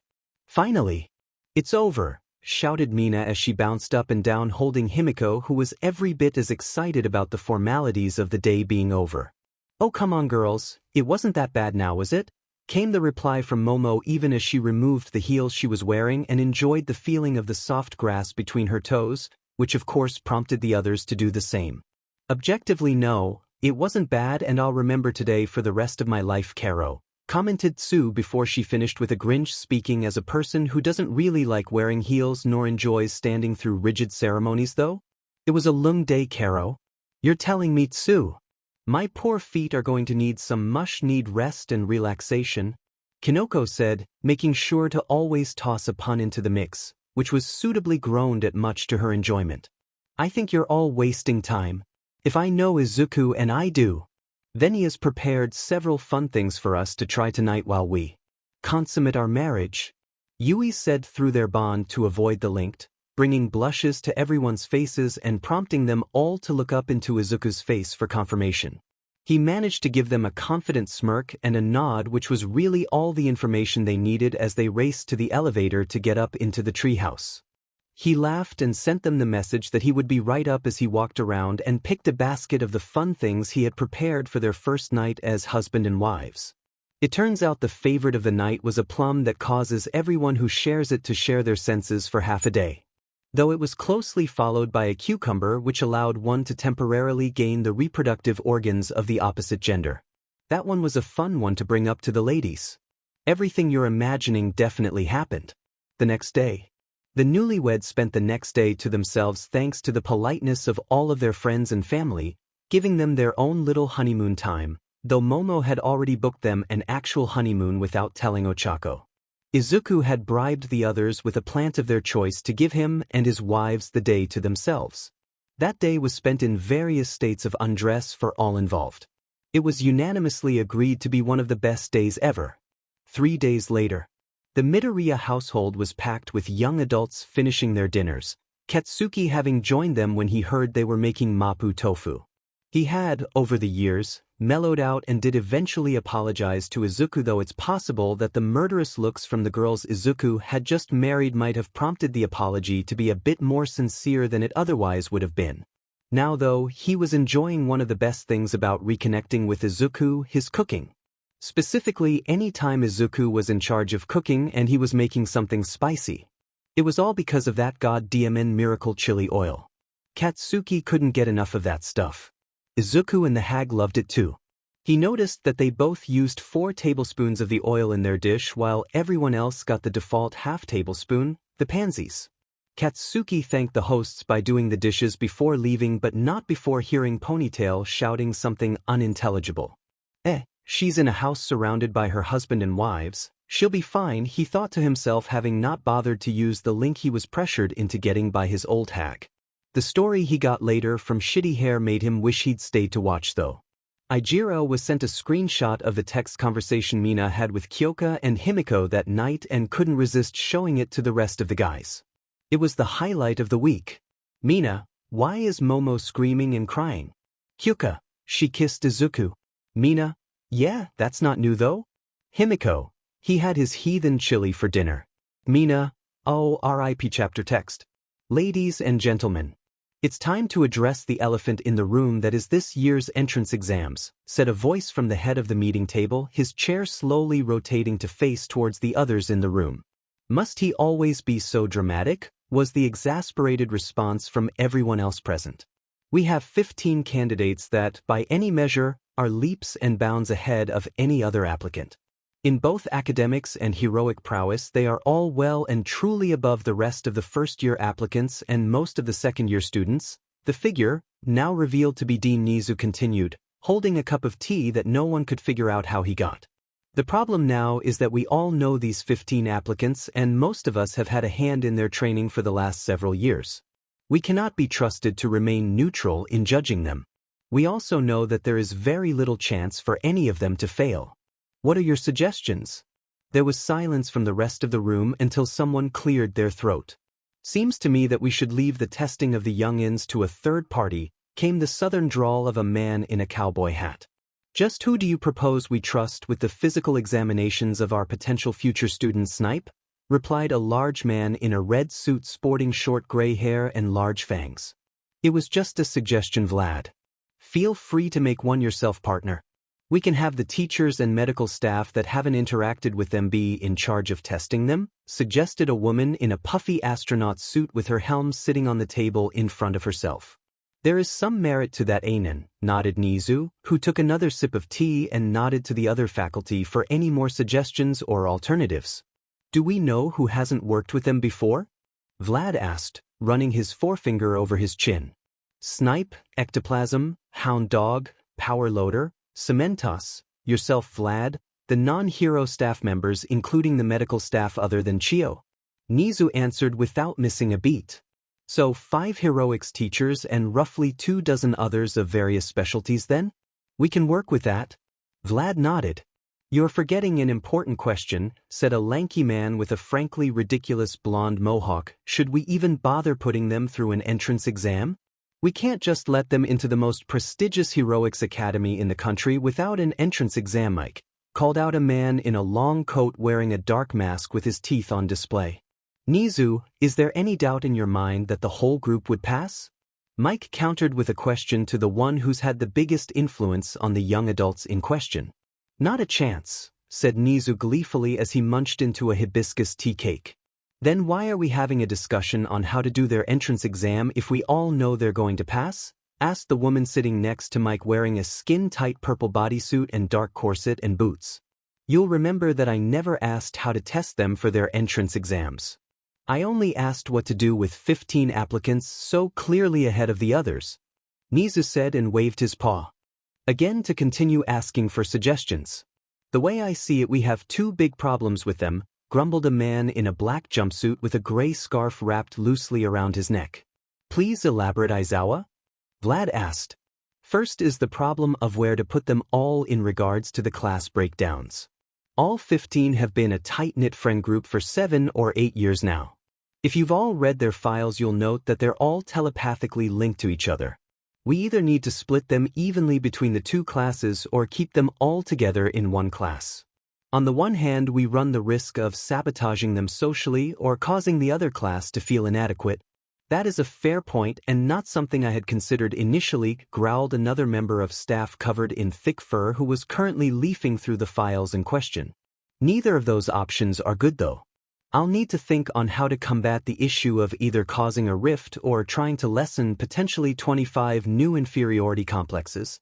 I may have a solution to the issue, Hound Dog, Nizu said and turned back to Aizawa, but please continue with the other problem, Eraserhead. Aizawa grunted in acknowledgement. The other issue is that 9 of the 15 are married. Vlad spit the tea he was drinking out, thankfully to the side, missing the other faculty members. They're what? He turned to his fellow first-year homeroom teacher. What do you mean 9 of them are married? Their files didn't mention that at all. It's a new development, Kansas, replied the woman in the bodysuit. How new are we talking here, Namuri? Vlad asked, wanting clarification. You remember last week when Shota, Yamada, Nizu, Toshi, Chio, and myself took work off on the same day? Vlad nodded but grew an incredulous look that knew. Fantastic. So we have at least 1 polyamorous throuple and possibly 3 other newly married couples, the blood hero asked, already getting close to being done with this year before they even had a student roster. Oh no, Kansas. Mike answered, it's all one big polycule, he exclaimed, barely avoiding activating his quirk while shouting. Cammy, help us all, the man said, hanging his head and wishing he had his flask. So as I was saying, there is a group of newlyweds to plan around. Most of us know there's no danger of procreation, thanks for one of their quirks, but breaking up the married group needs to be discussed if we're splitting the whole group apart. There's also planning for the dorms. Do we give them the normal dorm suites, or do we do something special for them? Aizawa finished his second point in the same deadpan DLVY as before. Why should they be treated specially? They're students, same as everyone else. We may not be able to keep them away from each other outside of classes, but there's no reason for us to make concessions in housing for 9 students, asked one of the teachers from the management department. If the problem is funding, we don't need to worry about it, Nizu said as he was scrounging around in his tea cabinet, causing everyone to jump in their seats as no one saw him leave his chair. 8 of the 15 are quite wealthy and 5 of those 8 are part of the married group. They would have no problem paying for special accommodations. Be that as it may, how would the optics pan out if the media learned about the special circumstances behind the altered dorm? Asked another of the management instructors. I won't lie, that might cause a stir, Nizu said as he brought out a packet of tea he seemed intent on using, but the same can be said of almost anything else that goes on at this university. Such is the burden of popularity. We've had married couples in the school before, the media threw a fit then and got over it, they'll do the same now. That is, assuming news gets out about the altered dorms. He began setting up his teapot, paused, then looked around the table. Anyone? It's quite the blend, helps with stress. Izuku? Asked Aizawa. New blend. Notes of Arabica beans and orange zest. Nizu replied. The professors politely accepted the offer, though some were curious when several of the heroics professors didn't hesitate to accept. Nizu put away his standard teapot and walked over to the wall where he pressed a panel in with his paw, and a hidden door opened, revealing a tea brewing station equipped with a rather large porcelain teapot. He began preparing the tea leaves as he motioned for the rest to continue discussing the dorms. Well, if funding and optics aren't issues, then we would only need to worry about the reactions from the other students, said one of the support department professors, while thumbing through the files again. I'll admit to some curiosity though about not being worried about procreation. Are they celibate? No, Namuri said, giggling a little in response. From what I've seen, they very much so are not. It's just that there's no danger of unexpected pregnancies thanks to one of their quirks. I've been using the same method myself since I met the little one nearly 10 years ago. I'll want to chat with you about that later in private, Nem, said Ainin as she absently ran a finger over the helmet in front of her, but back on the topic. I don't see the need to worry about the other students' response. Just tell them that the changes were paid for by the students themselves and it should get rid of any further issues. Kuroz-san makes a good point. It's really none of the other students' business how their peers choose to sleep while attending university as long as the group doesn't lord it over the rest of their classmates. The very large man sitting next to Namuri weighed in, his voice booming regardless of his not shouting. As All Might said, if they're paying for the altered dorm room and don't antagonize the other students, I see no problems, agreed what looked like a blocky man made of cement. Alright, that takes care of the dorm issue then, Nizu said as he began passing tea around the table to the others as he pushed a cart around the table. On to the big change I was thinking about for this school year, he continued as he placed the last cup down by Powerloader's hands, the man himself having taken the excavation equipment off for the meeting. You mentioned this might be a solution to the first issue Aizawa brought up, Dean? Hound Dog asked, with very little growling involved. Yes, you see, I wanted to try merging the two heroics classes this year. Both the classes themselves and the dorm buildings. The large group of linked people presents issues that we've already gone over, however those issues are countered by not splitting the classes at all. It'll be a large class size, yes, but it would let us try to have a year without the Class A and B rivalry, and we can see how it works for future incoming students as well. Aizawa and Vlad would serve as co-homeroom teachers, and we can see YCL in 3rd and 4th years in between work studies as teaching assistants to alleviate the increased workload from having 40 students in one class. There's some merit to that, said Aizawa offhandedly before getting interrupted by his cohort. We have entirely different teaching styles and methods. Your logical ruses cause your students to distrust you, and I refuse to allow that kind of rift between the students and myself, Vlad argued in a steely tone. It's a good thing we'd both be present then, isn't it? Aizawa responded while enjoying his first taste of the new tea blend. This is a very good blend, Nizu. I'll tell the boy it has my seal of approval if you haven't already. Please, said the Chimera while he also enjoyed his first taste. Anyway, my ruses help to teach the students that they can't trust the intel they get. You're free to play good cop to my bad cop if you want. I also don't agree with the near-militaristic way you run your classes. They're not soldiers, they're training to be public servants and to defend the public from threats within the country, not to act as deterrents from outside threats, Aizawa said as he continued sipping his tea. To the side, Namuri and Yamada were having a whispered conversation with Ainin about the tea and placing bets on which first-year professor snaps first. Nizu jokingly put his name down for Vlad cracking first. All Might covered his mouth with one of his massive hands to prevent the sounds of his stifled laughter from getting out. I'm willing to try the merged class idea for the year. I want to know if it's a more effective method of teaching the students than the separated classes and the bickering rivalry that normally goes on between the two. It's only logical, Aizawa said, offering his hand to the other first-year heroics professor. Vlad King looked at the hand being held out to him with undisguised hesitance. He'd been stoking the rivalry between himself and Aizawa since the other teachers started working here 4 years ago. Eventually, however, he sighed and reached forward to shake the other man's hand in agreement. I agree that we should find out if this is a better method. We should have a chat after the meeting to figure out how we're going to approach running the classes and see if we need to alternate working with the other professors when one of us would have a free PRD normally. Good. Now that we've covered that set of issues, let's move on to the other issues on the docket. Nizu cackled, clearly enjoying how the discussion had panned out and his new tea. Let's discuss any changes that need to be made for the other 25 spots. The other faculty members groaned at the realization that they'd only covered the first issue on the itinerary. Post-entrance exams. A large group of people is seen walking together while holding a giant net above themselves which covers easily several tons of boxes and beds. It was easily the most confusing thing the older students who saw them walking by had witnessed this month. The group seemed to be walking towards the newly constructed first-year dorms area and were amicably chatting with each other about things no one else could hear. I still say I should have been allowed to take the general entrance exam, shouted a blonde with red eyes. I had been looking forward to letting loose finally against robots ever since we found out the exam was just destroying robots. Easy there, Katsuki, said a young man with spiked and dyed hair while reaching over and putting his hand on the blonde's shoulder. There will be plenty of opportunities to really let loose while we're here for the next 4 years. It's gonna be so manly. Yeah, whatever, shitty hair, the blonde grumbled and turned his head away from the other man, though he notably didn't remove the other's hand from his shoulder.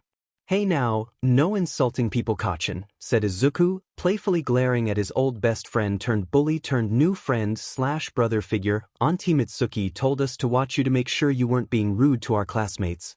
It's all good, Izubro. I know he doesn't mean it. Katsuki is just a little bummed about not getting to fight some robots for stress relief, said Ijiro in defense of the guy he was still holding the shoulder of, not really paying attention to where the group was walking and nearly missing it when they walked up to a small group of other students who were eyeing them curiously. Hi there, Kendo Itsuka, nice to meet you all, said the redhead at the front of the small group standing at the opening to the walkway leading to the dorm building. She was flanked by a young man with silver metallic-looking skin, a young woman with spiky teeth displayed in a huge grin, another girl with vines for hair and a man with strange protrusions on his elbows with a somewhat flat-looking face. The others politely introduced themselves as well before Kendo chose to continue talking as they walked down the walkway together. So you are all first years in the heroics course too?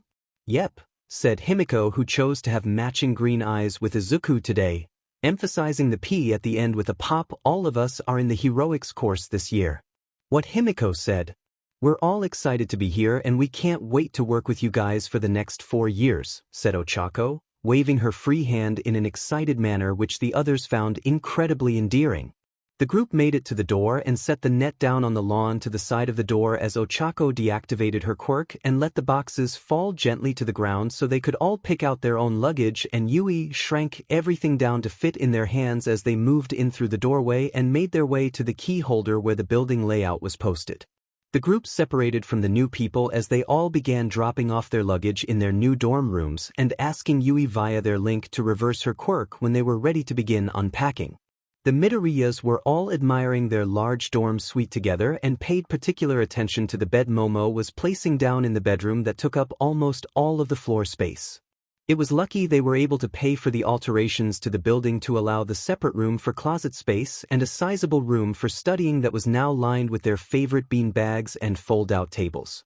Altogether it took them a little over an hour to get unpacked, and they made their way into the kitchen to begin preparations for lunch and dinner while everyone else was still arriving or unpacking.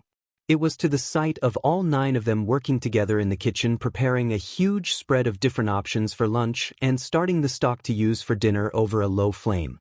More than a few people had stood in the doorway to the kitchen and were simply staring at the clearly well-practiced team cooking away together.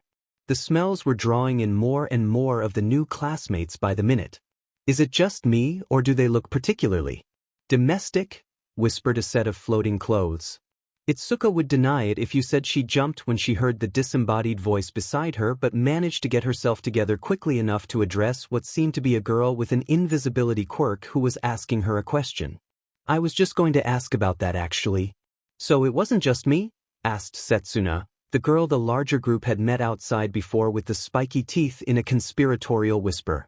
Toru, the presumed invisible girl, squealed quietly and turned to the others beside her. Do you smell some ghee being spilled in there?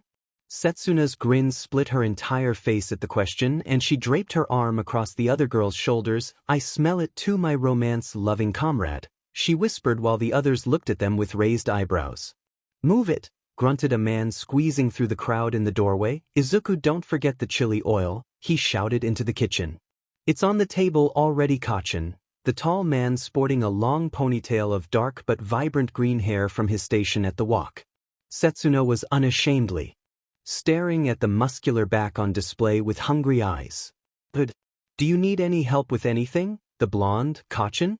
Clearly a nickname, asked the group, cooking away in their own little world with what Setsuna and Toru could now see was several instances of soft caresses between everyone in the group. Their eyes were widening and sparkling in recognition. We should be fine, Katsuki, but thank you for the offer. Lunch will be ready in 15 to 20 minutes if you want to start prepping the table and making sure we have enough places for all 40 to 45 of us. Momo responded while she was watching the roux she was stirring. Momo's right, someone should let everyone know soon.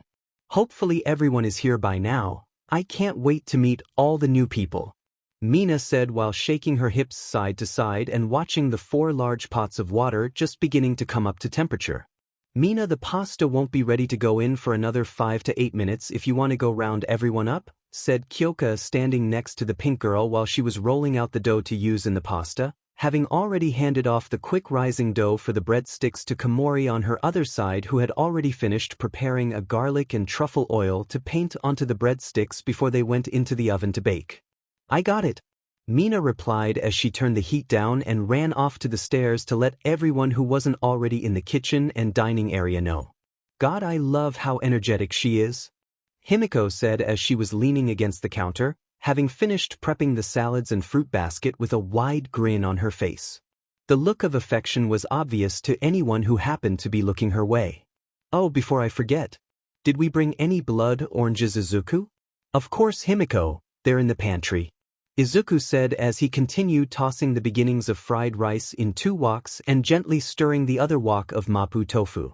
Himiko nodded and walked over to the pantry where she pulled what looked like a normal orange with a blood-red band running around the center of the rind. She drew the eyes of several of the new arrivals as she made her way over to one of the available sinks and punctured the orange with her teeth and began skinning the liquid out of it. The looks turned to concern when they noticed a line of blood running down her chin and into the sink where the water was already running. Itsuka was about to check on the girl to make sure she was okay when a rather tall man with short-cut blue hair walked by her and noticed her concern. Don't worry about the blood. Himiko has a blood quirk and she needs to consume blood as part of her diet. The oranges are a substitute for when we don't know how active we're going to be for the rest of the day, the man, Tenya said as he began helping Katsuki set the table. His words lightened the concern considerably but left the newcomers confused as nearly everyone was now sitting at the table and Mina had moved back to the pasta pots and was getting ready to drop the fresh pasta into cook. How long till you guys are ready? Mina called out to the other cooks. 10 minutes till we can start moving the food to the table. Himiko can start moving the salads and fruits over now if she wants, or someone else can help her if they want. Momo responded to the rest, having given the other cooking stations a quick glance to check.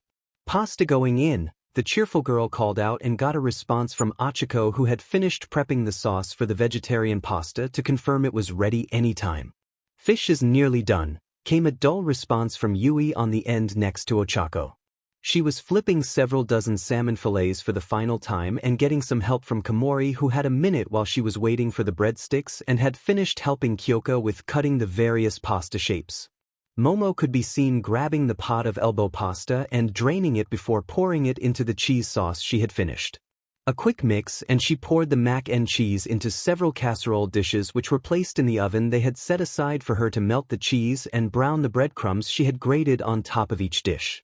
Izuku had taken the mapo tofu off the heat and set it aside while adding the rice to the woks for the fried rice, one vegetarian, the other chicken. The breadsticks were coming out of the oven just as the last batch of pasta was tossed into the boiling water, ravioli stuffed with a 3-cheese blend. The fish was being moved from the pans into several long serving dishes with dozens of small cups of soy sauce placed to the side. Kyoka looked over to the table and spotted Tenya. "Hey Tenya, are Mel and May joining us for lunch or dinner today?" she asked while ignoring the looks she was getting for using the man's first name after the displays of affection in the kitchen. "They will both be joining us for lunch in a few minutes." Melissa had to drag May out of her room where she has set up her personal workbench already. Tenya replied as he finished helping Kinoko set the bread sticks out at the table. Speaking of the girls, the door opened to the two of them chatting with an older man and woman who walked into the dining area with them. The young men and women who didn't recognize the newcomers moved to stand, understanding that they must be staff members and the girls that were just mentioned. "Feel free to stay seated." Aizawa and I popped over for a chat and introductions. Professor Sekijiro should be heading over as well in a few minutes. He was held up dealing with a new student who was caught trying to sneak into the girls' dorms. The woman said before remembering that she hadn't introduced herself yet. "I am Professor Kayama, or you can refer to me as my hero persona Midnight," she said with a polite bow. "Hello professors," came the calls of the students who were now all setting up at the table. "Are you just doing a meet and greet now or did you need us for something?" asked Itsuka as she finished helping carry over a tray of mac and cheese. The door opened again and another adult walked into the building, nodding to the other professors who had taken a seat each at the table, so he moved to join them, sitting on the other side of Namuri. "Hello students, I am Professor Sekijiro Kansas. I will be one of your homeroom teachers this year," the new man said with a polite bow, and when he received one in return from the students he raised a questioning eyebrow at the other staff next to him. "To answer your question Kendo, Vlad and I are here for a meet and greet. I'm your other homeroom teacher this year Aizawa Shota," said the man wearing casual clothes. Midnight nodded once, twice, then a grin blossomed on her face. "What Aizawa hasn't said and Vlad doesn't know is that we're also here to partake of the Midoriya delicacies," she stated, visibly proud of herself for essentially bumming food off a bunch of first-year university students. Her two co-workers could only groan at her antics even as the last dish hit the table, that being the wok filled with mapu tofu. Izuku grinned back at the older woman. "Not a problem, we already assumed we'd have between 40 to 45 people for lunch Ms. Kiyama. Don't worry, everything was made with our own ingredients." Aizawa pet an eyebrow at the boy. "Even the fish?" Yui grunted in response with a small nod. It had been her idea to add a set of fish trees to go with the meat trees. The man accepted that at face value and decided to speak up before the large group of people started digging in. "Acceptable. Now before we eat let's go ahead and get introductions out of the way. It's illogical to waste time and be quick so the food doesn't get cold." Mina bounced in her seat next to Toru and Setsuna, having made fast friends with them already. "Oh, I'll start. I'm Ishido Midoriya Mina. I like to dance and my quirk is acid." She pointedly ignored the looks the hyphenated name earned her and looked to Toru to continue. "I guess I'm next. I'm Hagakure Toru. I like all things cute and my quirk is invisibility," the talking clothes said while raising a hand in the air holding a spoon, which was the only indication that she had raised her arm. "Hello, I'm Ojiro Mashireo. I am a martial artist and my quirk is tail," the blonde boy next to Toru said. His most notable feature after the large tail was just how plain he looked. "I'll go next then, I'm Sata Rikido. I love to bake and my quirk is Sugar Rush," he introduced himself while staring at the breadsticks, seemingly in an attempt to dissect them with his eyes. "I believe I am next. Greetings. I am Tokoyami Fumikage, a denizen of the night.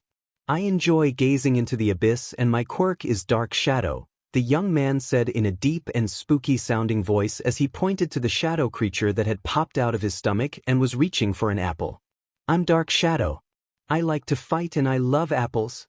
I shall go next if you don't mind. My name is Shiozaki Ibra. I am a devout follower of God and my blessing is vines," the young woman said while holding her hands in prayer over her plate of salad and salmon. I'm Koji Koda. I don't talk much and my quirk I is a knee voice," the large man sitting next to her said very quietly. If the room wasn't silent during the introductions no one would have heard him. "I am Shoji Mizo. I enjoy hiking and meditating. I'm also a minimalist. My quirk is dupli arms as you may have been able to tell," the next very large man said through a mouth. He grew at the end of one of his 6 arms, which was so cool.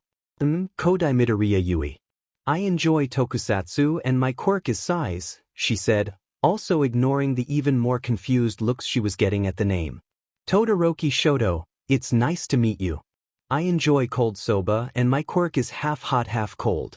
Shoto said, having become slightly more outgoing in the years since he met the others. Kaminari Denki at your service. I enjoy anything cool, playing games and hanging out with friends. My quirk is electrification. Denki shouted from his seat, pointing finger guns at people at random, which earned him a kick to his calf from Kyoka next to him. I'm Jiraiya Midoriya Kyoka. I enjoy music in all its forms and my quirk is earphone jack, she said while waving said jacks in greeting, also pointedly ignoring the stares she was getting from the name. I'm Tetsu. I like all things manly and my quirk is called Steel, the silver-skinned boy beside her shouted, much to Kyoka's ire. Nice man. I'm Kirishima Ijiro. I also like all things manly and my quirk is hardening. Ijiro said as he and Tetsu banged their hardened forearms together, again much to Kyoka's dismay. I am Kojiro Bondo. I like building model kits and my quirk is Semidine, a tall man with the head of a. Was that a candle topper or a glue dispenser? Oh, I'm Pony. Tsunatori Pony. I like anime and apples. My quirk is horn cannon. I'm from America, so if I mess up words I'm sorry, said an adorable young woman with long horns pointed out and up from her head with large eyes. Hello. I am Ida Tenya. I enjoy running and my quirk is engine. I endeavor to have several rewarding years as your classmate, Tenya said while chopping his right arm up and down for effect. This got a chuckle out of his friend group. I am Jurota Shishida. I enjoy reading and taking naps. My quirk is called Beast. I also hope to enjoy our time together, said a bespectacled and well-mannered but very hairy young man. I shall go next. My name is Shirhai Kuwaro. I am pleased to see that I have a fellow Abyss Walker in the class and do hope we can convene at a later time. My quirk is called Black, said a young man with white hair who was seemingly made of the color black nodded sagely towards Tokoyami who immediately returned the nod. Hello everyone. I'm Siro Hanta. I enjoy hanging out and playing games and my quirk is Tape. Come see me to lose at Hero Smash. The boy from earlier with the strange protrusions on his elbows introduced himself and instantly made a target of himself. I am going to crush you at Hero Smash. I'm Bakugo Katsuki and I will be the #1 hero. My quirk is Explosion. I'll take you all on at anything. Katsuki essentially exploded out of his chair with his intro. A manga Fukudashi. Yes, I know my parents were cruel when they named me. I enjoy drawing and my quirk is called Comic, said a man with a. Is his head a speech bubble? A sleepy-looking man was next in line, but he had an expression on his face that told everyone that he'd rather be in bed than at the dining table. I'm Shinso Hitoshi. I like cats and my quirk is brainwashing, he said and returned to his hunched-over posture, clearly waiting to eat. I'm next. I am Tagaru Kamakiri. I'll fight any one of you anytime you want to throw down. I also like collecting bugs sometimes and my quirk is razor sharp, the mantis-looking guy said while blades became visible on his arms briefly. Hello everyone. I'm Komori Midoriya Kinoko. I enjoy all things mushroom and I'm going to become an idol hero. My quirk is Mushroom, she demonstrated by growing a truffle and placing it on the table in front of her while ignoring the glances she got for her name. Yosetsu aways here. I enjoy playing mobile games and my quirk is Weld, called out the next in line at the table. Another slightly plain-looking man who was currently shifting his eyes between the food options on the table. Sin Kaibara. I like cameras and enjoy doing photography, so if you want to volunteer as a model let me know. My quirk is Gyrate, Kaibara said while lazily holding his left arm up and letting his arm begin spinning rapidly for a few seconds. Hello everyone. I am Yaoyorozus Midoriya Momo, pleased to make your acquaintance. I enjoy reading and practicing with different types of weapons in my spare time. My quirk is called Creation. Momo introduced herself while standing and giving a polite bow to the rest of the table. She gracefully ignored the increasingly confused glances that were now bouncing between herself and the other girls who had gone before. Hi there. I'm Uraraka Midoriya Ochako. I love mochi and my quirk is called zero gravity. I hope we can get along. Ochako said while waving at everyone and closing her eyes as she smiled to ignore the stares. It's a pleasure for you all. I am Nito Minoma. I hope to help us all grow into the best heroes we can be. I enjoy French cuisine and my quirk is copy, the next in line said while giving an exaggerated bow though he had a face that screamed like it wanted to be punched. More than a little weirded out the next seat cleared his throat. I am Juzo Hananuki. I enjoy massages, both giving and receiving them, and my quirk is called softening. I'm Nairenjiki Shoda. I really enjoy watching boxing matches and my quirk is called twin impact. I hope we enjoy our time here together. Shoda said with yet another polite bow. Hello all. I'm Kendo Itsuka and I enjoy coffee and motorcycles. I'm always willing to lend a hand. So don't be afraid to ask if you need any. My quirk is Big Fist. The redhead from earlier introduced herself to the rest of the class. Izuku wasn't sure if the willing to lend a hand bit was supposed to be a pun. Hi there. I'm Midoriya Himiko.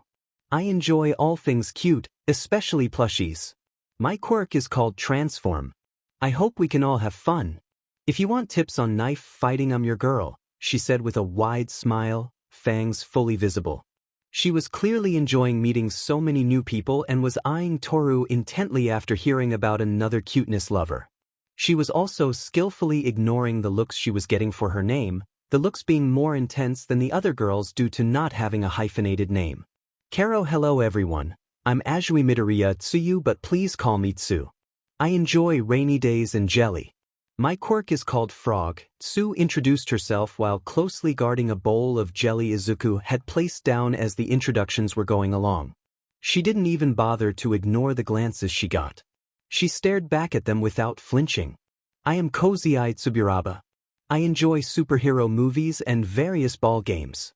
My quirk is called Solid Air, said a young man with slightly strange-looking oval-shaped eyes and large pupils. Greetings all. I am called Reiko Yanagi. I enjoy perusing the web and spooky things. My quirk is known as Poltergeist. I will endeavor to do my best with each of you, a silver-haired woman said as she poked her chopsticks into the ravioli on her plate. Greetings to you all, I am Hiryu Rin. I enjoy sushi and every season other than winter. My quirk is called Scales, said a clearly foreign student sitting next to Izuku. Izuku was pretty sure he was from China but didn't want to interrupt the introductions. Hello. My name is Midoriya Izuku. I enjoy quirk analysis and gardening. My quirk is called Fantastical Botany. I hope we can all enjoy our time here as we work to become the best heroes we can be. Izuku said as he was spooning mapo tofu into a bowl to go with his fried rice and salad with apple slices on the side. He was also ignoring the looks he was getting though he was blushing a fair bit. Setsuna saw the blush and a predatory grin appeared on her face. Hee I'm Toka Setsuna and I enjoy dinosaurs and snooping out tea to spill. My quirk is called Lizard Tail Splitter, she said as her head popped off and rolled down her arm towards Izuku where it stopped and smirked in his face, instantly putting him on edge, which she found hilarious. Oh, May and I aren't from the heroics course, but since we're here, I'm Melissa Shield or Shield Melissa, whichever way you prefer. I am here as a transfer student from I-Island and I'm part of the support course, Melissa said in her upbeat tone while visibly holding herself back from the homemade mac and cheese. Oh, I'm supposed to do this too? I'm Hatsum May, future CEO of Hatsum Industries. I'm also part of the support course with Mel here and my quirk is Zoom. Feel free to come to me for babies, May said with her trademark manic smile. Babies? Came the screams of most of the others around the table.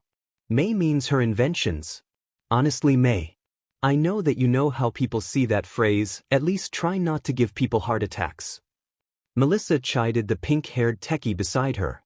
No promises, May replied as she cackled.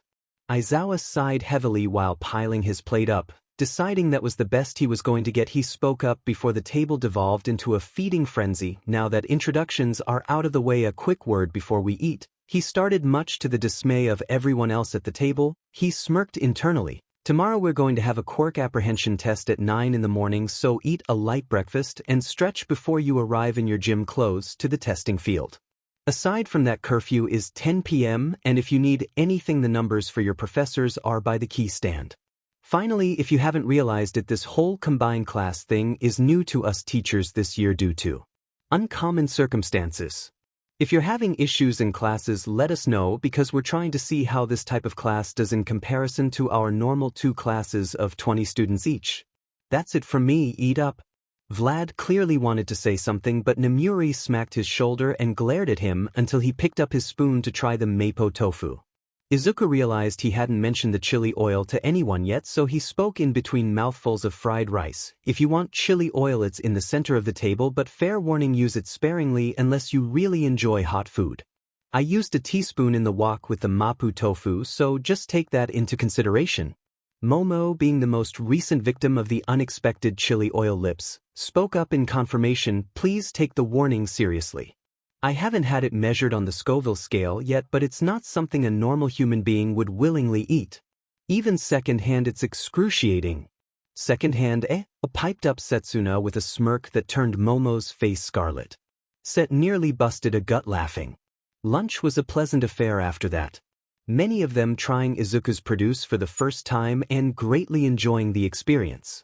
Many compliments were given to the chefs who did their best to not turn new shades of red, other than Himiko and Mina, who simply ate up the compliments. Shortly after everyone had finished eating, there were no leftovers, much to everyone's chagrin. Shota sat back in his chair and turned towards Izuku, who was already starting to stand up to start clearing the table, and stopped him. Not so fast, Midoriya. Those who didn't cook will do the cleaning. It's the least they can do to repay you all for that meal. Also, Nizu and I wanted to let you know that the new blend you gave him was very enjoyable. If you have another blend that has coffee notes, I'll happily try them out for you. Izuku sat back down bashfully while noting that Momo had done the same, the rest unable to move just yet. He perked up when he heard the compliments for the tea though. Thanks for the feedback, Aizawa-sensei. We weren't sure if the coffee notes were going to mess with the other flavors of the tea. I have some here if you want a cup. Shota had a slight glint in his eye at that and nodded his head while Izuku got up to prepare a large pot of the tea with Momo, assuming at least half of the class would like some as well. The tea was accepted and enjoyed by everyone while Kendo asked for seconds and thirds along with Aizawa. The two gave each other nods of confirmation from one coffee drinker to another before looking at Shinso, who was on his 4th cup with shocked expressions. Dinner was a class-only affair with new dishes from the Midoriya clan that were enjoyed with as much fervor as lunch was. It was after dinner when Setsuna and Toru grabbed Mina and interrogated her about the names. Like sharks smelling blood, they could sense when there was tea to be spilled. Mina for her part wanted dearly to tell them, but she sent the request over the bond and Momo discussed it with everyone else and decided to call a short meeting in the common room to clear the air once and not have to talk about it later. Excuse me, everyone. Momo called out, getting the attention of everyone. Could I please have your attention briefly in the common room to discuss an important topic and maybe a few other topics if need be? Many grunts from people still too full to move were heard as they did their best to make it to a couch in the common room. Thank you all. I know some of you are still resting from eating a bit too much at dinner, but we wanted to get this over with before any more pestering happened. Momo started with a bow. As she stood back up, she called the bonded to stand with her and waited until all 9 of them were together. As a lot of you probably noticed, we share a family name. Tsuyu continued Momo's line in her typical blunt manner. It's not an accident, nor are we siblings, adopted or otherwise. Himiko said with a sheet-eating grin on her face, mirrored by Mina, who jumped in next. We're married, Mina shouted, much to Izuku and Momo's resignation. They couldn't hold it against her, however, and gave the pink woman an affectionate shoulder squeeze, which Mina accepted gratefully. The room was silent for a moment as the news washed over them. But only a moment. The Midoriyas spent the rest of the evening answering questions about their relationship as long as they weren't inappropriate, and collectively left the common room at 9 while reminding everyone about the test tomorrow, which earned a groan from everyone, including the ones still washing dishes in the kitchen, who all collectively told Izuku to leave the kitchen when he offered to help them. Well then, see if I offer to help with the dishes again. You will, came the response from everyone who was linked to him as he realized he broadcast his thought to them all. He shook his head, and just before he took the first step up the stairs to their suite, he turned to the room at large again. Before I forget, We need to have another meeting after the test tomorrow. Aizawa-sensei will be in attendance and Dean Nizu might be as well. Good night all.